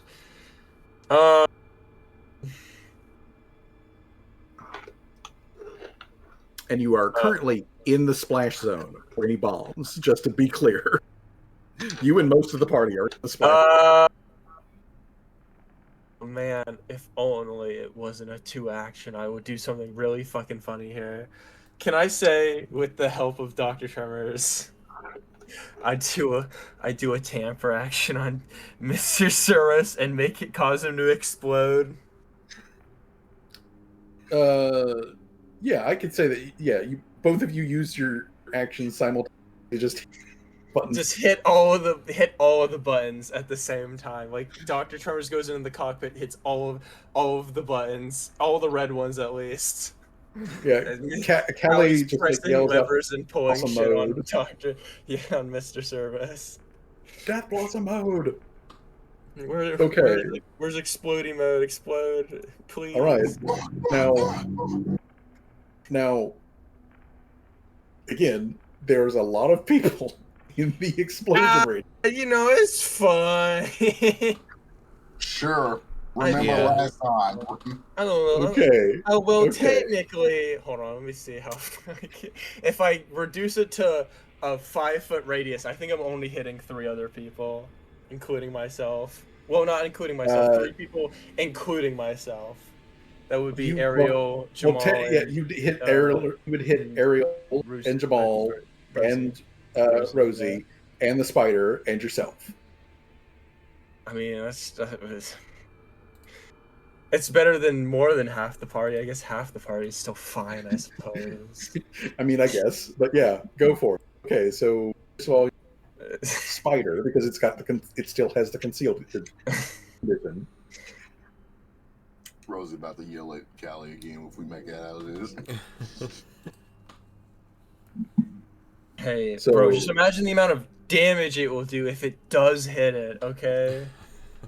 It could possibly kill it in a single turn, who knows? Okay, so first of all, roll the concealment. 10s, which is in what? Roll the concealment. Yeah. Very bottom, yeah. There you go. There we go. There we go. Alright. Damn, you're DC 5 for concealed. That's not great. Okay, so it then needs to make the or you need to then click on the 10d6 fire. Yeah, the 10d6. Oh, there it goes. Okay. Here 41. I go blowing myself up again. So now everyone needs to click on the DC 27 basic reflex save, which is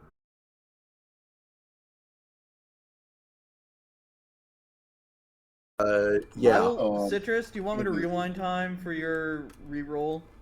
It should be fine. It should be fine. Sure. More Callie I'm worried about.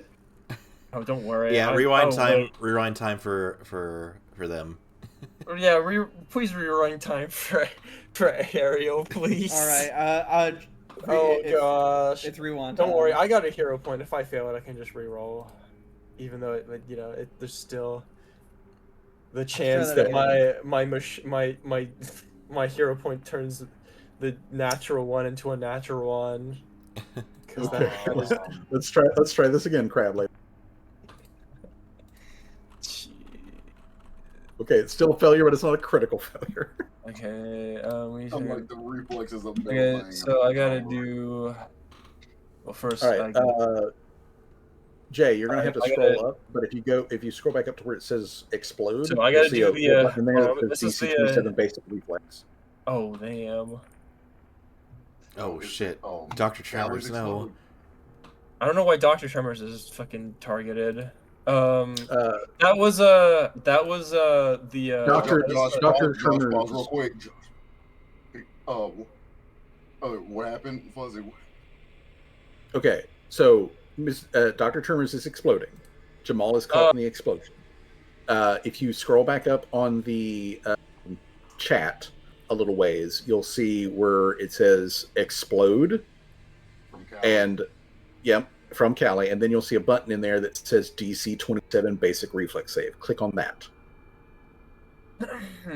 So, to answer you, that wasn't the reflex save. That was me doing the unstable action thing. So I can't do any other unstable actions on Mr. Service because he failed. And for some reason, Dr. Tremors was just selected when I did that action. So he did it for. Okay. All right. So, and yeah, we don't have to worry about that. Okay, so I will do the reflex save now for all of them if I can. I'm Okay. gonna select all of them at the same time. No, don't select the fucking. Stop targeting things. Select only my characters. Okay. Let me just And move the that would spider do out of the way. The 2D. crab out of the way. Yeah, 20 because Callie and Dr. Tremors are currently separate, so they all have to do it. Oh, that's a one. Who got the no? One of them got the one. Mr. Servos. Okay. Okay. Good thing Dr. Tremors was the one that got success because he would have fucking died if he took all that damage. Okay. Let me get these guys all back in here, and now I have to Oh, roll it God. for the spider. So now the spider has to make the check. Please. Damn it! The spider dodged that. Yeah. Well, I because think spiders I think are if dodgy. they succeed, they do like half, right? They still take half. Yeah, on a success, with basic saves, on a success, it is a half damage. On a failure, it is full damage. A critical failure is double damage, and a critical save is. Critical save, critical save is 0 damage. However,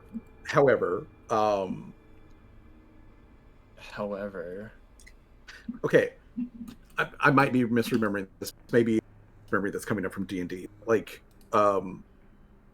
does Rosie, since Rosie is a rogue, have like an evasion ability? I was actually just looking that up now, and apparently not. Or let me see. Evasion? Oh, evasive reflexes. No. That.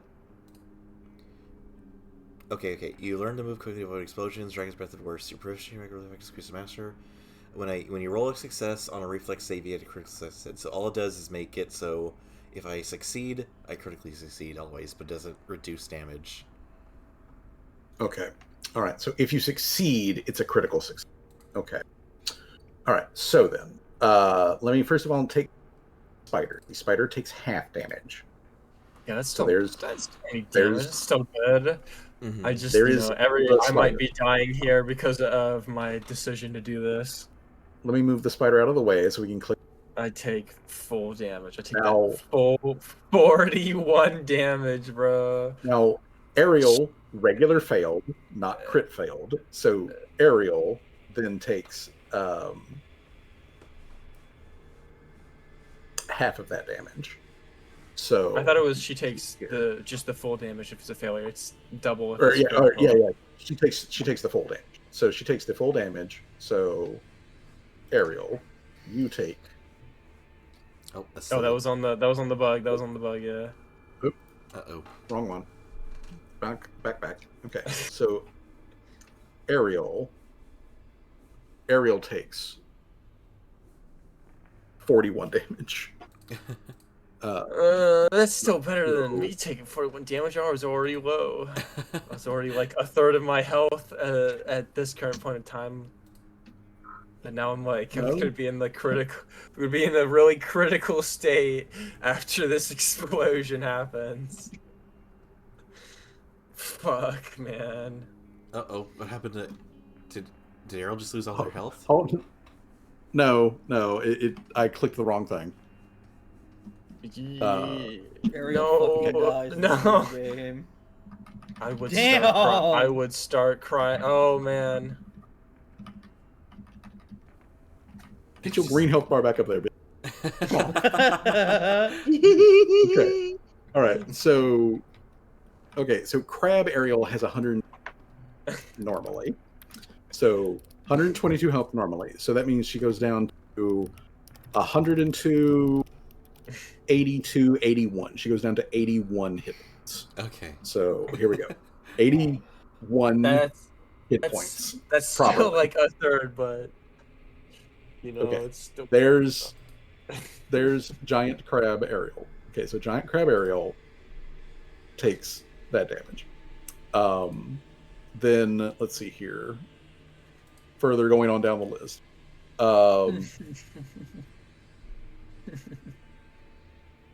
Callie failed, so Callie gets the full 41 damage. Yeah. Which takes Callie to 7 hit points. Yeah, I know it does. Oh boy. Guys, maybe this wasn't a good idea. Okay, Dr. Trimmers has 50 hit points. He passed it, so he takes half of the damage, so he takes 20 damage. So he is at 30 hit points. Yeah, and then Mr. Servos. That's the then, one I'm really worried about. Mr. He critically Servos, failed. He was the only one that critically failed. He critically failed. He takes 82 points of damage. So that puts him at like 2.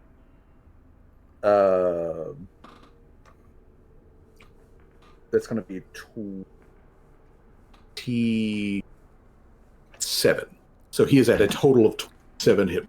Oh my god. Guys, you guys didn't take that much damage from this, but I'm definitely feeling that this was a bad decision.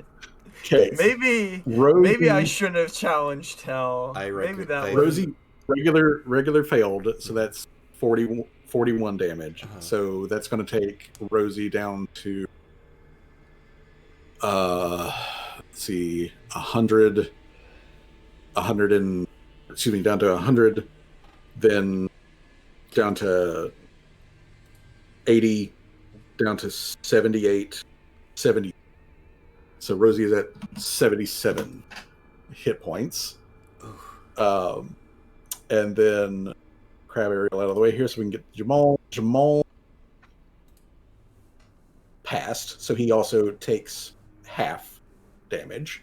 So Jamal takes 20 damage. That takes him from 16 down to 100, down to 96. Yeah, so he is at 6. Okay.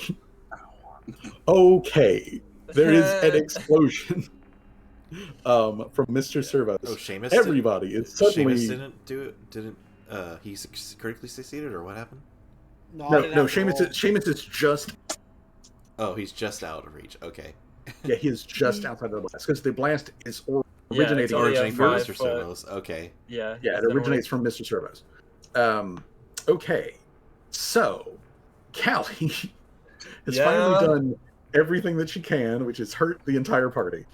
Good thing the healer is next. Not the entire party, okay? You need to heal our daughter. Yeah, well, if you want me to heal, it's gonna have to be Callie. It hurt me You got more the than healing anybody disco else party, in this don't fucking you? party. Yeah, that's what I mean. That's the only healing spell I can use. Because I'm gonna have to like toss it over to Callie. All right. I don't feel so good, guys. Mommy, I don't feel so good. So Laria, you just saw the huge explosion come from Mr. Servos. Everyone is smoking, looking worse for wear. Callie is unstable. Callie is about to go down.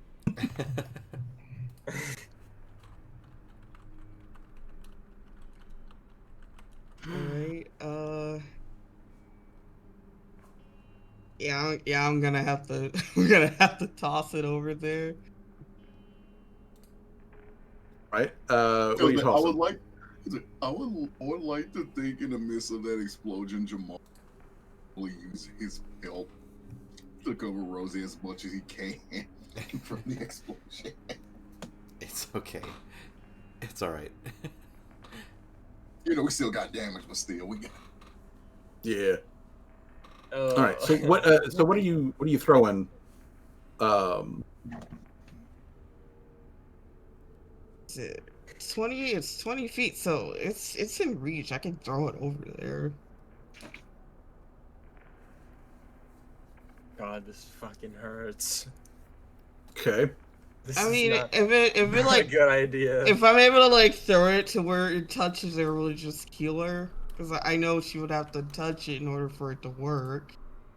For the wand. For the healing will.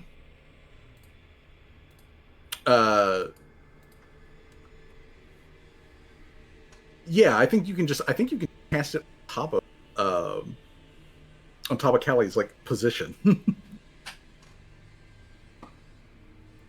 Right. Yeah, it's just gonna put it right there. Throw it right there where Callie is. Okay. You're not doing the moonlight ray. The moonlight ray hurts people. Oh, Oh, not dead, moonlight everybody. ray. I just get disintegrated into an ash pile. The last thing Callie hears is "oops" coming from her mushroom. Like, Cal just turned into the ash baby.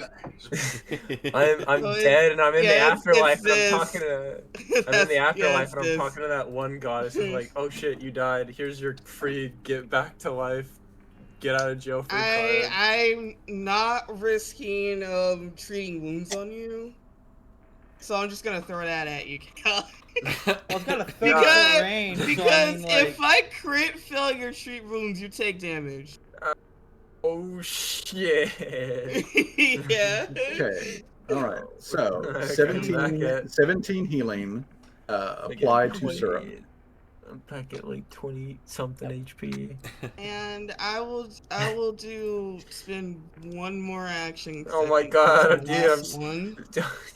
I'm still not that great well off, though, I will be honest. I am still basically one hit away from dying a horrible death. Well, at least you're further away from instantly dying and not just going down. Well, I Yeah. guess you're right. I guess instead of dying instantly, I'll be put in the dying stage.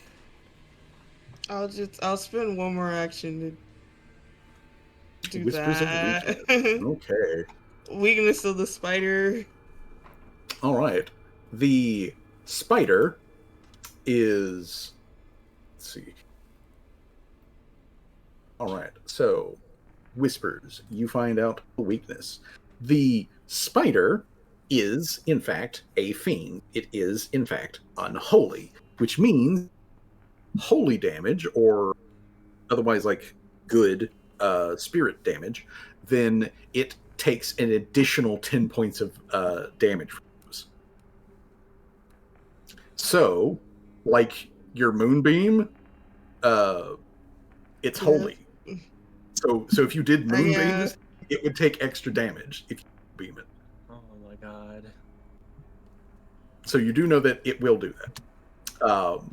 But you heal Callie. You find out that this That's thing all has a my weakness. action. That's everything that you can do. Mhm. All right. Ariel. Crab time. Okay. One of her little crab eye stalks does look over at like at Callie from that like Damn, I Look, just like- realized I look like a goddamn idiot for doing this. Just explode, and the only person that seemed to almost die from that was me. absolutely hilarious. All right, let me God thing. damn it. It's not Sure even that like my reflex is thing is that hard. bad either. My reflex is like my best one. and then Giant Area.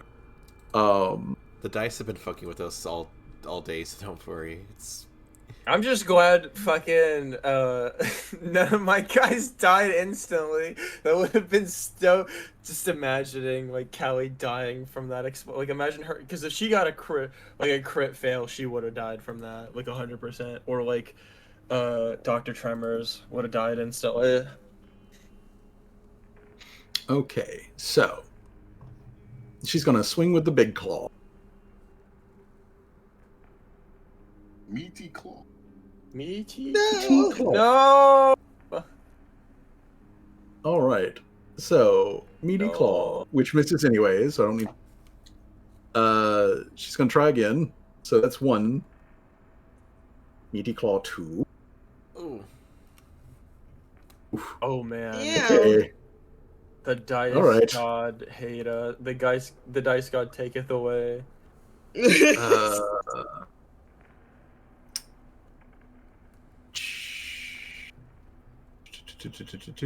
Uh, Could she try to like grapple the thing? well, that's what she's trying to do. She's trying claws on it to Mhm. like grab the damn thing. Damn it. So, you know what? Go for it. It More says time. a Who knows? play Otherwise, effect. roll.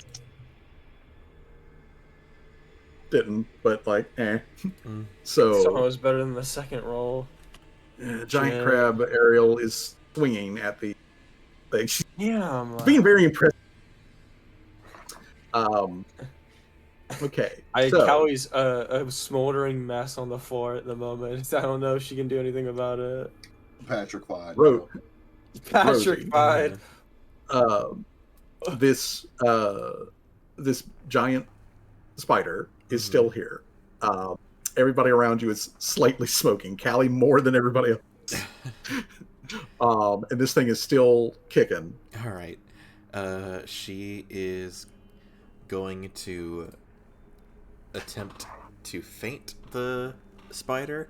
Just make a deception check against the target's perception DC, and if it's based on the roll, we'll see.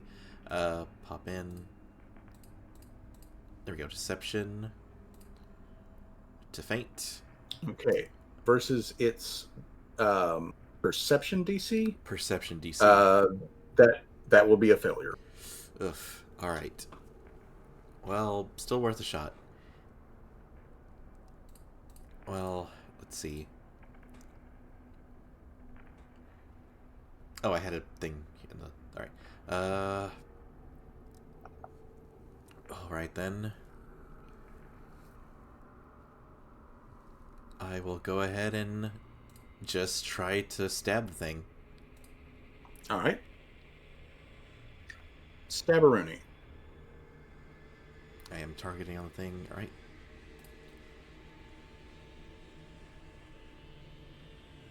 Okay. Oh, do the That- concealed DC thing. Yep. Oh, Bing, bang, boom. Okay. that's Let's see here. roll damage. Yes. All right. Okay. Do not do sneak attack though, because it's not off guard, or yes, or because the Seamus is on the other side. It. You know what? Yeah, go ahead and we'll call it off guard. Okay, just making sure. Yeah. Go ahead and do And that. I guess I didn't need to do sneak out the feint after all. Ooh. That's Okay, decent. so. Okay. It is off guard though, so that doesn't for the enfeebled part. Mm-hmm. So there is that. It then becomes enfeebled 1. So let me add enfeebled. Not encumbered, not dying. And I will Enfeebled. use a There we free go. action for debilitating strike. Oh, need to pop back in to use it because of course I do. So I will oh wait, no, you already did do the thing, didn't you? Yeah, alright. Yeah. then I guess another attack because I better than so minus multiple attack penalty -5. Mm-hmm. Second attack. That's still hitting it. Nice. And then do I still need to do the undetected thing or no?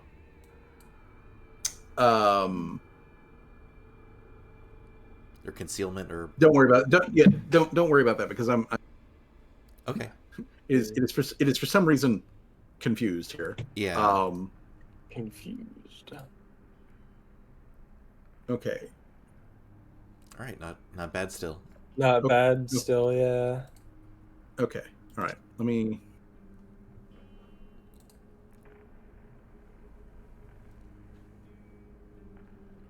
Oh, there goes. Okay. All right. Creature. Creator. Creatura. Okay. Creatura. Whatever. El Creatura. You take Creator. damage. Okay. All right. Creature take damage. All right. It is not. It is starting to really not look. As it has taken a lot of cumulative damage. Is there anything from Rosie? Nope, that was everything. She'll just say keep going, don't stop, and pass next turn to. Oh, yeah, thanks. I'll keep going. I'll blow myself up a second time because I can do that. I'm gonna blow up. Remember what Oda told us. Just hit it really hard. Okay. Jamal. Leap. Leapy. Okay. Make your leap. You just leap into the beast with the brine. All right. Hit it with that board and axe. Oh, do I mean to make a athletics? What specific ability? You have a feat for it?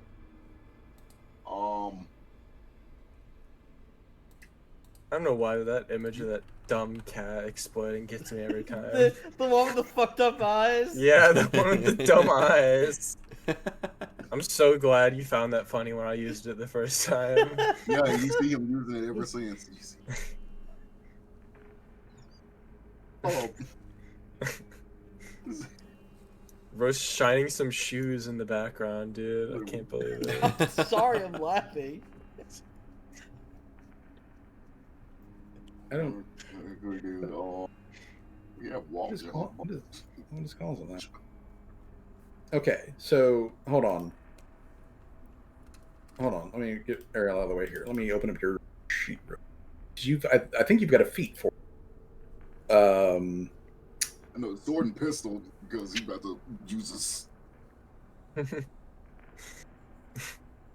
Okay. Into the fray is the thing that you're looking for.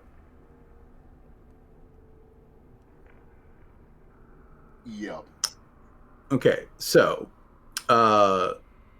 you need to. So let's put leap into the fray there on the chat. You'll need to hit the thing for concealed. So that little dice down there where it says concealed DC 5. So click on that first and foremost, just to make sure that you do actually hit. Plain and simple. Conceal. Yep. Do I click on it or do I click on something? See where the little dice is next, where it says concealed DC 5. See the dice. There? Little DC. In the chat? Yeah, in the chat there where it says. Yeah. I don't really see anything. All right. Well, do you see where you've got your in the fray? Yeah, I see into the fray, and I see concealed okay. at the bottom. Okay. Do you see the little dice icon next to concealed? Nope, I don't see nothing. I just see concealed DC. Okay. 5. Jay, you see at the bottom of the where you enter your messages, there's the dice D4, D6, D6, and there's also a plus, a minus, and also a DC 5, DC 11. Wait, you want me to click D5? Yeah. Click that one. I try. Yeah, Foundry is kind of messing up for some reason. Yep, I clicked on it. You want me to hear Anna? Yeah. Yes, please. That. That thing just skirted on one. It just slid and it just had one face up the whole goddamn time. Do you want Also, me to that's roll that that's- or something? also that's just a D6. No, we need we need the DC 5. Do Okay. you... I clicked the DC5. It said D6. There we go. I think that's... There we go. There we go. There we go. All right. So now, Jay, back critical up. success. Scroll back up to into the fray. Click leap. Leap. I click leap. Okay. All right. So you're going to need to make a high jump. So in the thing that it pops up where it's on there, you need to make the high jump. So click on high jump. High jump. Okay.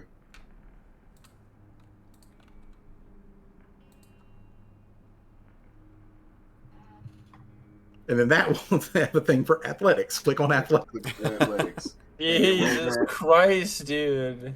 How many There's damn many- things there's so do we many need to options. roll? So many Oh, options. Okay. Uh, Okay. Well, I'm So you re-rolling leap. that. I don't even care. But no, Yeah, you no, got- it's okay. It's okay because you just had Yeah, to make sure you 3 didn't hero points. critically fail. You just had to make sure you didn't critically fail. Oh, okay. Okay, that's I'll good. roll it then. yeah, you leap normally. Okay. Yeah, Yeah. yeah. There we go. Yeah, you leap normally. So there's that. So you leap in, and you now get to make 2 melee strikes. So you're going to make a swing with your orc boarding axe. Oh, like the first one, that 18. Yeah. Just the 18. So click that one. All right. Now you also need to let's make sure you get your. It says dagger, but this will represent you. But this will biting. So click the 18 for the dagger. So he just swing his axe and bite. Yeah. Oh yeah, I forgot he got his metal teeth. Yep. You get your teeth tips. There we go. Okay. Nice. So then, both of those hit. So we're good to go there. So let me make sure that the bug is targeted. Let's damage the bug. So first with the axe. Nice. There we go. Gee, nice. Yeah. And then we got the damage with the bite. Decent. Ba-boom, ba-boom. Okay. Ooh, yeah. All right. We're going to inject these two together. And then damage. Wait, you It can is do really- that? That was cool. I didn't know you could do that. Yes. Okay. All right. That is Jamal is a barbarian. that is everything that Jamal can do. As you just pounce up to the ceiling, and like lay into this spider. So then, Johnny, you're probably going to end My this chainsaw is still combat. active, correct? Well, you'll have to use the action again to turn it back on. Oh. Yeah, that is once you use it, it turns off, so you have to turn it back on again. All So right. crank that bitch. All right. Now, give me an attack roll. Chainsaw. Are we this gonna get motherfucker. one of Seamus's classic? Oh, I thought it was gonna be a critical hit. Oh. Okay. All right. Roll the Oh, concealment, man. Only. Oh If no! only. and you miss. All right. Well, I'm going to roll. All right. Second swing. Second attack. Second swing. Okay. Roll concealment. Better hit it There we this go. time. There you go. There we Completely. go. That was- special. The good old. Dude, that was like a 4 for a second. I was about to get so stressed. Now, give me the damage. Give me the damage.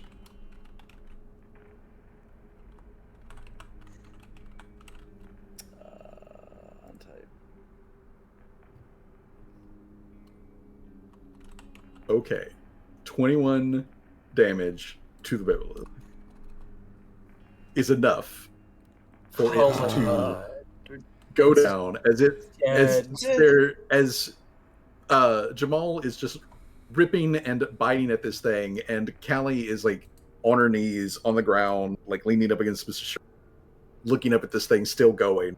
That's when dear old Daz just like and then just sticks it into the thing's abdomen, ears it.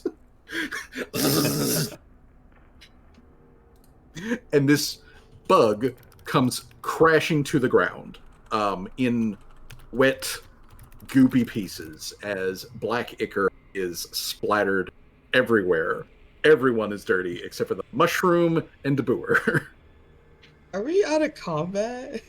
I just And ended. that, yep, Hmm. that is the end of combat. Oh my god. Alright. Oh, that was... Oh, Well, permission to update. yeah, I guess, yeah, Larry's gonna try to attempt to... I'm to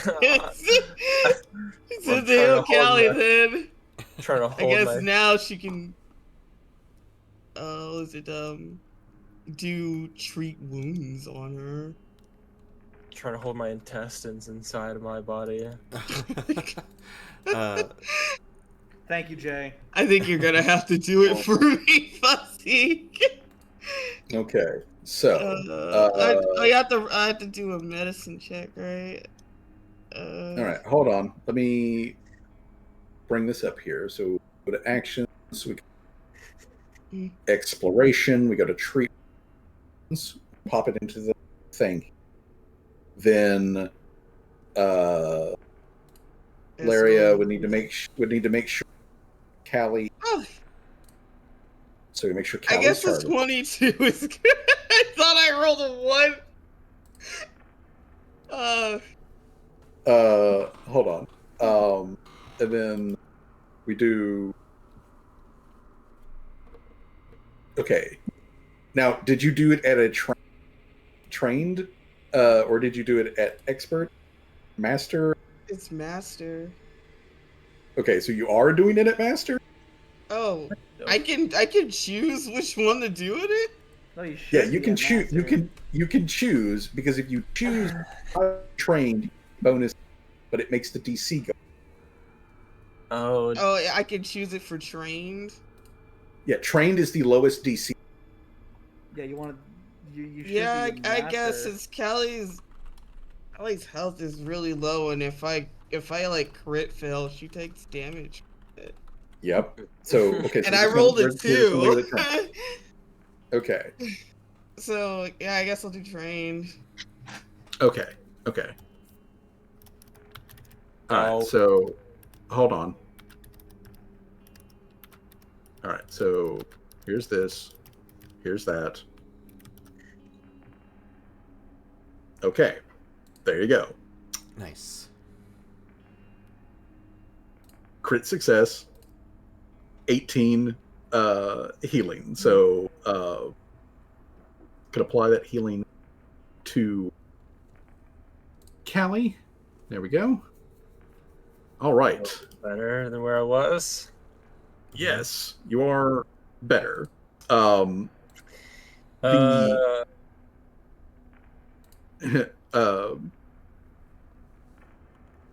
Ariel is going to remain in form, but she's going to. I was gonna say, then can I use my actions to do some quick repair on Mr. Service? Yes. Let's go ahead and take that as we come to our end for tonight's session. Yeah, At least I handle was just gonna that. I was asked to do that for the last thing. Yeah, be the final thing for tonight. But yeah, Where the- otherwise, Ariel scuttles, crab-like, over here, and she leans her eye stalks in over Laria's head, and she looks down at Callie, and she's like, "Are you okay? You got burned really bad there." Yeah, Larry's just like, God damn, you burned yourself. Why Kelly's why do you- third-degree burns all over herself. Why do you keep trying to use that when we're all in a small room? Well, you guys chose to come in the room, so Oh, I'm sorry. Did you want to get eaten by the giant fucking spider thing over there? It's a demon or monster? What the fuck is that? Well, evidently, you guys came in the room, and I still got eaten, so clearly it didn't help either. So I don't know what you're talking about. Thing just shoved its tongue down my throat. Jameis, I am fine. I am perfectly fine. can you give Callie a peach? Oh god, hold on. Let me quickly run the roll 20. What the hell? 10. Okay, hold on. When actually do I need a roll to do the fucking? I would like to say Jamal steps in. You will need to make the craft check. Okay. Just roll crafting. Yes, please. I was like, I would like to say Jamal probably like, okay, guys, we can deal with all this shit later. Can we please just focus on trying to get out of here? Well, that's what I was trying to do before I got a spider shoving its tongue down my throat.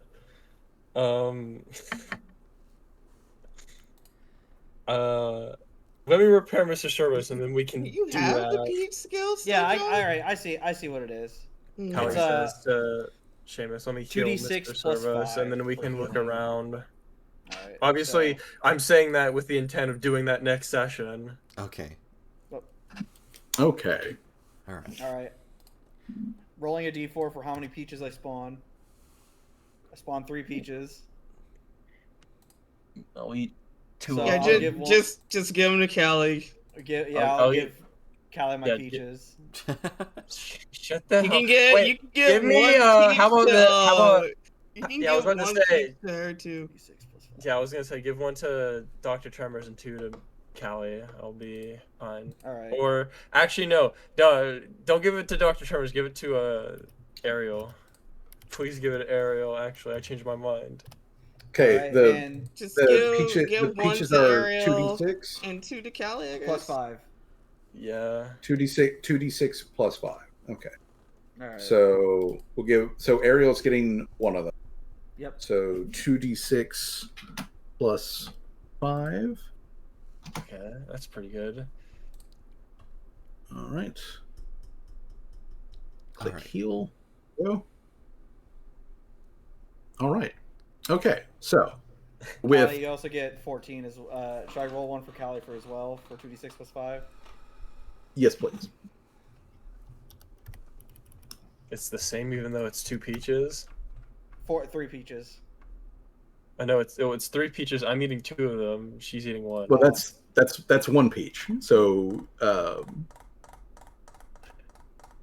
That's 1. click heal.